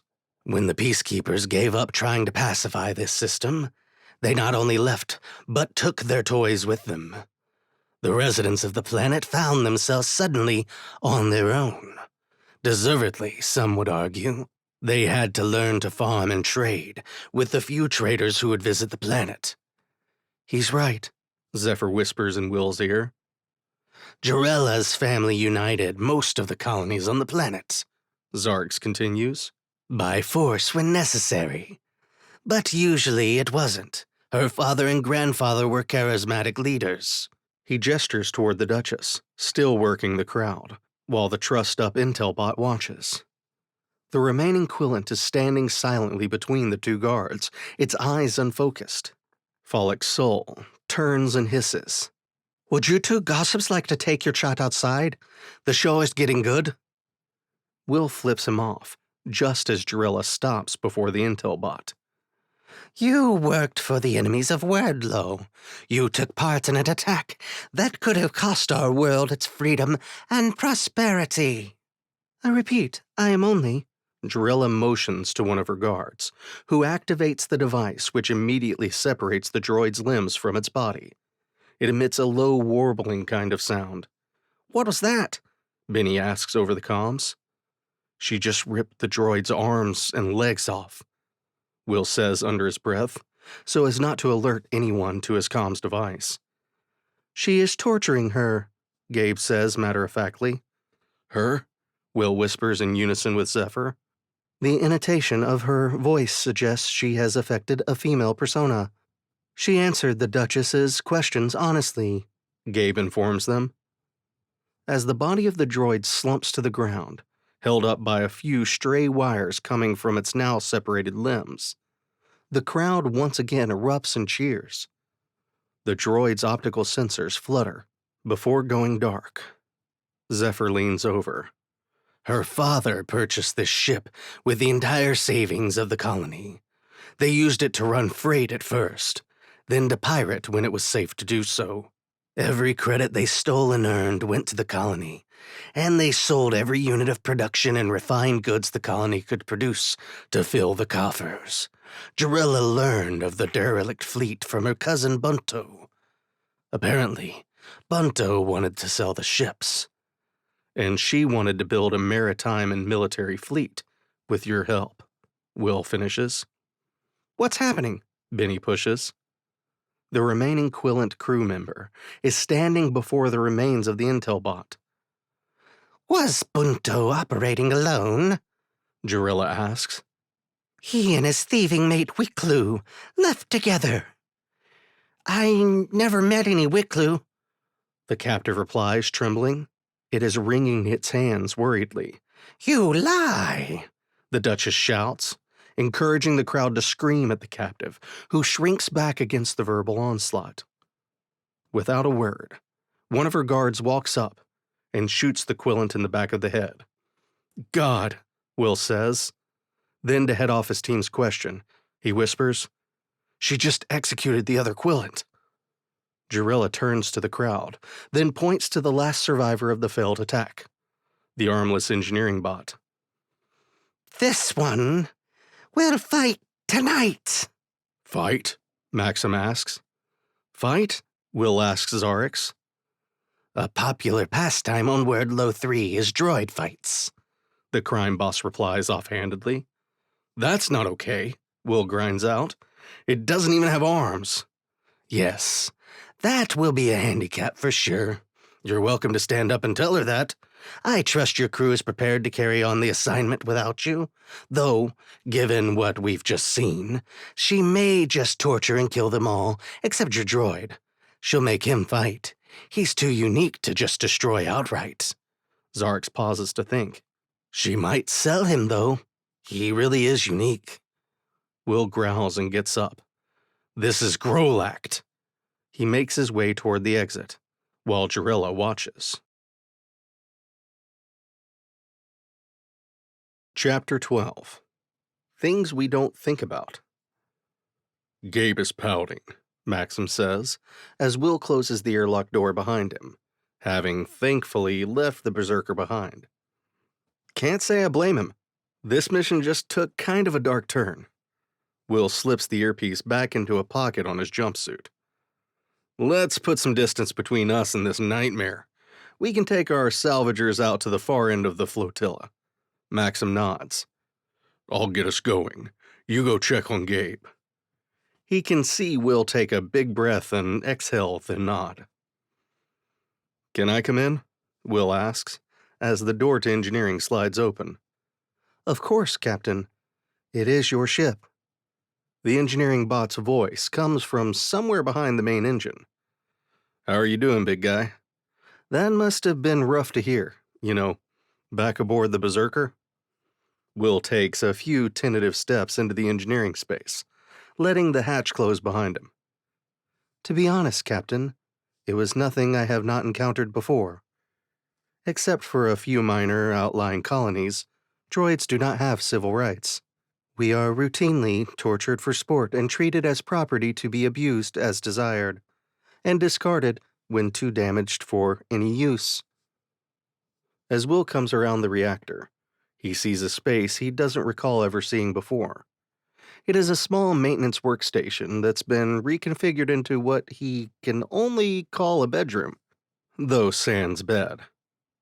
Gabe is sitting on a bench against the far wall, the glow from the reactor illuminating his new, more expressive face. Sitting down next to his robotic friend, Will rests his hand on Gabe's shoulder. I didn't know how bad it was, he shrugs.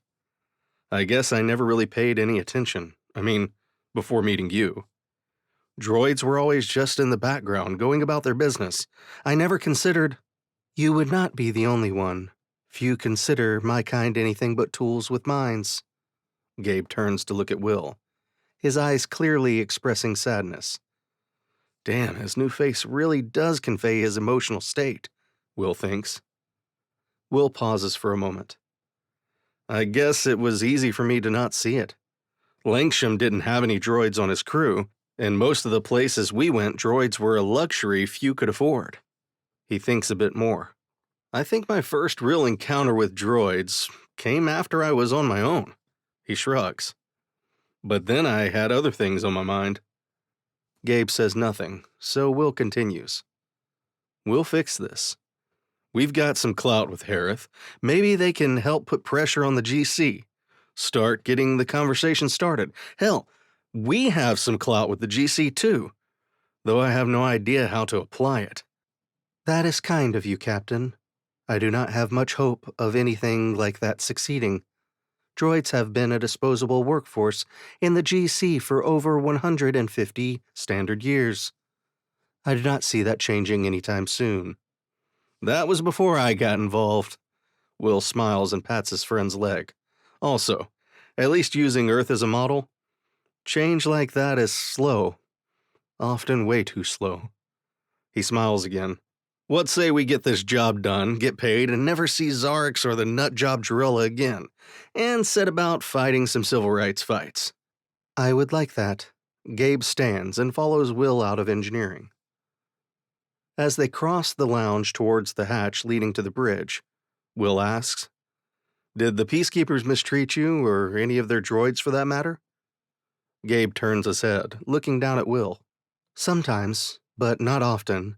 It was common to reprogram the inhibitor key and force droids to fight each other for sport. Inhibitor key? The inhibitor key is a device inside each droid. It is essentially the ownership key. Once keyed with specific command codes and inserted into a droid, the droid cannot override anything contained on the key. Tapping on his chest, Gabe adds, droids are also unable to remove their or another droid's key. Do you have one? Will leans forward, eyeing Gabe's chest. I did. The ensign who smuggled me off the command carrier removed it, for some reason. I suspect it was part of his agreement with Xarrix. Had it been present when I powered on, I would have attempted to escape and return to the Peacekeepers by any means necessary. He smiles at Will. When I created this body, I did not include an inhibitor port. Will nods, smiling back. Smart. Gabe nods. Yes. Pillow talk. Are all humans like you? Cynthia asks from beside him, this time in his quarters. What do you mean? Exceptional in bed? Will grins. The answer is no. He thinks a bit, then adds. But also no in general. We come in lots of colors, sizes, and shapes. Different political leanings, religious leanings. Come to think of it, we're more alike than anything. Sometimes for the worse. She tuts. I meant messy. She gestures to the rest of the room. You're a grown man. Ouch. He looks around, but fair. I've slacked a little on the cleaning thing. I've been a bit preoccupied. She slaps a hand against his chest. No excuse. You can't have people over and expect them to not be grossed out. You don't seem to mind. Will grunts as a sharp furry elbow strikes his ribs. Okay, no argument. I'll clean the place up. So, your world isn't united under one government? Will laughs. Oh, God, no. I mean, we've made strides. The United Nations is the strongest it's ever been. But there are still plenty of non-aligned nations. Some out of disinterest, others because they have desires to overthrow the more powerful nations. If the GC ever approach your people, you know the planet has to be united under a single planetary government, Cynthia says. Yeah, I think Earth is a long way from GC membership. He shrugs. Who knows, though? Maybe finding life outside our system would be the kick in the pants humanity needs to get its act together. When his companion doesn't answer, Will changes gears. Does the treatment of droids bother you? Wow, this took a turn. She turns and props herself up on an elbow. Sort of. My planet, Tyr, has laws that give synthetic intelligence, droids, certain civil rights. I didn't know that. Gabe mentioned that certain worlds were like that, but not enough. He's not wrong. What you saw in the Berserker isn't that uncommon, especially on the more backwater worlds like Wardlow 3. The GC has done an outstanding job of keeping droids from getting even the smallest rights.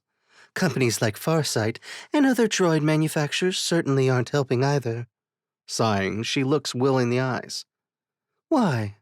I had an earpiece in the last time I was aboard the Berserker. The crew heard almost everything. God, you're dumb. Hey, Will starts, but a fur-covered finger covers his lips. If Xarrix or Jarella had caught on, it'd be you on that wreck. Not to mention the trauma you likely caused your metal friend. We don't keep secrets from each other. Then he shakes his head. Yeah, Gabe took it really hard. I'm not sure what to do about it. He falls back on the bed, looking up at the ceiling. That intake looks like it needs cleaning too, he observes. He coughs once. So yeah, I need to ask you something. She looks down at him, one cat-like ear quirked. You switch topics like a Drunlop changes phases. Will makes a face, processing what she just said, then shrugs. What's the deal with these ships? What's Xarrix up to? What are bioweapons doing here and where are they? Now both ears are laying flat against her head. What do you mean? We, heard you talking to Lorath the other day. How? You hacked my quarters? Installed surveillance? She's out of bed now, grabbing clothes from the floor. Will sits up. Can you blame us? He spreads his hands. Looks like it was warranted after all, so what's up? There's more to this than salvaging some derelict ships. As she opens the hatch to leave his quarters, she flips him off. The hatch closes. That went well, Will mumbles, looking for his pants. What do you make of all this? Maxim and Zephyr are in bed, both looking up at the ceiling. Maxim turns to look at his companion. Which all of this do you mean? Her smile doesn't reach her eyes. The big Pelorian looks over at the love of his life. Working for Xarrix. Gabe's reaction to what Will saw aboard the Berserker. He pauses. His relationship with Cynthia. Oh, all of this. She hikes herself up on both elbows. I don't really have a strong opinion on working for Xarrix. We take some jobs that are horrible and some that aren't. This is the former. She reaches for a glass of water next to her pulse pistol on the bedside table. After a sip, she continues. The droid thing was bound to come up. Remember our discussion on Bray? I do. Did I tell you I spoke with Gabe after leaving Bray? You didn't. She gets up to walk to the bathroom and refill her glass. Over the running water, she asks, How'd that go? He gives me a run for my money in the Stoic department, that's for sure. But since his transformation and his time aboard the Siege Perilous, he's been less droid-like. He said it was because he was able to strip away a lot of the programming Farsight forces on droids to keep them docile and subservient. Maxim lifts the covers so she can get back in bed. I never really thought about that Farsight or the GC would put a code in place to enforce their will on the droids. He shrugs. But I guess that makes sense. When Zephyr doesn't say anything, he continues. I know you don't like her. But is it really any of our business who Will invites into his bed? At her look of disgust, he continues. Besides, poor guy's been damn near celibate for as long as we've known him. I'm surprised he hasn't gone insane. Zephyr shakes her head. Man. Always something. Salvage Team A is docked, Zephyr announces, as the small fleet of freighters and salvagers latch onto the large derelict directly ahead. It is the 12th derelict they've salvaged since starting the operation. A cough from behind Will causes everyone to turn. Cynthia is standing just inside the hatch. She looks down at her feet, then mumbles something. I'm sorry, Will says. She said they're alive, Bennie offers. Will turns to him, the question clear on his face. The Braylac shrugs. Just because humans have underdeveloped senses. You don't even have ears, Will mutters, then turns back to Cynthia. What are alive? The ships. The Tigran woman answers. Not all of us advertise our sensory organs like humans do, Bennie quips. Oh, Drin, Maxim says. We've been down this road before, recently. Cynthia shakes her head. Not like that dreadnought thing. Like us. Come again? Will says. Is there a difference? Zephyr asks. Cynthia walks over and takes a seat at the station she's been occupying since the mission started. They're biomechanical. Some type of giant creatures, living starships. We call them behemoths, because of their size. They're in some type of hibernation state. The teams are going aboard and lobotomizing them, then taking manual control. That's why it's taking so long. The salvagers have had to map out the neural pathways as they cut them open. That's grotesque, Zephyr says in a low voice. Truly, Will agrees. What the hell, Cynthia? She shrugs. What you said last night got me thinking. She looks Will in the eye. I'm not okay with what they're doing. I wasn't before, but I've learned to not look too hard at what Xarrix gets into. I've been in this line of work so long, I've gotten good at mentally separating myself from it. She smiles shyly. I guess you're rubbing off on me. He does that, Maxim says. A shower will help. Man, it's always something, Will grouses. Can't we have a few months of just boring-ass work that pays well? Emphasis on boring, Bennie says. So now what? Maxim looks from Will to Cynthia, then at Bennie. You have to ask. We stop this. The way we stop everything. He's grinning. By blowing things up? Will asks. I mean, we do blow things up a lot. Maxim is nodding. Exactly. Cynthia sighs. I've been down this road before. Will laughs. To be clear, I didn't cause your building to explode. Uh-huh. It was Lorath, Will protests. Zephyr clears her throat. So, what do we do? Let's go pay our boss and his boss a visit, Will says, smiling. Docking clamps locked. Good seal on the airlock, Bennie reports from the bridge. Will looks at the group assembled in the armory, Zephyr, Maxim, and Cynthia. Let's do this, he says. Zephyr looks at Cynthia. Don't shed in that armor, it's mine. Cynthia makes a purring noise. Explains why it's so big. Before Zephyr can react, the Tigran turns and heads toward the airlock. Maxim and Will exchange a look and follow after her. Sitting on the bridge of the Butcher, Lorath's wrist comm vibrates a pattern she knows well. Excuse me, Captain Saul. Without waiting for the diminutive pirate to answer, she gets up and leaves the bridge, thankful to be away from the pervasive smell of Folic Sol's first officer. Entering her quarters, she lifts her arm, activating the comlink. They know, Xarrix says from the small screen on her forearm. Sitting down at the desk set into the bulkhead, she swipes on the screen, and Xarrix's image moves to the larger display on the desktop unit. It was bound to happen, I suppose. Will isn't nearly as dumb as he looks. The scaled second-in-command looks at her boss. I wonder how, though. Cynthia. Excuse me? She leans toward the screen. Will, that damned human corrupted her. Xarrix leans back. She was such a valuable asset. How? Slept with her. His face shows just how disgusted the idea is to him. Damn it. I invested a lot in her training. That idiot owes us. Xarrix smiles. As it happens, we'll get to exact a price from the loss of our associate sooner rather than later. They're planning to storm the Berserker. Bold. Surely Will knows how many armed guards and mercenaries are on board. He does, or at least he should, having been aboard, but... Xarrix makes an expansive gesture. Humans. I hope they don't leave their home system anytime soon. Gods help us all. Indeed. At any rate, it's time to contain our band of misfits, it seems. Understood. Lorath reaches over to the terminal and brings up a menu. On it is the Ghost and the Butcher. She selects the former and activates the command. I'll assemble a crew. Chapter 13. Breaking and Entering. As they exit the armory, the lights in the small corridor between it and the airlock dim, then go out. Will looks at the ceiling. Hey, Gabe, did you power down the reactor? Maxim and Zephyr both look at Will as the red automatic emergency lighting activates.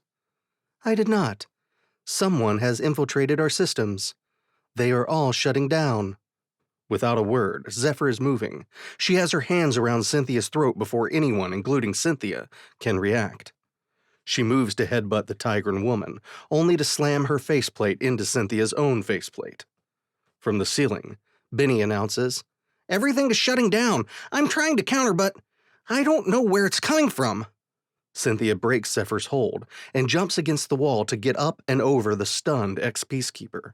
Using her tail as a counterbalance, Cynthia lands on the balls of her feet and swiftly launches into a spinning kick to Zephyr's midsection. Zephyr's training takes over and she grapples the leg as it connects with her side, causing her to exhale loudly. She lashes out with a savage jab right to her opponent's chest, followed by an equally brutal, full-powered kick to the same place the punch just landed. Cynthia's armored form flies backward and collides with Will and Maxim. Maxim immediately drops to one knee and pins the already wriggling woman to the ground. "Whoa, whoa, whoa," Will says, arms outstretched to try to hold the charging Zephyr back. The small corridor that circles the bridge and armory and connects to the port and starboard airlock has never felt so cramped. Zephyr roars, "She betrayed us! Stop thinking with your Lopar!" Will takes a second to process what Zephyr just said. "Wait, what? No!" He motions to Zephyr to stand down. "I mean, yeah, she probably did betray—" "I didn't!" Cynthia stops as Zephyr growls and takes a step forward. She reaches up to remove her armored helmet. "I swear it!" Will shakes his head. "She's worth more alive than dead." He looks down at the feline-featured woman at his feet. "Probably." When she looks up at him, he looks away. Standing, adjusting the borrowed armor, Cynthia says again, "I didn't betray you." She holds a hand up as Zephyr once again growls and leans forward. "However, my orders were to subdue you if ordered. There's a canister of nitrazine tied to the main air exchanger." Will glances at the ceiling. "Gabe?" "I'm on my way," the droid replies from wherever he is in the ship. Cynthia reaches into her jumpsuit leg pocket, slowly removing a small remote. She hands it to Will. "Lorath or Xarrix must have done something to the ship. I was to use this, but I'm guessing Xarrix or Lorath realized I betrayed their confidence." "When?" Maxim asks. Will shrugs. "Neither has been aboard during this mission, and son of a bitch." He turns to Bennie. "Scour the main computer. I'm guessing a subroutine that's never run just executed." Everyone watches Bennie for a minute or two. "Well?" Maxim asks. "You're welcome to come over and do this. Wait." The small Bralek pauses, presumably looking intently at his console. "Well, I'll be." Everyone turns and heads immediately for the bridge, Maxim resting one armored and powerful hand on Cynthia's shoulder. The bridge hatch opens and Gabe walks in, holding a canister that looks to Will a lot like a pony keg from the old liquor store in Denver he'd visit in college. "I have successfully disconnected the nitrazine." Setting the canister down next to the hatch, Gabe approaches Bennie. "Can I be of assistance?" Will glares at Bennie. "Jesus, dude. You're supposed to be our hacker. How did you miss that? It's had to have been a part of the computer since before you came aboard with them." He hitches a thumb over his shoulder toward Maxim. "Xarrix hasn't had access to the Ghost since he'd helped me outfit it for my trip home." "He's nothing if not patient," Cynthia offers. "He likely had his people install the subroutine and bury it then, waiting for just the right time." "The data stick," Zephyr says, turning her ire back to Cynthia, still firmly in Maxim's grasp. "Damn, you're right. There was probably code on that stick that activated the sleeper code Xarrix implanted. Then it was simple enough to send a signal." Will looks around the room before casting his gaze on Cynthia. "I thought we had something." Before anyone can reply, there's a loud thunk against the hull followed by another. I believe we are being boarded, Gabe offers. Will grabs his pistol from the holster on his thigh. Good thing we're already dressed. He places his helmet back on his head and secures the seals. He points at Cynthia. Wait here. Then he points at Bennie. Keep an eye on her. Bennie squeaks. Me? Well, that went well. This is embarrassing, Will says, sitting on the narrow bench of the Ghost's brig. I didn't know we had a brig, Maxim offers. Zephyr, who's lying against him on the floor, chuckles mirthlessly. I mean, really embarrassing, Will continues. Sure, we're not some type of crack commando squad. He looks over at Maxim and Zephyr. Well, not all of us, but still. It's like we were rank amateurs, like we weren't even prepared. Bennie, who's leaning against Cynthia in the opposite corner, offers. If it helps, they clearly had that planned. He gestures beyond the cell where Gabe is standing in the corner, his eyes dark. It takes more than a simple EMP to shut him down, especially that new body of his. Xarrix has clearly been monitoring us for some time, Zephyr says. That pulse shut down our armor like nothing. Will's armor isn't even Peacekeeper, and it didn't fare any better. That was far too specific to be anything but pre-planned. Before anyone can look at her or say anything, Cynthia offers. I had nothing to do with it. The nitrazine was my play, nothing else. So what now? Maxim asks. I assume you have some override or something? It's your ship after all. Will gestures around. Notice the lights? Still on backup power. The lighting in the small room is the same faint red of the emergency lights. The doors open and Lorath enters. She glares at Gabe's inert form in the corner, then continues toward the cell. You need a larger brig, she says. Her smile has no friendliness to it. It'll be just right when it's you in here, Will says, standing and walking over to the door. What's going on? What are you and Xarrix up to? He looks her in the eye. What are you doing with these creatures? What are you going to do with my ship, my crew? She turns to Cynthia, ignoring Will. I'm disappointed in you. After all we've been through, you choose. She gestures to Will. That? Bennie chuckles as Will starts to turn red. Excuse me? Still looking directly at her former lieutenant, Lorath continues. You've worked for me for cycles. You were, third in command of Xarrix's entire operation. You had more power than many government officials. Again she glares at Will. He can't be that good. As Will starts to smile, Cynthia answers. He's not, but he is noble. It's been a long time since I've met someone like him. Like them. She gestures to everyone in the cell. How's that working out so far? Lorath scoffs. With that, she turns and leaves the room. We're almost halfway done. Can you keep things under control over there? Xarrix asks from the main display on the Ghost Bridge. They're in the brig, the droid is offline. It shouldn't be a problem. Lorath is sitting in Will's command chair, surrounded by 4 of Folic Sol's crew, on loan from the Butcher. The Trinball crime lord nods. Very well, then. I'll keep an eye on Sol. You keep the Ghost in position, protecting Salvage Team A. Now that the salvagers are familiar with the neurology of the vessels, the acquisition will go quicker. Xarrix, did you know these vessels, these creatures, were in fact living things? Does it matter? Lorath tuts. You know better than that. He smiles. I do, but we've already had one of our best operatives go soft. I had to be sure that number hadn't grown to 3. As if. She reaches over and closes the channel. Looking around at her loner bridge crew, she says, Well, let's go protect those salvagers. She picks up the small blue figurine of Kel and turns it over in one hand, looking at it appraisingly. Junk, she mumbles, sitting back down at the console. One of her borrowed crew looks over from the sensor station. Do we get to steal their stuff when we're done? Of course. Everything on this ship will be fair game, once we've disposed of its previous occupants. The scales along Lorath's neck shift color, as she imagines putting a pulse pistol to Will's head. Bustin' out. Captain, please wake up, Captain. There's a small zapping sound. Sweet boneless Jesus, Will hisses, waking from his sleep and rubbing his butt cheek. What's going on, Bennie? Was that you? The groggy Braylac opens one eye and sees Will rubbing the wound. What? Like, did I bite your butt? No, I didn't bite your butt, Krebnak. He rolls over. It was me. 2 small yellow circles are staring at Will and the crew from beyond the bars of the cell. Gabe? Zephyr says, waking. Affirmative. Maxim sits up. I thought you were offline. While the energy pulse was certainly powerful, it was insufficient to incapacitate me. It's been a day, Will says, getting to his feet as the droid approaches the door to the cell. Despite this new body, I am still an engineer, not a warrior.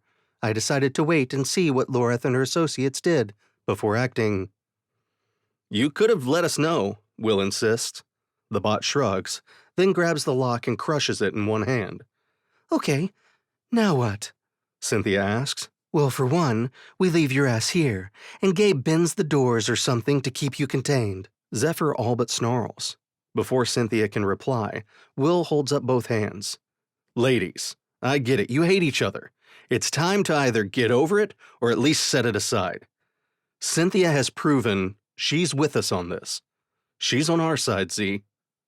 Zephyr straightens, mulls over what Will said, then extends her hand to the feline ex-criminal secretary. Okay, he's right. Truce? Cynthia grasps Zephyr's forearm. Truce. She looks around. Now, let's go make Lorath regret locking us up. Her grin makes Will shudder. Will looks up at Gabe. You still connected to the ship's computer? A shake of the head. Negative. They have disabled the wireless network. Smart, Bennie says. Lorath doesn't need it, and she probably assumed that if we got free, we'd use it. Cynthia looks down at Bennie. Don't underestimate her. She survived a long time before joining Xarrix. That's not easy, and even less so for a woman. She's ruthless. Will shudders, remembering his first meeting with Lorath, shortly after the crew stole the crate with Gabe in it for Xarrix. He'd sent his new team off on shopping errands, while he delivered the news that he would not, in fact, be providing the droid to Xarrix, or his proxy, Lorath. Yeah, she is. Zephyr eyes the hatch leading out of the brig. Okay, so what's the plan? I think I have an idea, Will says, smiling. Just then, the ghost lurches, then tilts wildly. They're 1 kilometer long. It shouldn't be that hard to hit them. Lorath is shouting at the lanky Sylvan occupying the weapons station. Its wood-like limbs are moving over the controls. This console is a mess. It rattles in its rustling leaves-like voice. Who configured it? A peacekeeper, hold on, she shouts, banking the ghost hard over to avoid an almost head-on collision with one of the smaller behemoths. She glances at a Trinball sitting at the sensor station, younger than Xarrix, a cousin if she recalls. What's happening? Can you reach the salvage team? I'm working on it. The rattled reptilian replies, then at the expression on Lorath's face adds, Ma'am. A moment later, he says, I have Captain Gubb of the Hufflo. The overhead speaker beeps. We're evacuating this one. There seems to be some type of defense mechanism. Arr! Watch out. Nope. Damn it. What's going on over there, Captain? Lorath shouts, watching the screen as the behemoth that's been attacking them veers off and collides with another. Captain Gubb? The comms link is silent. Just as she turns to ask if they're still connected, it bursts into life again. We're aboard the Hufflo. You have to destroy this thing. On the screen, the Hufflo and 2 other salvage vessels detach from the wild behemoth and jet away on different flight paths, engines flaring brightly at maximum thrust. One vessel isn't fast enough, shattering like glass against the thick space being's hide. Target that thing, Lorath orders the Sylvan weapons officer. Fire everything we have. A moment later, she can see several missiles appear at the bottom of the screen, arcing toward the behemoth that is now turning back on to an intercept course with them. The first missiles impact against the armor-like outer skin, showing little sign of serious damage. Then the third missile strikes, and in a blinding flash breaks the rogue living ship in half. What the Grolak was that? She asks, turning to the Sylvan. They have XPX 1900s. The wood-like alien says, possibly grinning. Lorath finds it hard to tell. Well, they did. Pressing a button, she says, Captain Gubb, the rogue vessel is destroyed. What happened? Good to hear, thank you. One of my assistants cut the wrong fiber. Whatever it was, it almost immediately caused the creature to reactivate. We tried severing the connections like normal, but it activated internal defenses. Small creatures came out of nowhere, violent little yellow things with blasters and other weapons attached to them, hundreds at once. Good to know. I'll make sure to pass your experience along to the other teams. Make sure your people are careful. Jarella won't like that we've had to destroy one of her prizes. She's about to cut the connection, then adds, Oh, and document which fiber your assistant cut so we can share that with the rest of the salvagers. Chapter 14. Operation Take Back the Ship, Phase 1. Bennie is shaking his head. That's your plan? Yeah, what's wrong with it? Will asks, opening the hatch leading out of the brig a crack to peek down the corridor. The brig is just off the crew lounge, down a short hallway, and opposite the passage to the crew's quarters. Well, for one, shoving me in the main ventilation duct is what's wrong with it. The scowl on the Braylac's face is almost comical to Will. What exactly again am I supposed to do? Maxim looks over from the opposite side of the door to Will. Make your way to the bridge and be ready. Ready for what? Gabe grabs Bennie by his jumpsuit and lifts him as Maxim answers. Anything. He motions Gabe through the hatch, closing it behind the bot and its captive Braylac. Will looks at Zephyr and Cynthia. You think you two can keep from killing each other long enough to kill bad guys? Zephyr rolls her eyes and pushes past Will, followed by Cynthia.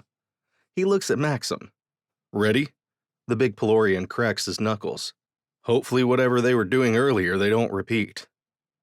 I don't like this, Bennie says, as Gabe removes the bolts holding the grate in place.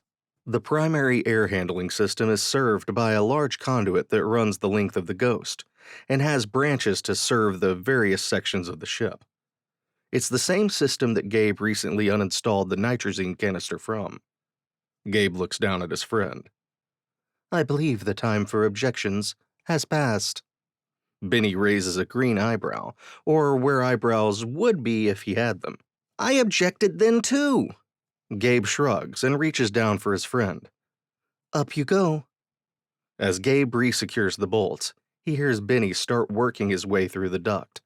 Try to be as quiet as possible. I hate you guys, comes the hissed reply. The smell. Cynthia's feline nose is twitching as she inspects one of the emergency spacesuits in the small room. Blame your boyfriend. I've been trying to get him to replace or at least clean them since I first found them, Zephyr replies, holding her own suit at arm's length as she undoes the zipper on the front. Hopefully, we won't be in them very long. You said the behemoths have an atmosphere? Cynthia nods once. That's what Lorath said, yes. Apparently, part of their biological process, even in hibernation, is to produce oxygen. Zephyr sits to don her boots. They're all just dormant? How do they not wake up when the salvagers board? Cynthia shrugs. We don't feel the germs that crawl around in and on us. From what I picked up from Lorath and Xarrix, these things have been adrift for hundreds of cycles, in some sort of standby mode. Someone must have left them here and never come back. She gestures around the room. This part of space is pretty desolate. Wardlow 3 has only been colonized for 500 cycles after all. So on top of whatever ghoulish things are being done to these creatures, we're also stilling them, Zephyr says. Standing, she sighs. Come on, let's do this. She reaches up and pulls a lever, causing a circular hatch in the ceiling to open. A smaller hatch is visible a meter above it. Then, only space beyond. Handy little place, this, Cynthia says, looking around the room they're in. Zephyr smiles, remembering when she and Maxim first met Will, dropping down into the Ghost from the Partherian warship they were being held prisoner on. It has its uses. She presses a button, and the hatch leading into the room closes. "Helmets," she says, clicking her helmet into place on the neck on her suit. She presses another button and the entire room decompresses, the oxygen being sucked out. She grabs 2 small thruster packs, handing one to Cynthia. "These should get us over there. After that, we'll have to figure something out." Nodding, Cynthia takes the pack and puts it on. One last button, and the outer circular hatch opens. "Here we go," Zephyr says. After helping Bennie into the central atmospheric system, Gabe heads for engineering. His new sensor suite, courtesy of the mega warship Siege Perilous, provides a warning when he needs to duck out of the way. Luckily, it appears that Lorath has only a small crew with her. Approaching the door, his sensors register 3 life forms inside the engineering compartment. Reaching for the button that opens the hatch, his eyes shift from their usual yellow glow to a more menacing red. "There," Cynthia says as they approach the Behemoth. She's pointing at one of the salvager ships. "They leave the ships empty. It takes all of them to finish the task." She looks around. "What's all this debris?" Zephyr adjusts her thrusters. "Not sure. It wasn't there earlier. Must be what was causing the evasive maneuvers before." "Looks like maybe one of the behemoths," Cynthia offers. Zephyr nods. Several pieces of debris as big as the ghost drifting by. "They don't take security very seriously, do they?" Zephyr asks, as the codebreaker software Bennie provided takes less than 2 seconds to open the outer airlock doors. Operation Take Back the Ship, Phase 2. "Ready, pal?" Will asks from outside the bridge. Maxim nods. "Very." Will reaches down and presses a control. It beeps angrily and flashes red. "She's good." He reaches down and accesses a program on his wristcom. "Bennie's better." He pulls a length of wire from the wristcom, connecting it to the side of the access panel. Seconds later, the wristcom beeps, and the hatch control turns green. Putting the wires away, Will presses the button, and the hatch opens. Maxim rushes in first, followed by Will. The hatch to engineering opens, and Gabe strides in. The moment he enters, he sees 3 Braylac in orange coveralls. "Hello." Without a word, and before he has a chance to act, all 3 rush the engineering bot, one leaping through the air and grappling Gabe's right arm. The other 2 tackle Gabe at the waist. "Surely you do not think..." One of the waist tacklers climbs up Gabe's back and produces a plasma welder. Gabe reaches back for the small attacker, but he dodges, and the one on his other arm reaches around to grab onto his shoulder joint, producing a small spanner. "Oh my," Gabe says, mostly to himself, as his opponents don't seem interested in dialogue. "I should have used my blasters." "Do you know where we're going?" Zephyr asks Cynthia, as they make their way through oddly organic corridors. They've only encountered 1 scavenger so far, which they had to dispatch before asking for directions. The corridors of the ship are more or less uniform in their size, tall enough for an average height being to walk in, and about 2.5 meters wide. Organic-looking light fixtures are spaced about every meter. "More or less. Lorath mentioned that their brains are forward and near the center where the vessel is the widest. The corridors should work their way there, if it's that vital. Like a ship's bridge, I think." "She thinks," Zephyr mumbles, just loud enough for her partner to hear. Cynthia stops and spins to face her. "Okay, look. What's your problem? You have an interest in Will? Hate Tigrans? What is it?" "Will? What? No, I'm with Maxim. Wait, that's none of your business." "My problem," she begins ticking things off on her fingers, "is that you're a criminal, an opportunist, a murderer, almost certainly an assassin." Looking down at her hands, Zephyr realizes she has 1 thumb left. "And likely a backstabber." Cynthia starts walking again. "First of all, you're no saint. You think I don't know about the body count your little merry band leaves behind? Criminals, pirates, scumbags mostly," Zephyr retorts. "Secondly, you're a trained Peacekeeper intelligence operative. Your mate is a heavy weapons and tactics officer. Ex-Peacekeepers, Cynthia continues, as if Zephyr hadn't interrupted. And small, green, and annoying as a hacker, with warrants throughout most of the GC. So yeah, I am an assassin by training. Training that started when I was a kid, left on the street when Peacekeepers killed my mother. Training that replaced an orphanage, and that replaced the likely end result of a penal colony. Or work in a pleasure house. You're damn right I'm an assassin. Or was. At the look Zephyr gives her, she adds, I got out of that business as soon as I could. That's how I found myself in Lorath's employ. As for being a backstabber, I've been loyal to every employer I've ever had. Until now. She looks at the Pelorian woman, walking beside her. What were your other super judgy points? I've forgotten. Zephyr is silent for a few beats, as they work their way through corridors. The signs of scavenger crews, growing with every step. Trash is everywhere, and several sections of the passage are cut and pried open. Finally, Zephyr inhales. I'm sorry. What's that? I didn't quite hear you, Cynthia says, slowing as they approach a wide intersection. I judged you with incomplete information, which was more or less works for Xarrix. That wasn't fair. Then you started to get close to Will, and I was worried you'd hurt him when you betrayed him. Except I didn't betray him, or you, or hurt him. I know. Zephyr turns and puts a hand on the shoulder of her feline companion. I'm sorry. Cynthia nods. Come on. I can hear the salvagers. We're close. Operation Take Back the Ship, Phase 3.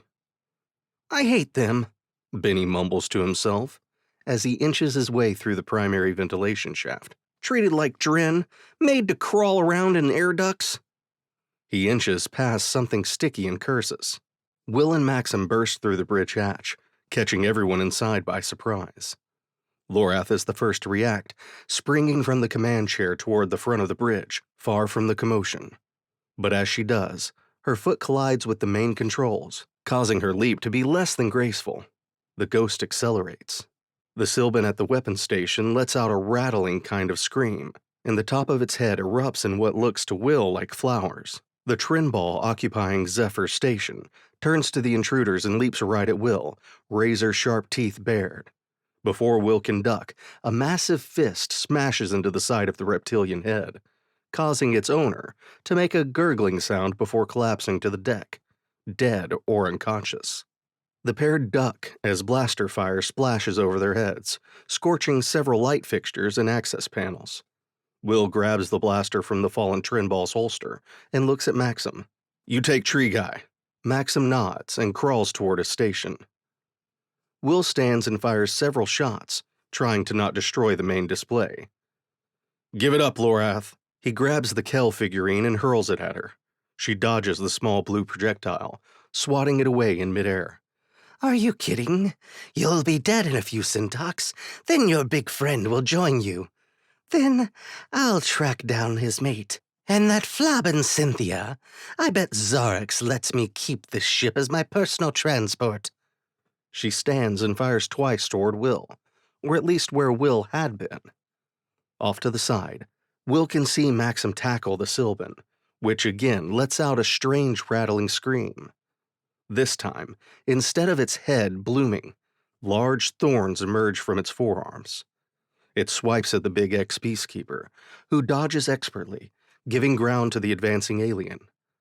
Will stands and fires just as Lorath is taking aim at Maxim. Oh no, you don't! She spins, returning her attention to Will, and returns fire.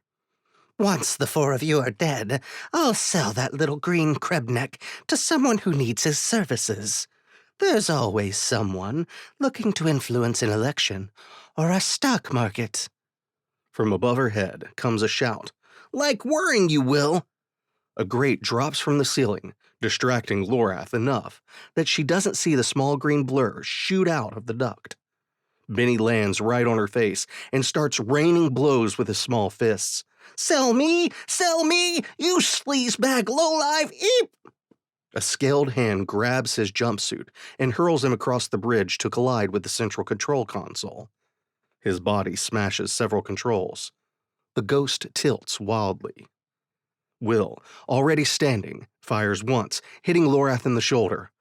"Don't make me," he begins, but as she raises her weapon to fire, he shoots her in the chest. She is sent flying against the main display screen, smearing blue blood against it.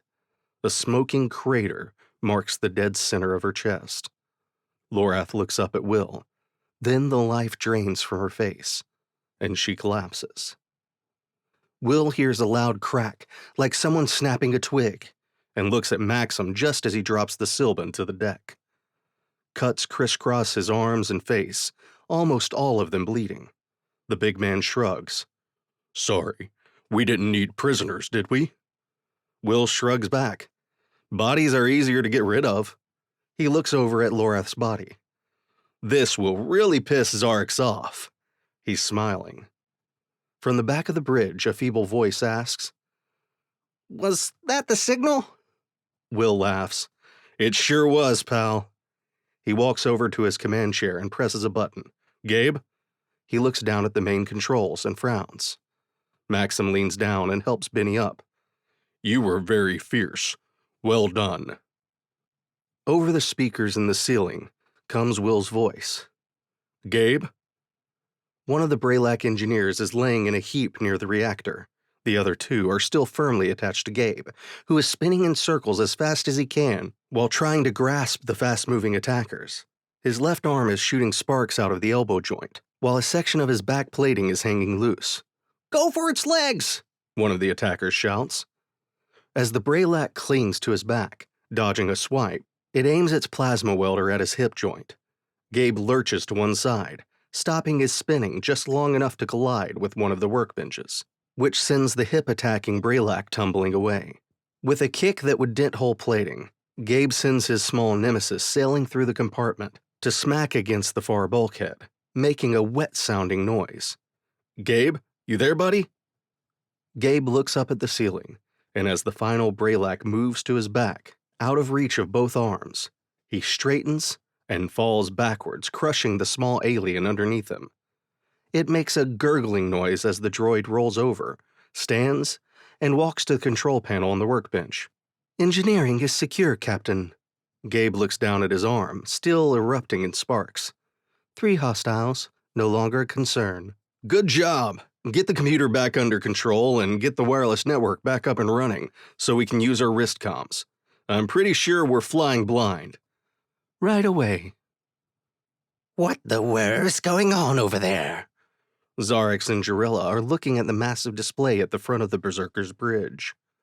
The warlord turns to Xarrix, her face making it clear she expects an answer. I believe I had told you that Will and the crew of the Ghost were, how did I put it? Wild cards. He shrugs. I'm sure it's fine. Lorath is over there, and I've seen her lead teams to pacify entire villages and not blink. The crew of the Ghost will not be a problem. Then why are they flying out of the engagement area? They're on a direct course towards... And Jarilla leans over the shoulder of one of her crew, looking at the hapless crew member's display. Nowhere. They're flying at almost sublight speed, to nowhere in particular. Xarrix snaps his fingers at one of the crew at a station a few meters away. You there. Keep trying to hail the Ghost. After glancing at the Duchess, the crew member nods. Of course, sir. Xarrix comes back over and bows slightly. I'm sure everything is under control over there. Lorath is my top operative, remember? The Duchess looks Xarrix up and down. It had better be. We aren't done here, and I'm not convinced that there won't be more attacks. Operation Take Back the Ship, Phase 4. Inside a cavity, because room doesn't quite cut it as a description. That's at least 30 meters in each direction. The two women are standing over several bodies. Did you have to kill them all? Zephyr kicks one of the salvagers' bodies. Former assassin, remember? The feline-featured killer smiles. Plus, we didn't need them for anything, did we? leaning back to search the body, Zephyr says. Besides information, no. She pats a few pocks. Anything on that one? Nope. Wait. Cynthia unzips the jumpsuit the four-legged alien is wearing, reaching down inside the lower half. Really? Cynthia tuts as she reaches inside and withdraws a data card. She turns to Zephyr and winks, then inserts the card in the slot on her wristcom. She looks at it for a moment, then looks up and turns her head this way and that, before settling on something at the far end of the space they're in. Pointing, she says, That's it. The space they are in is roughly square-shaped. There isn't a hard angle anywhere, and there are several ridges and protrusions fanning out from something that's near the far wall, where the bow of the ship creature would be. The salvagers have set up basic consoles around the room: navigation, flight controls, comms. You're sure? Zephyr starts toward the oddly shaped mass. It's ridged and pulses slightly with a rhythm similar to breathing. There are massive organic-looking conduits connected to the structure. Several are severed or in a state of being severed, the wiring for the consoles spliced into them. Not even remotely, but that guy's data card says that is the brain, or at least part of it. Shrugging, Zephyr walks up to the large mass. It smells a little like grum, malty and earthy at the same time. Will would be retching right now, she says, as she reaches out to touch it. Is that a... Cynthia starts. Then Zephyr can't hear her. Her vision swims, and then everything is black. Please. Please what? Stop. I don't understand. Are you in my head? Am I in yours? Well, I guess technically I... Pain. We're not with those that were harming you. They can't hurt you now.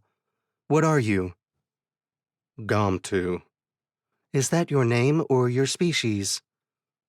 I am Gomtu. We are the children.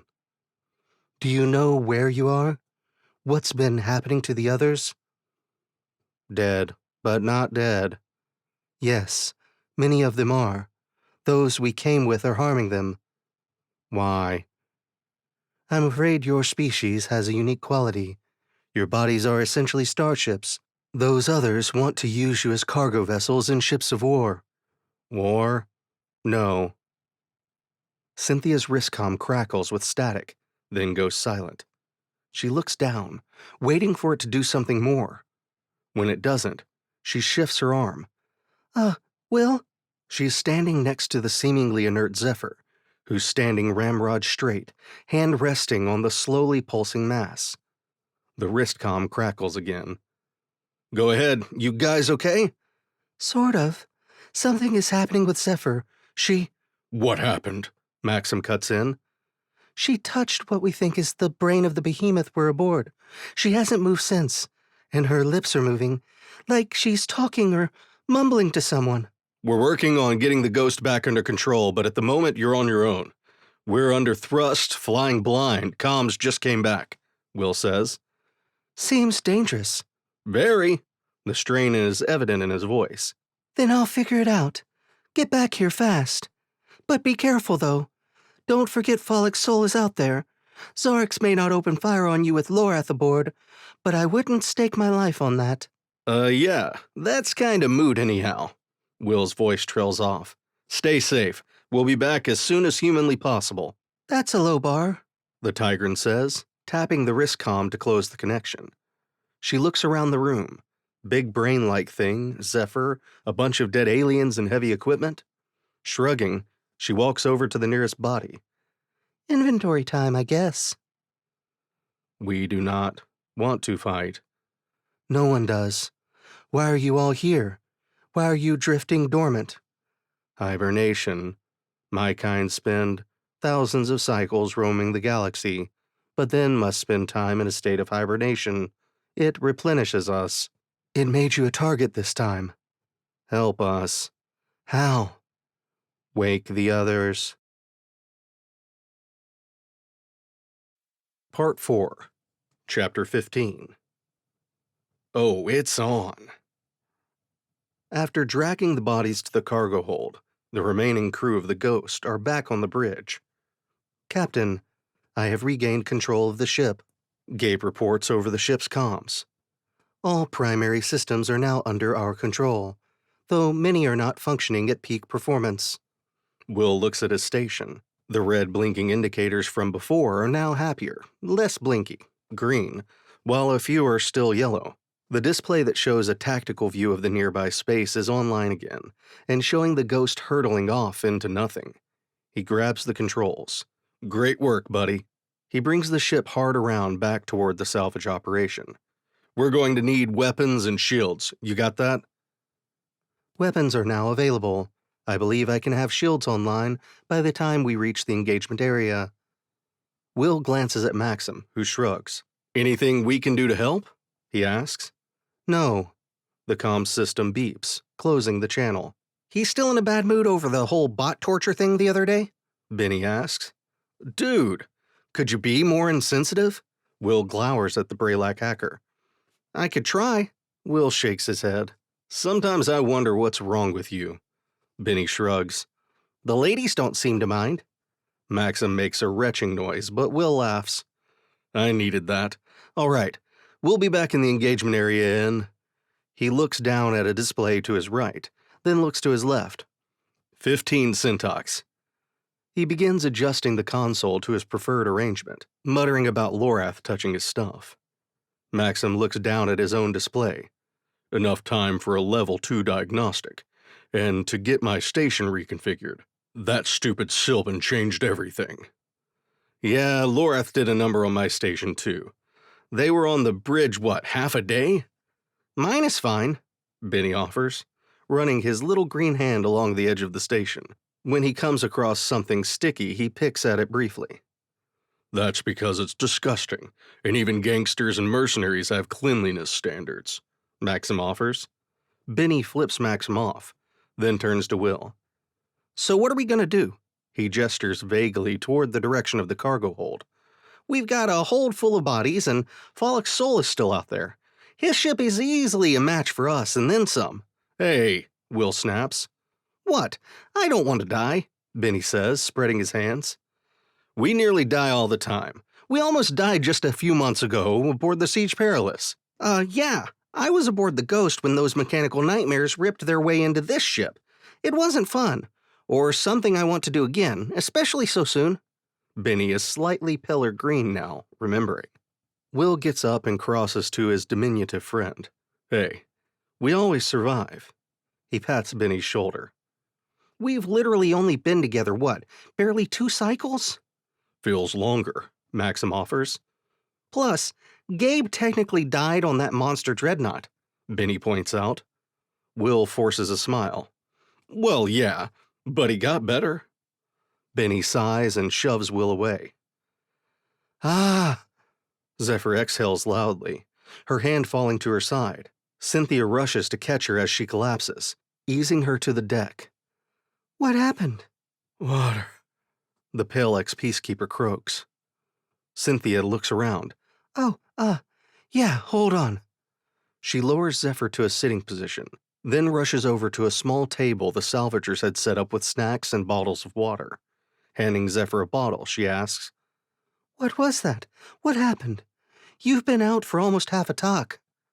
Zephyr shakes her head slowly, then takes a long sip of the water. They're sentient. She gestures to the space they're in, the brain structure nearby.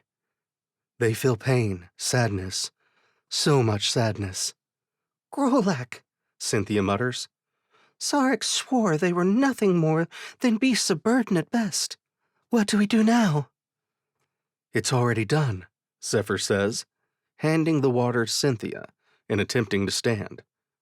We need to go. Gomtu and the others aren't going to wait. Gumto? Cynthia hands Zephyr the water back when she's fully upright. Gomtu. That's this creature's name.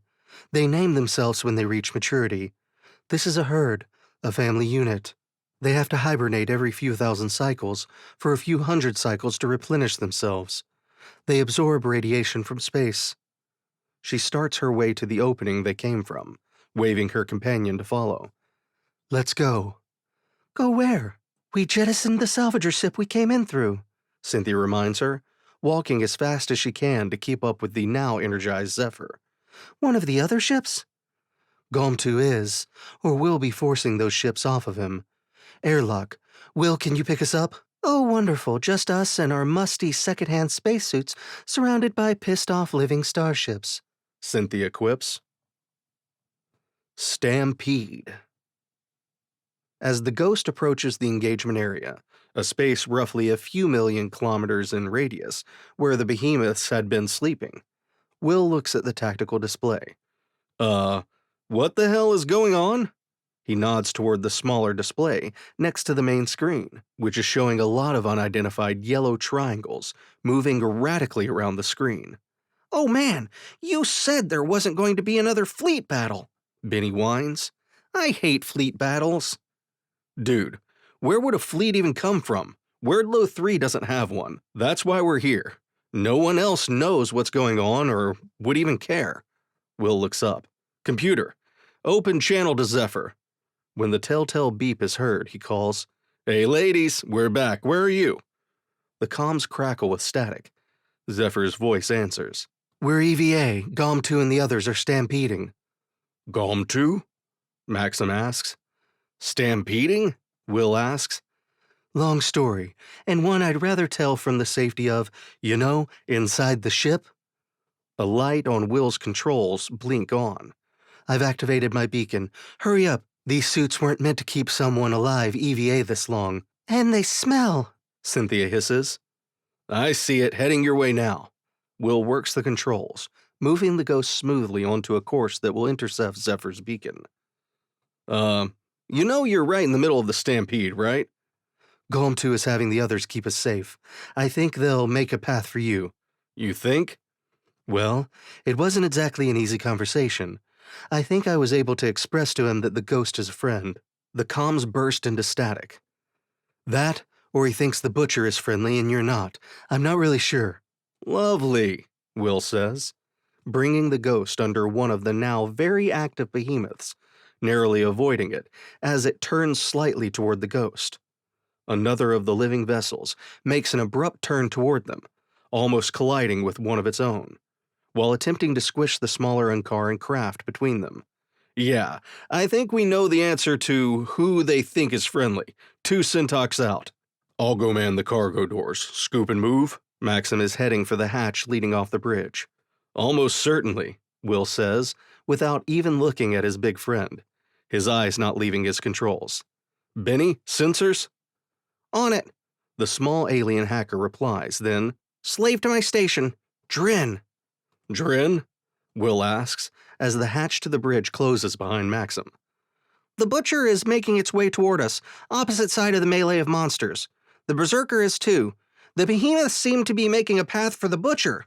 Of course they are. Okay, priorities. Keep me posted on the Butcher. The Berserker is too slow to be an immediate threat. Plus, Gumshoe and its buddies think the battleship isn't friendly. So they'll do their part. He glances at the tactical display. I hope. I see them. Bennie points to the main display. There's a green circle on it. Zephyr and Cynthia, too small to see with the naked eye, are in the center of them. Me too. Here we go. He adjusts his controls, then looks at the ceiling. Get ready, Max. Ready down here. Butcher is 3 syntax out and closing. They're almost full sublight, firing on any of the behemoths that get in their way, Bennie reports, tension making his ordinarily high-pitched voice that much higher. Hopefully the big ship-shaped aliens will catch on that he's the baddie and not us, Will says, slowing the Ghost enough so that the women he's about to scoop up won't slam into the back of the cargo hold at thousands of meters per second. Got them, Maxim shouts over the comms.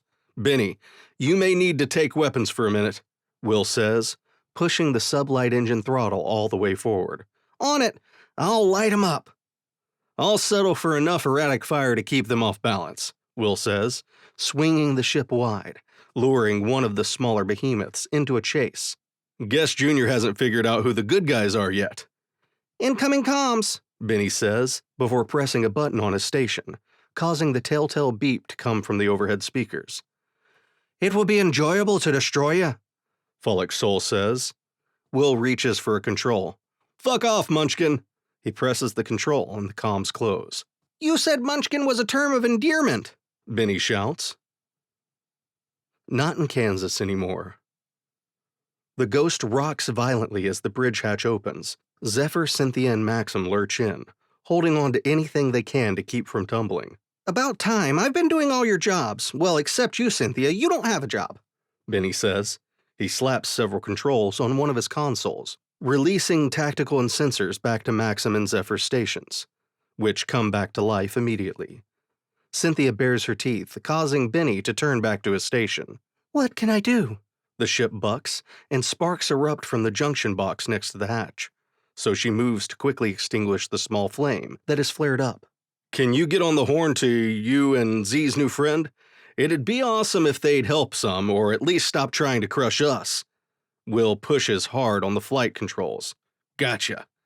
On the tactical display, the icon of the ghost with a smaller behemoth right behind it swings around one of the largest living ships before turning hard to port. The young behemoth, unable to adjust as quickly, continues on right into the flight path of the butcher. Unfortunately for the probably juvenile behemoth, it gets blasted to pieces by the butcher. As it dodges around the now wreckage, Will wipes sweat from his forehead. It's like fighting in the middle of a herd of brontosauruses, dodging weapons fire and trying to not get stepped on. Nicely done, Maxim says, before letting loose two missiles that immediately hang tight U-turns in front of the ship and streak behind it towards the still off-balance, newer model Incarn ship. What's a brontosaur? Zephyr, I think it'll only speak to you, Cynthia says, one hand to her ear, where she's made use of the comm station headgear. It just keeps replying, not you, every time I make contact. None of the others seem to be interested in replying at all, or capable, I'm not sure which. Swap, Zephyr says, standing and rushing over to the station Cynthia is occupying. Keep an eye on the sensors. The feline woman makes a similar dash to the other station. On it. Will can hear Zephyr speaking into the headset. Swing to starboard, Cynthia shouts, without questioning the order. Will does as she says, just as two smaller behemoths collide. Had he not moved, the ghost would have been right between them. He turns and nods once to her. The two smaller creatures separate, their skin ruptured, venting gases, but otherwise none the worse for the impact. The berserker is moving off, Cynthia warns. What? Will says, glancing at the tactical display. Oh shit, bet they didn't expect that. On the screen, a dozen or more of the massive space-dwelling living starships are ramming the gigantic battleship. 3 of the beasts are drifting away. Will isn't sure if they're dead or just injured. They're venting gases and various other substances, large holes riddling their sides. The massive battleships, while slow, is not lacking in guns and is cutting the attacking behemoths down at an alarming rate. The butcher is turning tail, Cynthia shouts. What the hell? They're moving into position with the captured ships. Looks like a defensive position, the Tigran woman reports. Zephyr looks at Will. Sorry, that took a long time. For what it's worth, they see the ghost as a friend now. Better late than never, I guess, Will says. There's more. He listens intently. They'd like us to accompany them to the place of forever, their term. Where is that? Maxim asks. Now? Will asks. Zephyr shrugs. Standing up, she nods to Cynthia. The two women quickly switch stations again. I think we're about to find out. Bennie points to the main screen. On it, the behemoths are nudging their dead and injured into position around the ghost. The healthiest of them move to form a loose sphere around the ghost and the fallen behemoths. What are they doing? Will asks, looking at Cynthia. The Tigran woman shrugs. Ask the ship whisperer. But Zephyr shrugs too. No idea. Talk to one of them, not an expert. She turns to look back at the main screen. Maxim gestures to the screen. Techo Bennie, I think we're about to find out. The behemoths, the healthier ones at least, are all glowing. Lines all along their hulls are lighting up like blue lightning. Ahead of the impromptu fleet, the stars begin to distort. and with a flash, they're clearly somewhere else. A wave of nausea washes over Will. The hell? Working on getting a fix on our location, Zephyr says, one hand raised to her mouth, her color slightly off. Will looks at Maxim. Threat board? Clear. It's just us and the Behemoths. Not sure that counts as safe just yet, Will replies. Maxim shrugs. Zephyr looks at Will. We're nearly 2,000 light years from where we just were. No way. Will gets up and walks to her station. Looking over her shoulder, he swears. Holy crap. Can you hail your pal Gumshoe? Gomtu, Zephyr corrects, as Will moves back to his station. She announces, well, we're all invited aboard Gomtu, too. She mimics an air quote gesture she's seen Will make. Witness the passing of their kin to the next realm. Oh good, funerals. Those are fun, Will sighs. Weirder and weirder. Is this? Will starts. His brain? Yeah, essentially, Zephyr says, as the crew of the Ghost enters the same chamber that Zephyr and Cynthia found earlier. Though it's in better shape than when we were here last. She looks around. The bodies of the salvagers are gone, as are the temporary bridge control consoles that were being wired into Gomtu's core functions.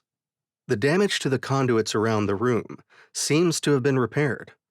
Out of the corner of her eye, she spots 3 little yellow lights. Guys, She points. Great, tiny monsters living inside huge ones, Will says, resting his hand on his pulse pistol. A small being comes out of the shadows. The 3 yellow lights are its eyes. It's barely half a meter tall, bipedal, and metallic-looking, with a greenish tint to its outer casing. Droid of some type? Maxim asks. I am an avatar. It says, its voice deeper than Maxim's. I have been assembled to interact with you. It gestures with a hand that looks just like a Pelorian's, 3 fingers, 2 thumbs. Gomtu is pleased you've come. Bennie walks over and taps the avatar's head. It's metal. My outer casing is the same material as Gomtu's outer hull. The avatar replies. Neat, Bennie says. Can we keep it? Will sighs, ignoring his rude little friend. So what? We can speak to Gomtu through you? Like an interpreter? The small construct nods. After a fashion. A more accurate interpretation would be that I am Gomtu. He can hear and understand everything you say, anywhere aboard. Speaking to you, however, is much more difficult. The avatar gestures to Zephyr. As Zephyr discovered. The Pelorian woman shudders. Yeah, I don't think I want to do that again. No offense, Gomtu, she adds, looking at the ceiling with a smile. The lighting in the room dims, then returns to normal. The avatar nods. Gomtu feels the same. While it was beneficial at the time, it is taxing for the children to merge minds like that with lesser beings. Hence, the reason for my assembly. The children? Gabe asks. Lesser, Cynthia chuckles, looking at Zephyr. Assembled? Asks Bennie. Zephyr flips Cynthia off, then turns to Gabe. That's what they call themselves. The children of the expanse. They don't have any real concept of species or race. The small avatar nods, then turns towards a portion of the bulkhead that is blank, then abruptly isn't. A display screen 3 times larger than that of the Ghost's comes to life. On it, dozens of surviving children have nudged their dead into formation, sending them drifting deeper into the nebula. This is the place of forever, where the children bring their dead. No matter where the children travel, when one of theirs dies, it is brought here, to where their life started.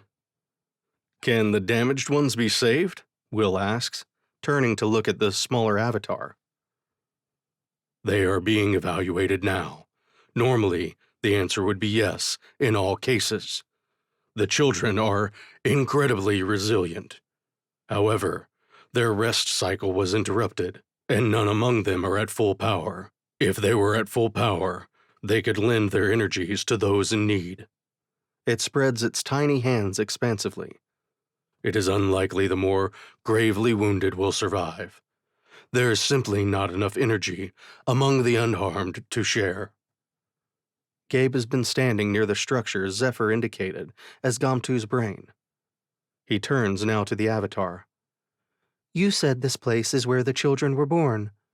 Where they constructed? Is there a facility somewhere in the nebula? The Avatar shakes its head. Yes and no.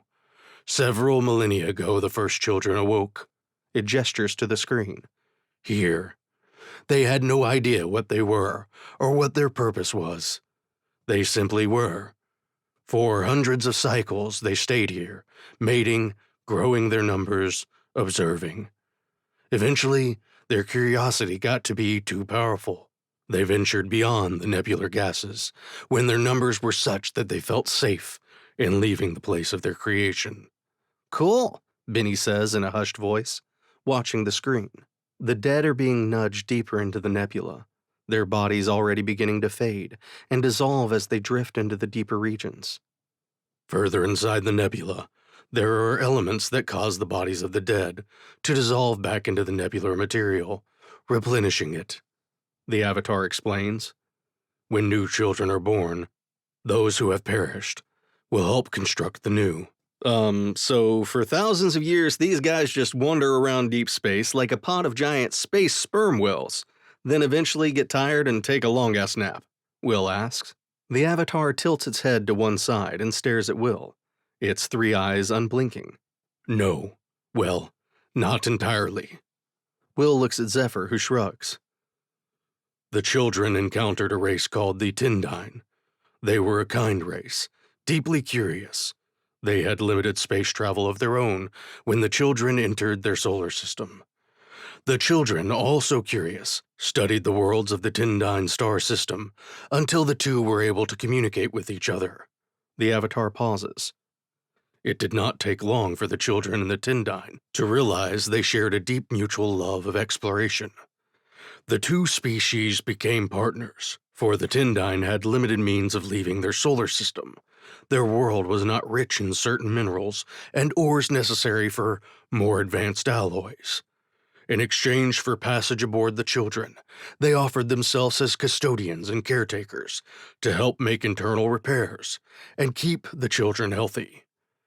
Even though each child creates small helper units, having living beings aboard was rewarding. The small construct rests a hand on its chest. I am modeled after the Tindine. Each child took as many Tindine as possible aboard, and the herd resumed its slow exploration of the cosmos. Bennie, who has now become very interested in the story and has turned his full attention to the Avatar, asks, So what happened? To the Tindine, I mean. They're clearly not here. Are they aboard other children? Did they go back home? The Avatar gives a sad shake of its head. The Tindine fell to a virus they encountered on a world nearly 5,000 light-years from here. They worked tirelessly to find a cure, visiting thousands of worlds and species, but were ultimately unsuccessful. The last Tindine passed over 1,000 cycles ago. I'm so sorry, Gomtu, Zephyr says, resting her hand on the bulkhead. The lights in the room dim briefly. Will looks around, then offers, I may have a way to help the injured children. Chapter 16. No one likes secrets. Are you Grolacking insane? Zephyr asks. She's pacing the mostly empty cargo hold, fuming. You could be so rich, Cynthia observes. Oh, and Xarrix is going to be pissed if he ever finds out. How did he not kill you for losing them? Will shrugs. Well, I might have implied that they were never in the crate. I heard he maybe killed the guy I picked the crate up from. When Gabe turns to look at him, he adds defensively, The dude was a smuggler and I heard he trafficked in kids sometimes. Gabe says nothing, turning back to look at the smuggler's hold, which is now open. I am impressed. I was not familiar with this compartment, he says, leaning to peer inside. I purged all records from the main computer when I had it installed. Hardly use it, to be honest. Will gestures to the crystals at the bottom of the space. These were under my bed until a few days ago, when we got stopped by that Peacekeeper corvette in the Bray system. Seems safe, Maxim says. Hope you didn't want to have children. Will blanches. Wait, what? Nothing I read said anything. He spots the grin on his big Pelorian friend's face. Asshole. He leans down and hops into the small compartment. They're charged, as far as I know, and we can charge any that aren't from the ghost reactor. That's why you were acting so weird? Zephyr asks. You got this ship shot to pieces over Harith, then fought the giant dreadnought with charged Trelorian under your bed? Cynthia asked. She turns, mumbling something about being either brave or stupid. The small green avatar has been examining the contents of the hold. These crystals contain tremendous amounts of energy. Your captain is correct. They could be used to restore some of the injured children. Will looks at Gabe. Can you and Kermit inventory these and figure out who needs how many? Work out a distribution plan. Gabe nods. Of course, Captain. He gestures to the avatar, who comes over to sit at the edge of the hold.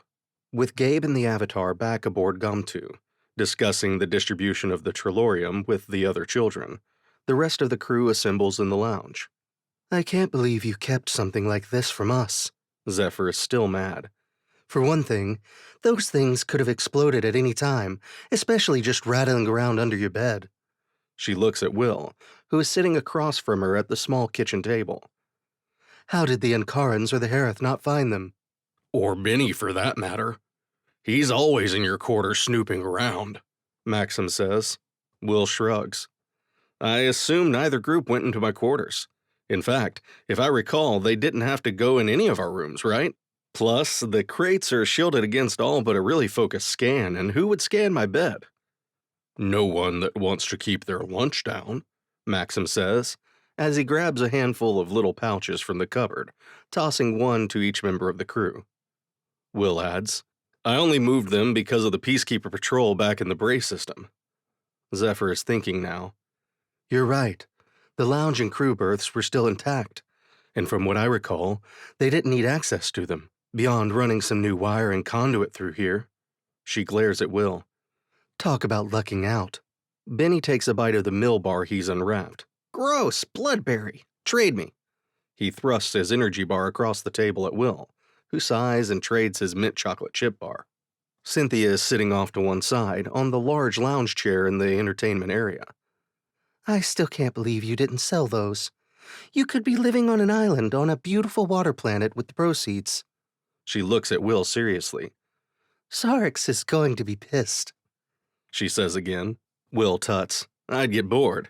Besides, those are worse than blood diamonds. There's no way I could put them in circulation. Plus, screw Xarrix for one thing, and for another, I think the whole I killed Laura thing might be more pressing to him.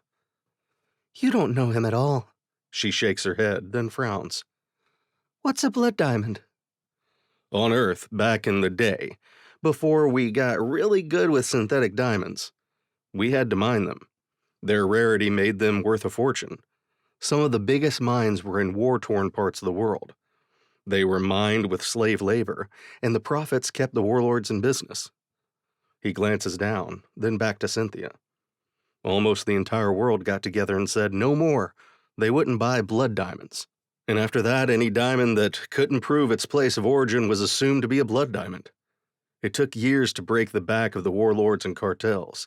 But in the meantime, science figured out how to make a flawless artificial diamond. So on top of the resistance to blood diamonds, the overall diamond market tanked. He chuckles. Diamonds went from a status symbol to lining decorative pots. I see, Cynthia says. I see where you get it. Get what? Will asks. The nobility that Xarrix hates. She smiles. Zephyr makes a choking noise, then sits up straighter. So, what now? We distribute the Trelorium to the wounded and then? Will looks at his first officer. Well, then I'm hoping the children will return us to our neck of the woods. We're not stocked to fly 2,000 light years home. Only Gabe would be around to see us get there, Bennie says. Unless you're hiding stasis pods from us, too. Look, I apologized already. What else can I say? Zephyr sighs. Just don't let it happen again. We're crew. We're family. She gestures to Bennie. Even him. No more secrets. Will nods. Agreed. Bennie leans over and whispers, You don't have any, right? Stasis pods? They're worth a fortune in certain markets. That's a horrible plan. It takes just over a week to distribute the Trilorium to the injured children. Despite everything, many are still nervous about the small, well-armed ship in their midst.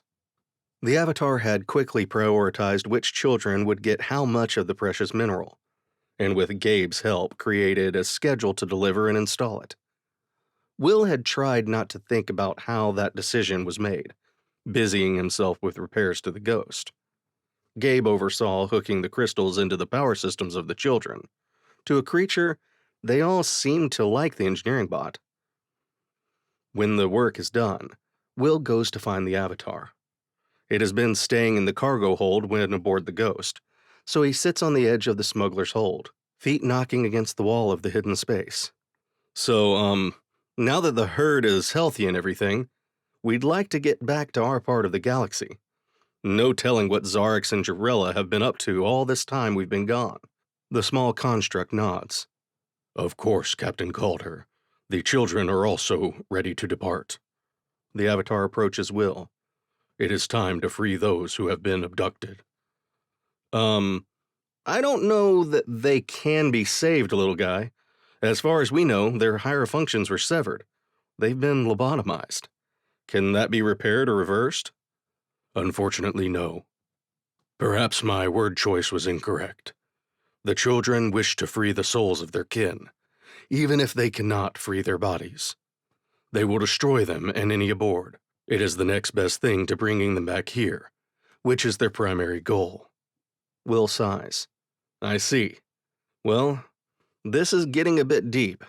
The Avatar inclines its green metallic head. I do not understand. There is no water nearby, nor has the floor of this hold lowered. Will laughs. I like you. Come on, you can explain what has to happen to the others. A few hours later, the crew can see movement among the giant creatures on screen. They're forming up, Zephyr announces. It is interesting that they are able to manipulate space-time in such a way, Gabe says from just inside the hatch.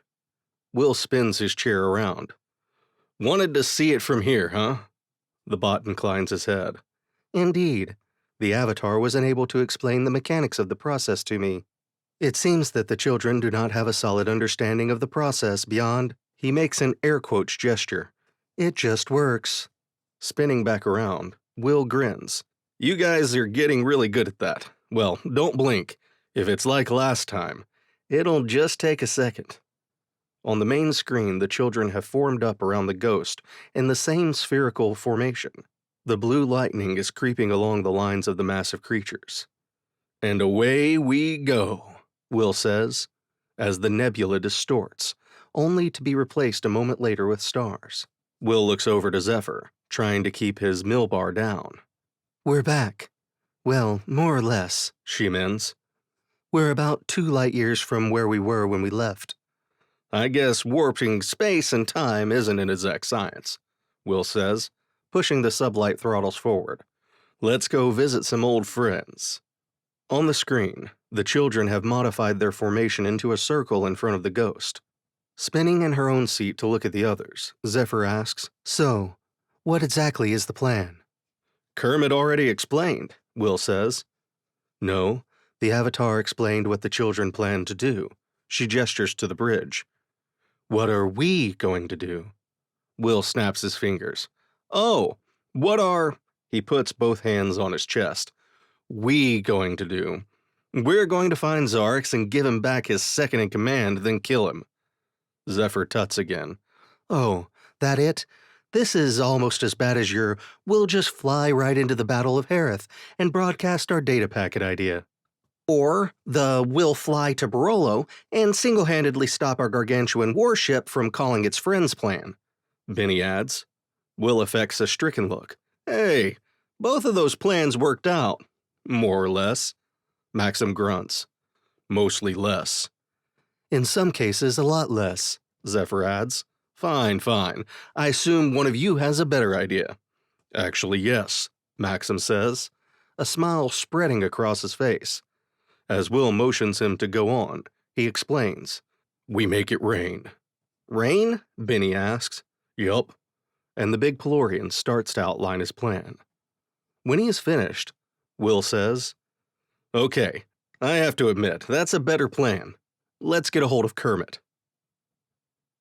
Someone's been selling weapons. It takes some convincing, but eventually the children agree to the plan. Mostly because it could help them in their own efforts to free their captured kin, and because Gabe has been able to express how unlikely to succeed the original plan was. Okay, coming up on Wordlow 3. Looks like everyone is here. Will toggles a control, and the main display switches to a tactical view, showing the Berserker and Butcher in orbit around the planet, with the remaining salvager fleet in holding position at what looks like Lagrange Point 1, the point between Wordlow 3 and its first moon where gravity is balanced between the two. Wordlow 3 has 2 moons. One is about the same size as Earth's, while the other is half as big. The salvagers seem to be flitting between the captured behemoths. Will can't think of them as children, given what has been done to them. Problem, Zephyr says, as she taps her console, updating the main display. Several dozen yellow icons highlight, then turn red.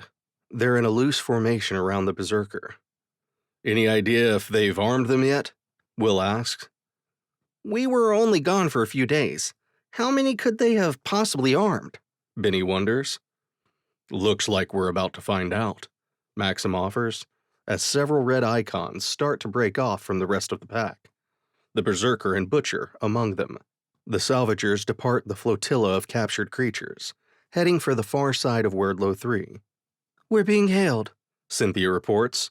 She has largely taken over managing of comms, leaving Zephyr free to man the sensors and ship's operations. Any guesses? Will asks, motioning over his shoulder for the feline-featured woman to open the channel. The main screen changes to Xarrix and the Duchess Jarella. I had hoped after that stunt you pulled, you'd have been smarter than this, Xarrix says. What do you hope to accomplish? You should have left this region and never looked back. You had your money. Oh, come on. For one thing, when have you ever known me to do the, Will makes air quotes, reasonable thing? For another, there's some unfinished business that needs settling, like you not telling us that we'd be helping murder and enslave sentient beings. Which is it, murder or enslave? Xarrix asks mildly. Will makes a face. Well, I mean, both really. Did you know they were sentient? That each of those vessels was really a giant spacefaring living creature, a creature with a name and a sense of self? Did you know the salvagers were lobotomizing them to install bridge controls so that she, he jabs a finger at Jarella, could have people flying their bodies around? Xarrix makes a dismissive motion. The Duchess and I went over the ins and outs of the situation, yes. After all, we had to brief the salvage teams. The ins and outs? Dude, it's murder! Will leans forward in his chair. She's building her fleet on the bodies of innocent creatures. Oh, calm down, human. The Duchess holds up a hand, silencing whatever Xarrix was about to say. You were paid handsomely, and despite your failure to complete your job, I'm not even going to demand that you return the funds. Will, Maxim whispers. They're accelerating and the captured behemoths are moving to flank. They must have armed some of them. Sensors haven't been able to confirm yet. Nodding, but otherwise not acknowledging his tactical officer, Will continues. How could you? I know you're a despicable gangster and all that, but this seems below even you, Xarrix. Money is money, Will. You of all people should know that. You've certainly done plenty of jobs for me that you found distasteful. I don't recall you ever returning a payment. I turned down plenty of jobs over the years, and I never enslaved living creatures. Well, now you can add it to your resume. It'll make you eminently more hireable in certain circles, Jarella offers, then glances off screen. When she turns back to Will, she's grinning. Without a word, Will slams the sublight throttles to full speed and brings the ghost around in a hard turn, right into the group of armed behemoths, attempting to flank them from the starboard side. Fire! Drilla shouts, then, What do you mean? Catch them! the screen cuts back to the default forward view, which right now is showing a rapidly approaching behemoth, a very heavily armed behemoth. Max, Will starts to say, but is interrupted by the sound of launching ordnance. Never mind. On the screen, the behemoth they are charging directly toward is rocked by several explosions. Booyah! Maxim shouts, as the massive creature lists to the side, gases venting from several tears in its hull, internal components streaming out the wound. What looks like a hastily mounted quad cannon is drifting away from the creature. Booyah, Will says, bringing the ghost into another hard turn, this time in the opposite direction they'd been flying in a moment ago. Just in time to dodge a smaller and faster behemoth, outfitted as a frigate from the looks of it, with 2 missile launchers tracking the ghost. I got it right? The big man says, barely glancing at Will as he works on targeting another ship. Yep, you got it right, Will says as the ship lurches to one side before he can correct. Sparks fall from an overloaded circuit somewhere overhead. Plasma blaster looks like an older model Peacekeeper version. Xarrix must have been stockpiling weapons for a while, Maxim reports, then highlights the offending creature on the tactical sub-display. Looks like that one has 4, 2 mounted on each side. The ship rocks again. Cynthia, can you? He starts. Already done. They're on their way, she reports. Deep thoughts at weird times. Where's the berserker? Will asks, bringing the ghost around on an attack run on one of the larger captured vessels. Well out of weapons range still, Zephyr says. However, this can't be good. The butcher is accelerating. She looks over at Will. Towards us. Max, new focus, destroy the butcher. We'll deal with Xarrix and Drilla after that. Excellent, the big Pelorian says, focusing on his console. Sin, Hellfolic Soul, Will orders, moving the ghost down and around one of the armed behemoths, whose weapons are firing wildly, mostly failing to connect with the nimble ghost. Z, can you get a read on how many and which behemoths are armed? Here he is, Cynthia says. On it, Zephyr answers, just as the beep of the comms opening sounds. Ready to die, Captain Good Guy? The diminutive space pirate asks. I mean, overall, no, but I'm still relatively young. I think about my mortality more and more, though, you know. I guess just a part of getting older and stuff, Will answers. Maybe it's just because I'm the only human out here, fighting space scum like you, saving the GC from war and stuff. I've been taking supplements that, according to the doc I bought them from, should slow down the aging process. She wasn't a doctor, Bennie hisses. Will makes a strangled noise, then continues. I don't know. I definitely think about death more now than I did before, you know? What? The Patoxian pirate splutters, clearly confused. Oh, you meant like today. Am I ready to die today? Yes. No, I'm not. Plus, you know, I'm the good guy here. We don't die easily. That said, though, I hope you're ready to die. He makes a slashing motion over his head, and Cynthia closes the channel. Pushing the controls forward, he brings the ghost into a dive that takes the ship out of the battle briefly, luring the butcher to follow. Throughout the ship, several clanking sounds resonate. Surprises anyway, Maxim reports. Hold on, Gabe, Will shouts, glancing at the ceiling as he pulls the controls back, pushing the throttle forward. He can hear the aft blasters firing. He toggles a control, and the main display switches to a view aft. The newer model Ankaran Raptor is gaining ground, its shields absorbing the blaster fire Maxim is dishing out, its own blasters raking the ghost shields in response. Suddenly, a few of the blaster bolts streaking from the ghost's aft weapons aren't aimed at the butcher anymore, but at the small scattered rock drifting in space right in front of the ship. A few pieces of Trilorium Will held back from the children. The blasts find their marks, striking each fist-sized crystal and freeing its stored energy charge. The space behind the ghost and in front of and around the butcher erupts in a massive discharge of energy. It pushes everyone aboard the Ghost back into their seats, the inertia dampener struggling to compensate. Will can only guess what the crew of the Butcher is going through as the ship flies through a half-dozen explosions that would rival a nuclear bomb. Maxim looks over to Will. Again, you had those under your bed? In hindsight, it wasn't the best idea I had. Bank starboard, Zephyr interrupts. Will does just as a wave of blaster fire rakes the port edge of the Ghost shields, causing alarms to go off throughout the bridge. Behemoth coming in behind us. I see it. Will pulls the controls hard over, trying to dodge the withering fire from the Behemoth, while not losing sight of the likely damaged Butcher. Where's the Butcher? What's her status? He shouts.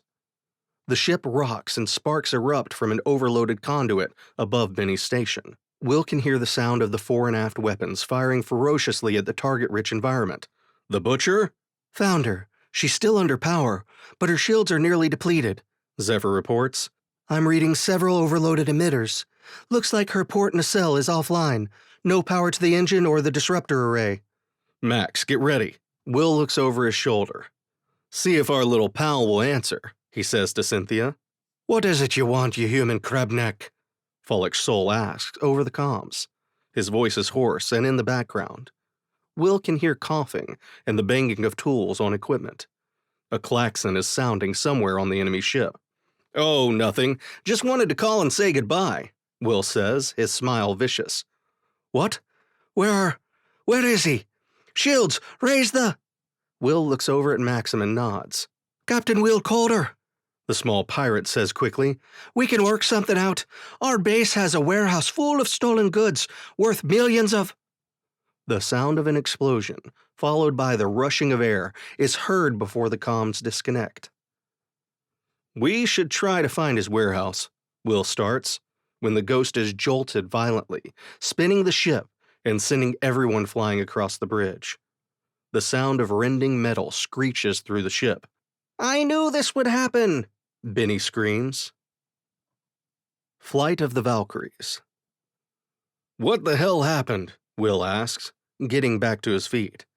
He's next to Bennie's station, having flown several feet from his command chair and pilot station. I think one of the captured behemoths rammed us, Zephyr replies. Captain, I can confirm Zephyr's hypothesis.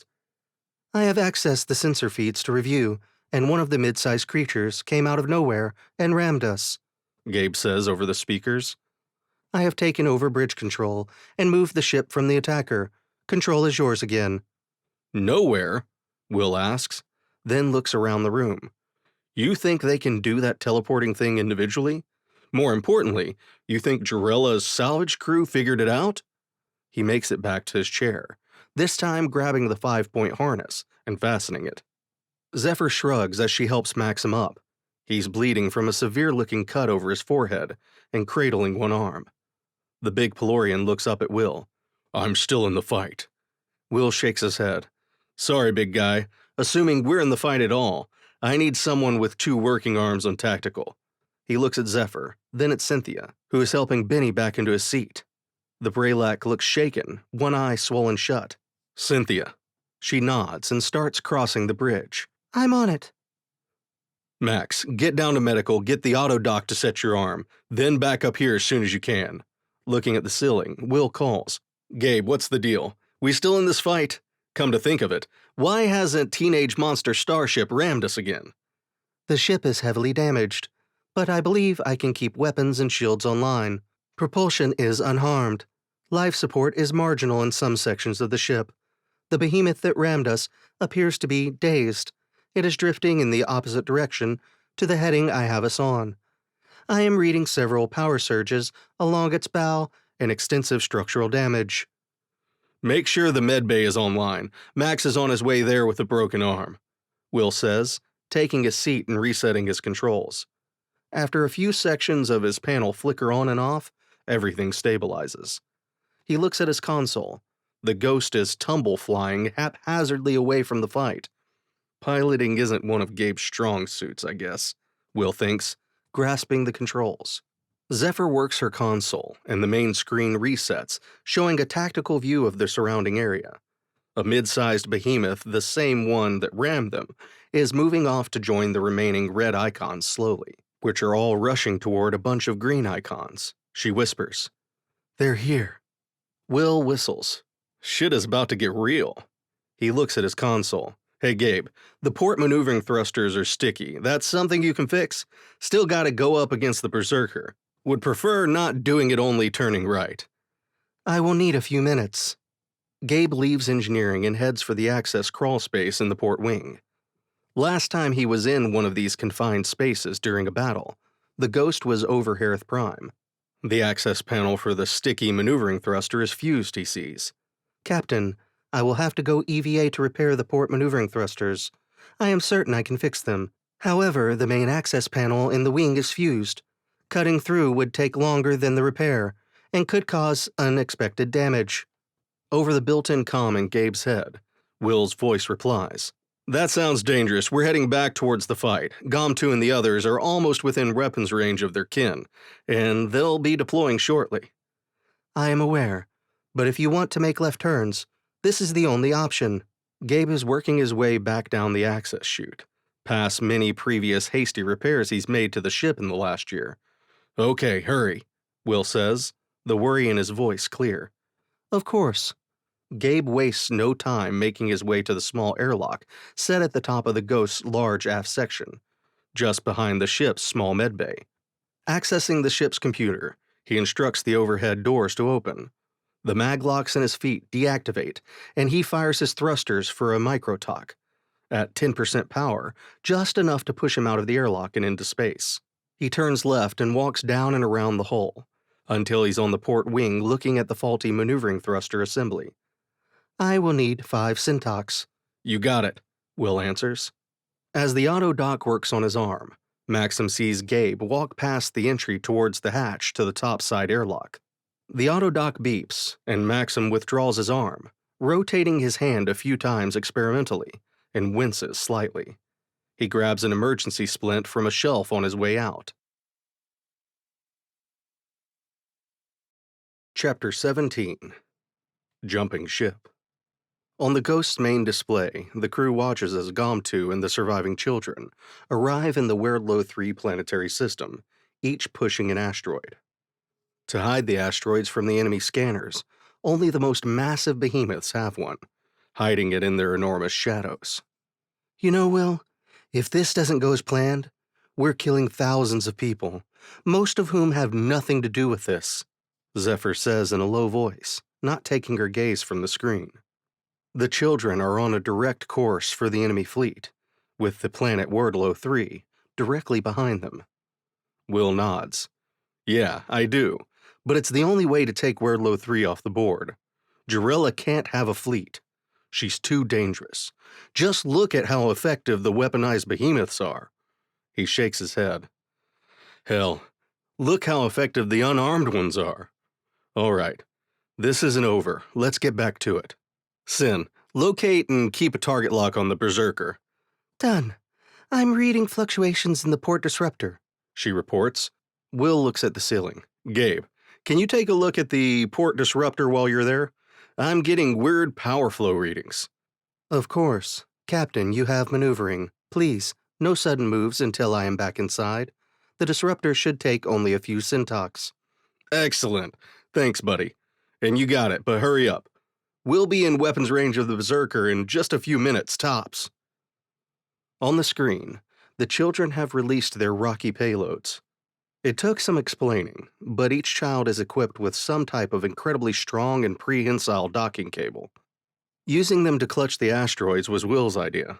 After dropping the Ghost off, the children did their space jump trick to get to the outer asteroid belt of the Weirdlow system. Then they accelerated to their maximum sublight speed, several fractions of the speed of light. The released asteroids are moving at thousands of meters a second on a direct course to the regrouping flotilla of captured behemoths. "Think Jarella's people even saw them? The rocks, I mean," Cynthia asks from the tactical station. "Doubt it," Will offers. "Those tow cable things they use kept the rocks really close, and only the largest of them have rocks." He points. "The smaller ones are flying with the rocks, probably trying to hide them." The first of the asteroids impact the captured behemoths, smashing them to dust. The impacts are spectacular in their destructiveness. Rings of released energy expand as behemoths shatter into millions of pieces, those aboard dying instantly before they even have time to realize what is happening. Look, Zephyr points, as several of the children shimmer and vanish, only to appear behind the enemy fleet, deftly moving to capture stray asteroids that missed their intended targets. I guess that answers that.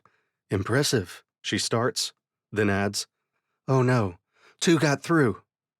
On the screen, 2 of the children are moving off, having missed their capture of the asteroids, which are now streaking through the atmosphere of Wardlow 3. No time to worry, Will starts. "We're being targeted," Zephyr shouts, breaking everyone out of their trances. Gabe, hold on, Will shouts as he moves the ghost out of range of the incoming energy weapons. Gabe, get back in, done or not. There's no answer. Gabe, buddy? Will looks over at Zephyr, who is furiously scanning the area. Will banks the ship again, dodging fire. The Berserker, slow as it is, has closed the gap. Gabe hears the telltale whine of the Ford disruptor firing, followed by the clank of missiles moving into positions below. "I have him," Zephyr shouts. "Oh, Krolak, he's on his way to the Berserker with Maxim." The fright in her voice is enough to make Will look over at her. "Bennie?" Will starts. "1 second," the Braylac says, then, "Okay, I was able to override his comms lockout. You're on." "What the ever-loving hell are you 2 doing?" Will demands. "Sorry, Captain, I was going to call in. I was getting patched up in the med bay and I saw Gabe head out. I suited up in case he needed help." "What about your arm?" Will asks. "The autodock finished and I grabbed an emergency splint. We were packing up when he just detached from the ship." "He has flight capability, you don't," Zephyr growls. "Well, yes. I didn't think that part through when I jumped after him, but thankfully Gabe came back to get me." Gabe chimes in. "Captain, I am sorry, but I must put an end to the Duchess's treatment of droids." "I thought killing her and Xarrix would accomplish that," Will says, bringing the ship around in a tight arc, trying to draw as much fire as he can, while not getting hit. The latter is not working so well. Sparks and small flames are erupting all over the bridge, and likely other parts of the ship. The destruction of the Berserker at the hands of the Ghost, as it were, is not a certainty, Gabe says, as calmly as if he was standing next to the bridge hatch. "I don't fucking believe this. Gabe, is this the best time? The destruction of the Berserker is definitely impossible with you 2 dummies on it," Will says, as the ship rattles, taking several point defense rounds at close range. "Maxim, you idiot! This is foolhardy, please!" Zephyr begs. "My love, I couldn't let Gabe do this on his own." The sadness in the ex-Peacekeeper's voice makes it clear that he is unsure this isn't a one-way trip. "Come back to me," she says in a low voice. "Always," he replies. The ghost rattles again, and something in the corridor explodes. Judge and Jury. "Okay, new plan," Will says. "We help destroy her fleet, then we deal with the Duchess and her ship." His sarcasm at the title is unmistakable. "Gabe, Max, you don't have long. The children are fired up and smashing anything that isn't the ghost. I don't know that they won't turn on the Berserker when that's all that's left, regardless of who's aboard," he warns. The ghost accelerates away from the massive warship, heading toward the one-sided fight beyond. The asteroids have thinned the captured behemoth's numbers, but there are still plenty remaining. At least half have weapons mounted on their hulls, ranging from blaster cannons and disruptors to missile batteries. Those with weapons are decimating their unarmed fellows. "Fire everything we've got. If it isn't broadcasting the IFF signal we agreed on with the children, blow it away," Will says, glancing at Cynthia, her face lined with determination as she hunches over her console. The sound of the ghost's weapons firing echoes through the ship. The airlock on the Berserker opens with a hiss. "That was surprisingly easy," Maxim observes, stepping out into the corridor. "You doubted my sensors?" Gabe asks, stepping past his companion. Maxim says nothing. "This way," the bot says, heading off down the corridor. "How do you know which way to go?" Maxim wonders. I gave the captain a tracking device. When he sees Maxim's face, Gabe adds, "This was not the intended use, I assure you. I did not believe Xarrix or his client to be trustworthy, and was worried that the captain might be taken hostage or kidnapped to encourage the rest of us to comply." The engineering bot shrugs. "I figured it was a worthwhile strategy." That's pretty sound logic, Maxim admits. He looks over at the tall bot. He's still going to be mad. "Only if you tell him." Gabe glances down at Maxim, then increases his pace. By analyzing the data from the tracker, the captain spent most of his time aboard this vessel in a large chamber near the center. I believe that to be the throne room, as the captain called it. The device had passive sensors that mapped out the vessel as the captain moved through it. Wish I had a gun or my armor. Well, both, really, Maxim complains, holding his splinted arm up to look at it, where the spacesuit material is stretched over the bulky device. The suit is one of the emergency suits, similar to those Zephyr and Cynthia had worn, and provides next to no protection from weapons fire. It also has no built-in weapons. These smell really bad. "I did not ask you to come with me," Gabe points out. I know, like I told Zephyr. You are crew, family. I know how upset you've been regarding that Flobbin's treatment of droids. Or I guess the treatment of droids in general, really. "That is correct. Since my time aboard the Siege Perilous and being exposed to the existence of an entire civilization of machine intelligences, I have realized how truly horrible the treatment of cybernetic life forms within the GC is." Maxim is silent for a beat. Did any of this come up during your debrief with the Peacekeepers? "It did. We are here." Gabe stops at a massive hatchway. "My sensors indicate there are 5 beings on the other side." Maxim holds both hands out. No guns. Gabe raises both arms, which transform into pulse blasters. "I have guns." Drin, yes you do. Maxim motions toward the door. Lead the way. Gabe lifts one leg and kicks the massive door, sending half of it flying inward, while the other half slouches to one side of its track. Without waiting for a reaction from inside, he levels his blasters and begins firing into the room as he enters. The Peacekeepers did not seem overly interested in my thoughts on the treatment of droids and other sentient intelligences throughout the GC, he offers, as if they're sitting in the lounge on the Ghost. Maxim ducks behind and follows him in. Under the part of the door that Gabe kicked is what looks like the remains of a body. What's left of an arm ending in a hand holding a pulse rifle. Maxim grabs the now ownerless weapon. I'm armed. That's rather disgusting. They just ignored your concerns. No need, and yes. The senior Centurion assured me he would bring my report to his superiors. I do not believe he did. Maxim looks up. In addition to whoever is under the remains of the door, 3 other guards are lying dead on the ground.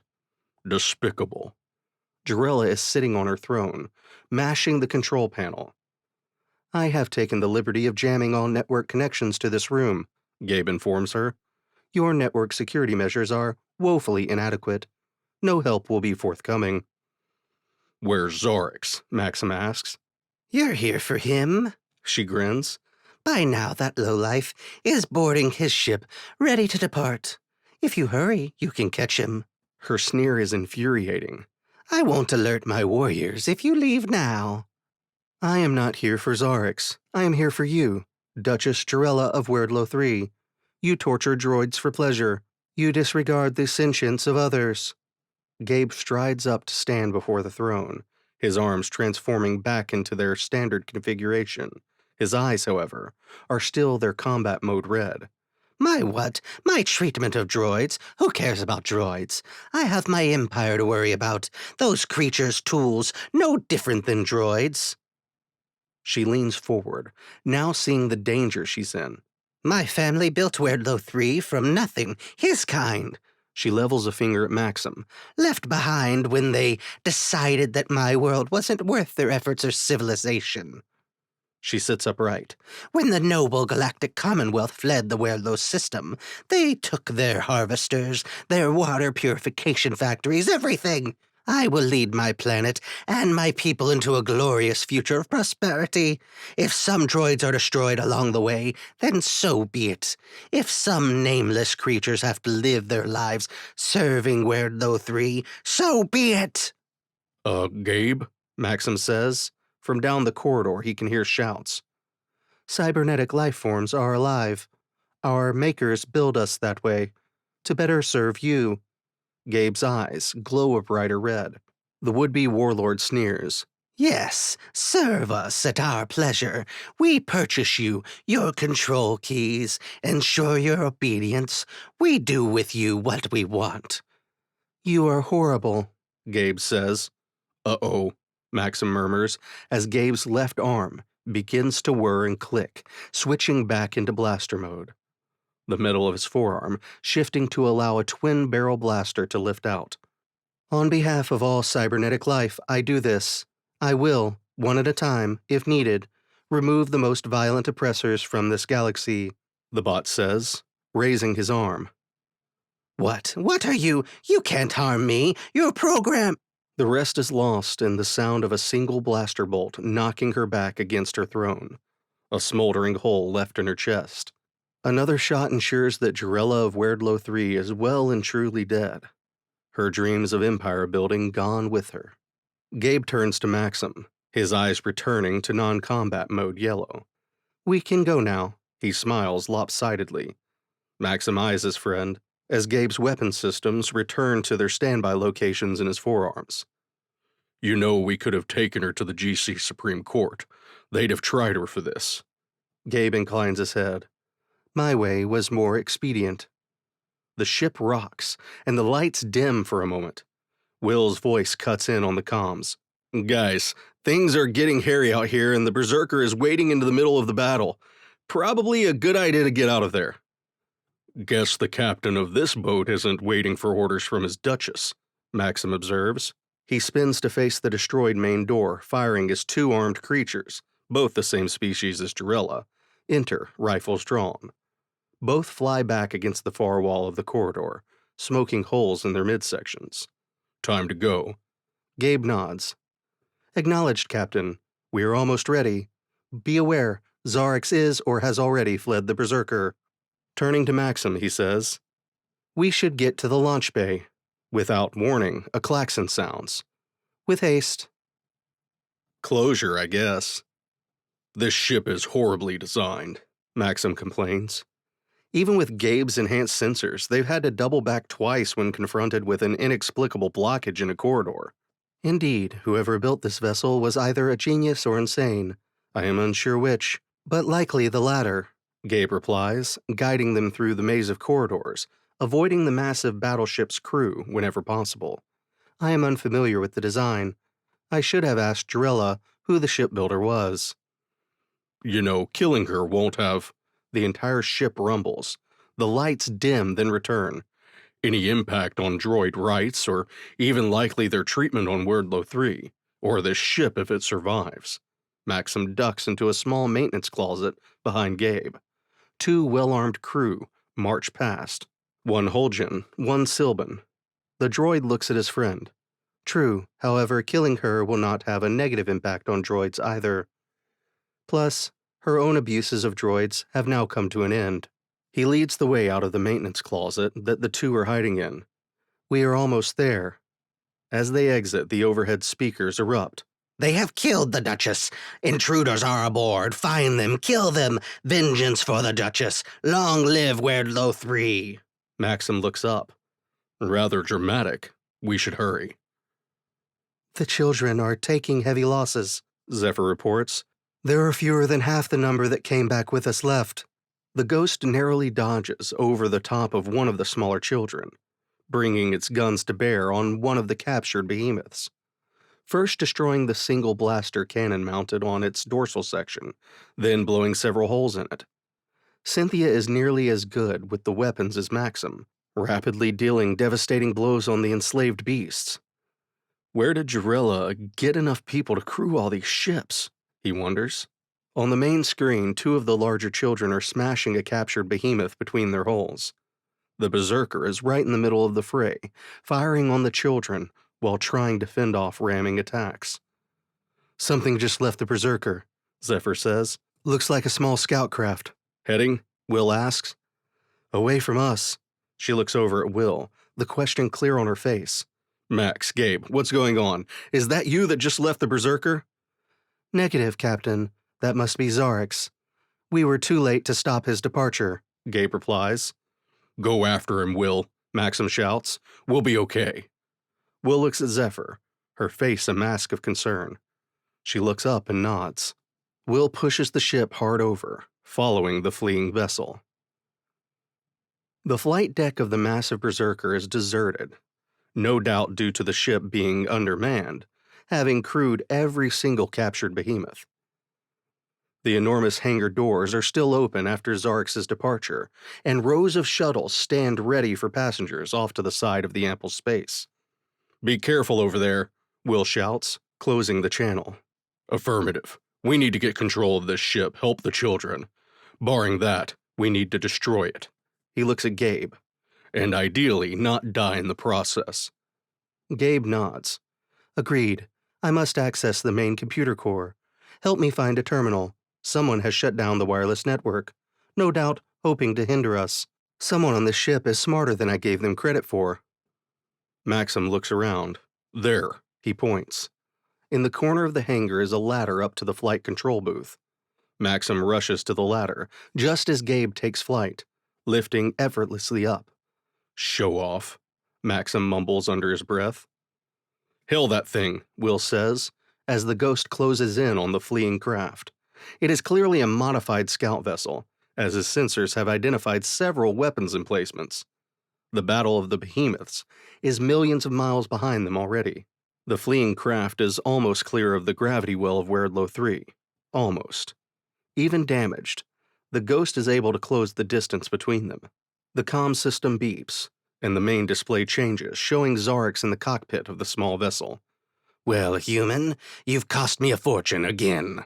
Icing on the cake, Will says through gritted teeth. It was one thing when you hired us to rob and kill other criminals to grow your empire. It's another thing entirely to willingly aid in the murder and enslavement of a sentient species.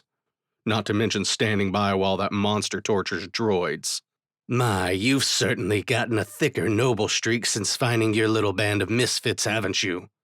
He looks Will in the eyes. What is it you want? Return Lorath and her crew, and we can go about our lives. No retribution. I wouldn't frequent Fury, though, after this. Honestly, I expected trouble from that diminutive psychopath, Follick's soul, but I should have known better. Oh, I'm definitely planning on reuniting you with your henchwoman. Xarrix looks over Will's shoulder to where he had become used to Cynthia sitting. Got tired of the tiger and flobbing already?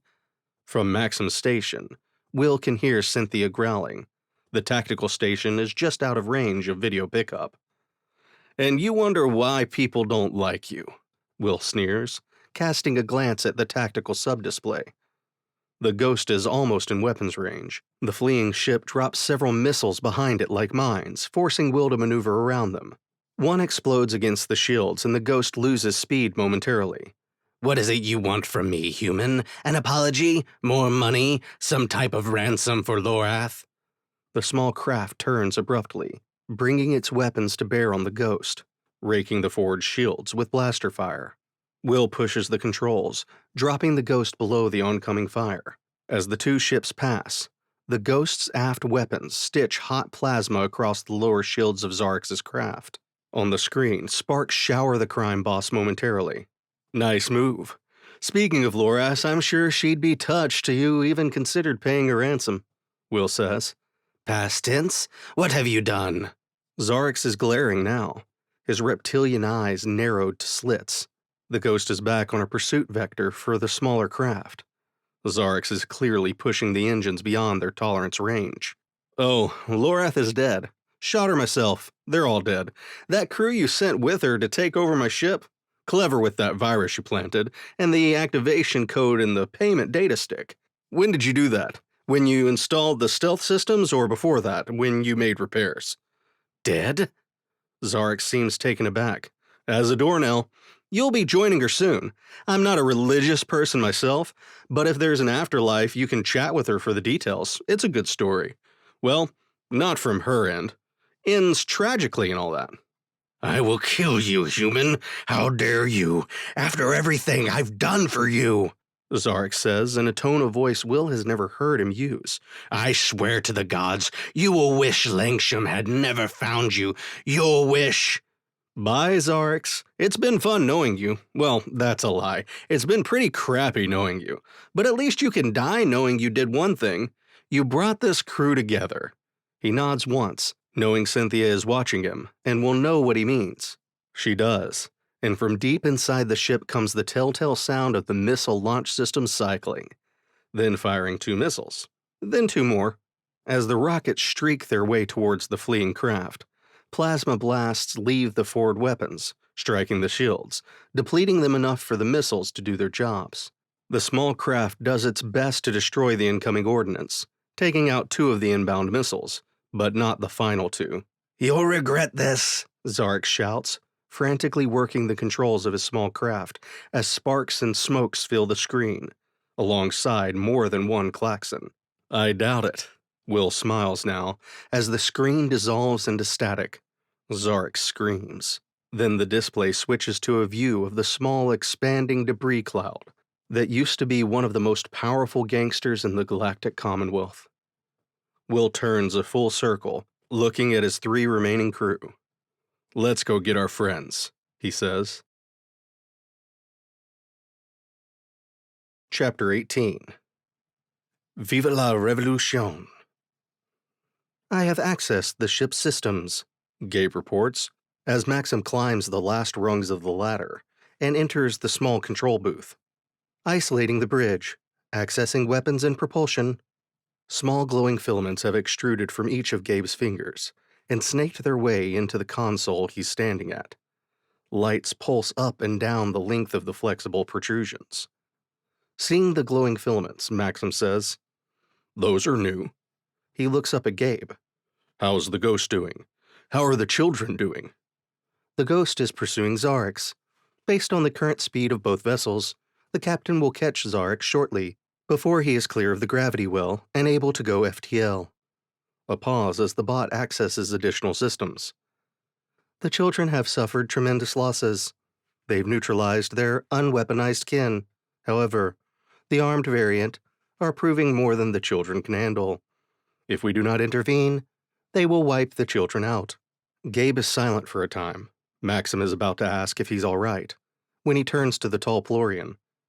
I have moved the ship further into the battle. As if to emphasize the point, the ship shakes. Somewhere nearby, a section is torn open to space if the sounds they can hear are any indicator. The lights flicker, then return to normal. This vessel is heavily damaged, but I am using the few remaining weapons to destroy as many captured behemoths as possible. He pauses. I have also activated the self-destruct, and I have sealed the bridge and engineering sections, and isolated them from accessing the ship's control systems. That should keep them busy. "Man, you're kind of badass these days," Maxim observes. "Let's go before the rest of the crew flood this compartment to evacuate."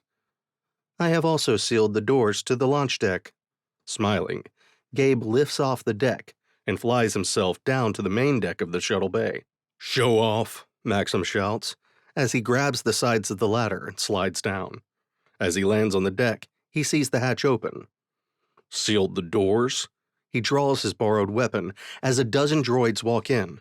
He can see engineering bots, 2 general-purpose service droids, what looks like a few mechanic models, and a few others he isn't readily familiar with. "Gabe?" "They are with us," the bot offers, as he walks toward one of the larger shuttles parked in the space. He pauses briefly there to converse with the bots, reaching up and accessing a section of each droid, removing something. Walking up to the shuttle, Maxim asks, "What's going on?" "While I was connected to the ship's system, I was able to access each of these units and invite them to join us. I could not erase their ownership keys remotely, but I have now removed them and fused the ports. I also uploaded the details on how to spread the knowledge." Looking to the back of the shuttle and the collection of droids standing there, he adds, "They are the first to join the cause, but not the last." Oh, okay. That's good, I guess, Maxim says, just before one of the access hatches explodes inward. Before he can react, blaster fire shoots from the smoking opening. Gabe moves to stand in front of him, several blasts striking his back. Maxim leans around his friend and returns fire. Several crew members are pushing through the damaged entry. Time to go, Maxim shouts, firing at the incoming crowd, dropping 2 of the attackers. Agreed, Gabe says, moving toward the shuttle and waiting droids. A few steps from the shuttle, he stumbles, his back smoking, wires exposed.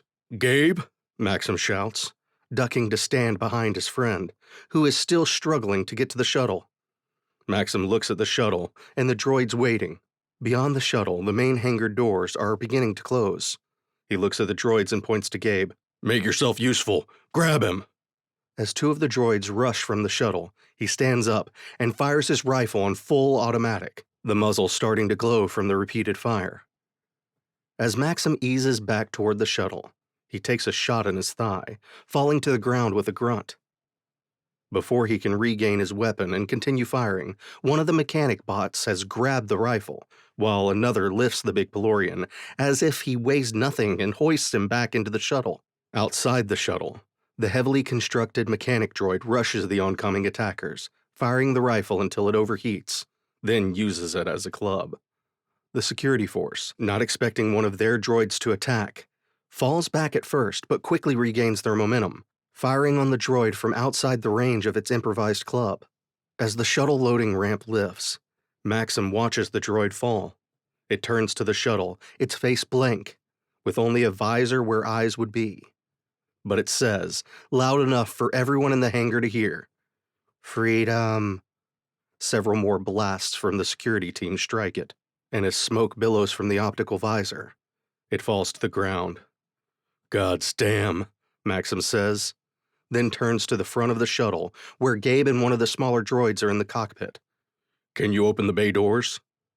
After a fashion, the shuttle lurches off the flight deck, barreling towards the almost closed doors. Small blasters mounted under the stubby wings open fire. While not powerful enough to do major damage, they are enough to cause damage to the track the massive hangar doors sit on. Easy peasy. Maxim looks up at the bot and shakes his head in awe. Try to raise the team. Join the resistance. I have Maxim and Gabe, Bennie shouts, pressing a button. Overhead, the comm system beeps. You two okay? Will asks the ceiling. Cynthia watches this, then looks over at Zephyr, the concern clear on her face. The Pelorian woman just shrugs and smiles. Over the speakers, Gabe's voice comes through clearly. We are. Thank you for asking, Captain. We are departing the Berserker now, in a shuttle. Please do not fire on us. Wouldn't dream of it, pal. What's the situation over there? Under control, the droid replies. Care to elaborate? We're on our way back. Looks like the Berserker is firing on their own behemoths. The children seem to have the upper hand now. Maxim answers this time. Gabe was able to take over the ship's systems and put the Berserker in the fight for us. Jarella is dead and the ship is about to self-destruct. Without a word from Will, Zephyr leans down and tries to reach Gumtu. Okay, get clear. We're trying to warn the children. We'll pick you up. The shuttle is too large for the Ghost's cargo bay. We will have to EVA over, Gabe informs them. Okay, cool, Will answers. Oh, and good job on killing Jarella, Max. Maxim coughs. I wasn't the one that pulled the trigger. He leaves the statement hanging there, as Will looks at Zephyr with a worried look on his face. Oh, okay. As the children drift away from the now mostly inoperative Berserker and the last few remaining enslaved behemoths, the massive battleship bulges at the center. Then a ball of fire erupts, spreading to more than a kilometer in diameter, splitting the ship in half and wiping out 2 of the captured behemoths nearby. One piece of the massive, now dead battleship begins to enter the upper atmosphere of Werdlow 3, while the other drifts slowly away from the planet. The surviving children begin to form up near Werdlow 3's nearest moon. The Ghost limps after them, on an intercept course for a small shuttle of an unknown design. As the shuttle pulls in close to the Ghost's port airlock, just behind and slightly below its bridge, Maxim opens a channel, I will definitely need that autodoc again. Over the comms, her voice filled with worry, Zephyr replies, "Why? What happened? Your arm? You didn't get yourself shot up, did you?" Well, it was only one shot for the record, Her big companion replies. but I'm in one of those cheap as drin spacesuits from the emergency lockers, and they're not very durable. Oh, and Will, they smell. From behind Zephyr at the inner airlock hatch, Will says, I get it, I'll get better suits. He turns to head to the bridge. Let me know the moment we're clear. Maxim chuckles softly, then says, Here we come.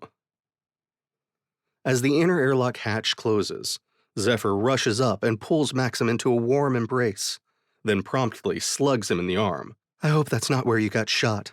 She kisses him again, then pushes him away. "This is not done," the angry Pelorian woman says sternly, as she helps him remove the helmet from his ill-fitting emergency spacesuit. Looking down at his left thigh, where the blaster scorch marks are still evident under the hastily applied suit-sealing tape, she reaches over to a panel next to the airlock. "Will, they're aboard." Roger that. Heading toward the rendezvous with the children.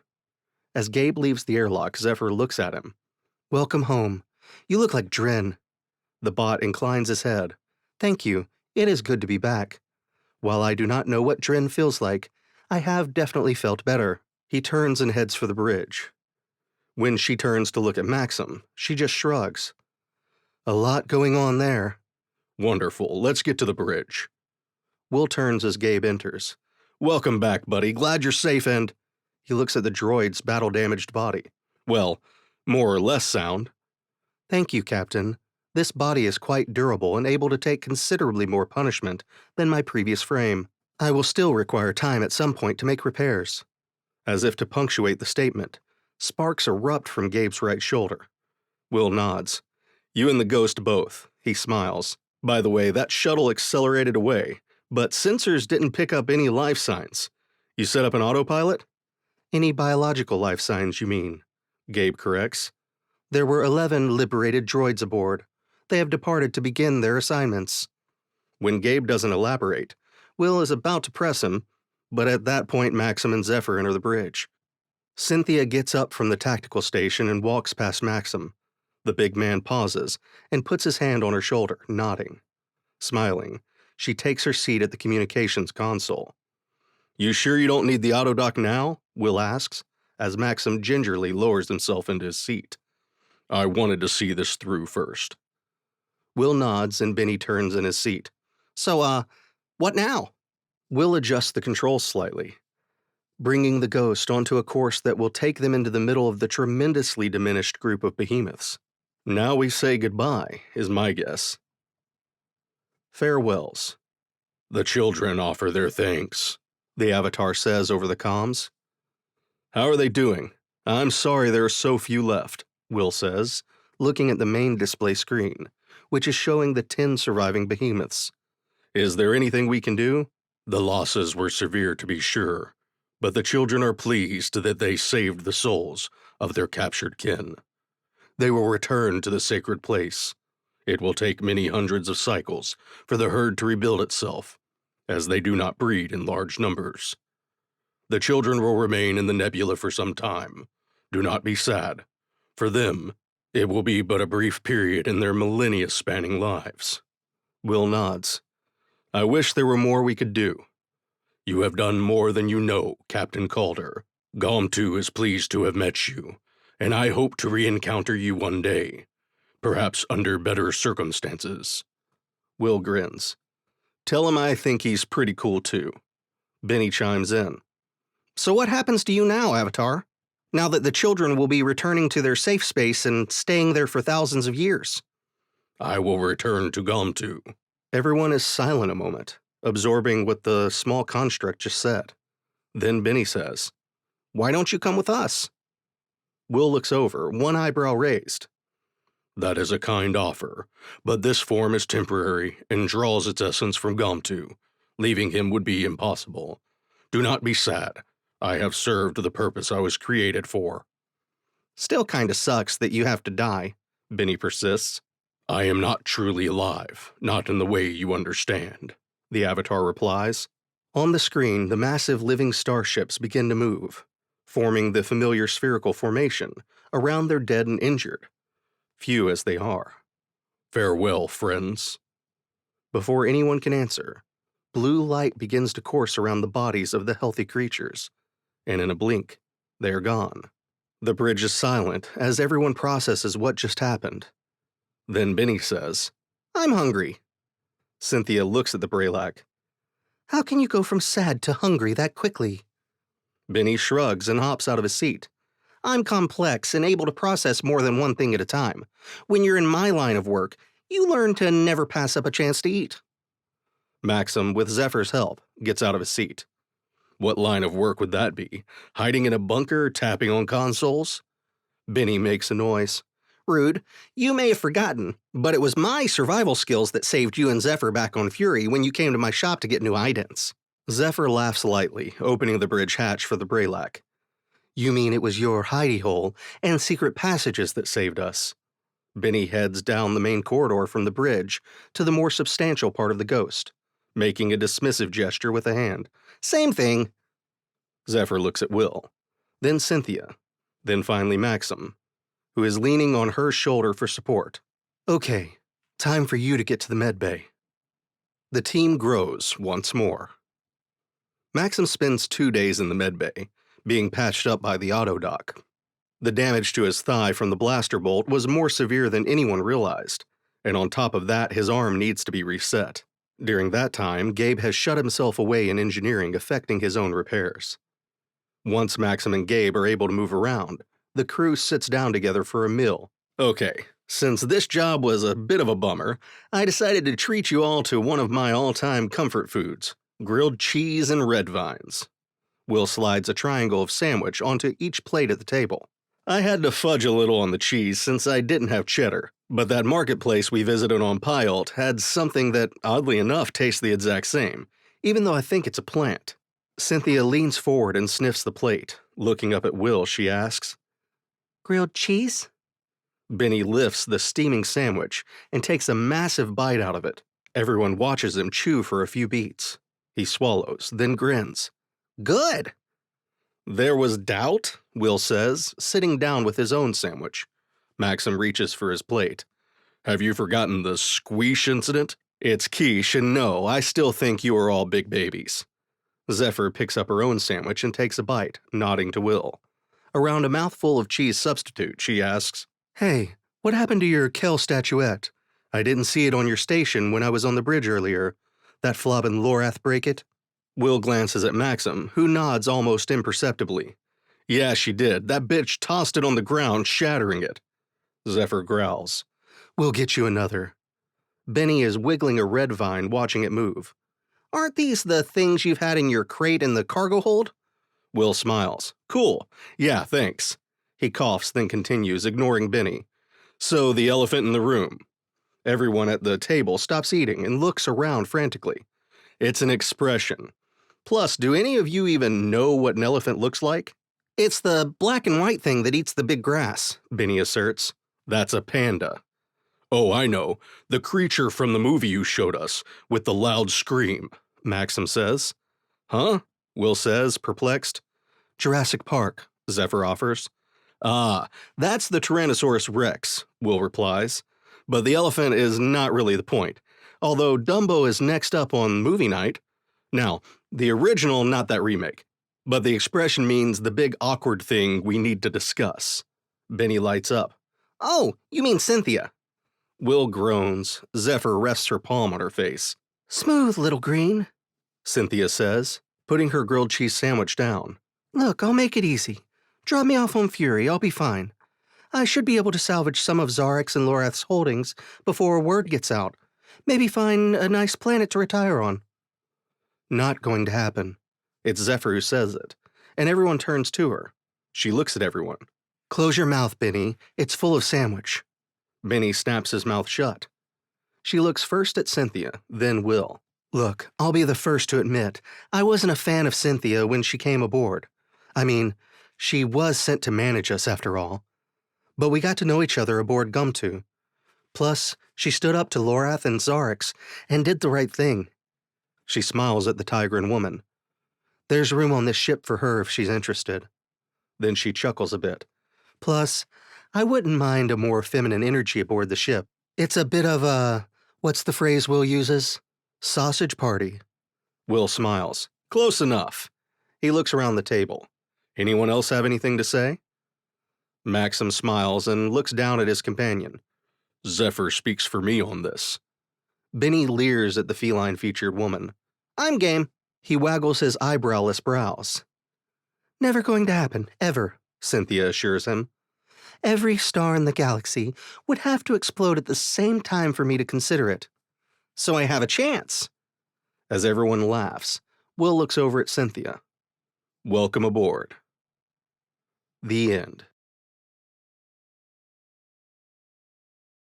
This has been Space Rogues, Book 3, The Behemoth Job. Written by John Wilker. Performed by K.C. Johnston. Copyright 2019 by Rogue Publishing Ltd. Production copyright 2021 by Rogue Publishing Ltd.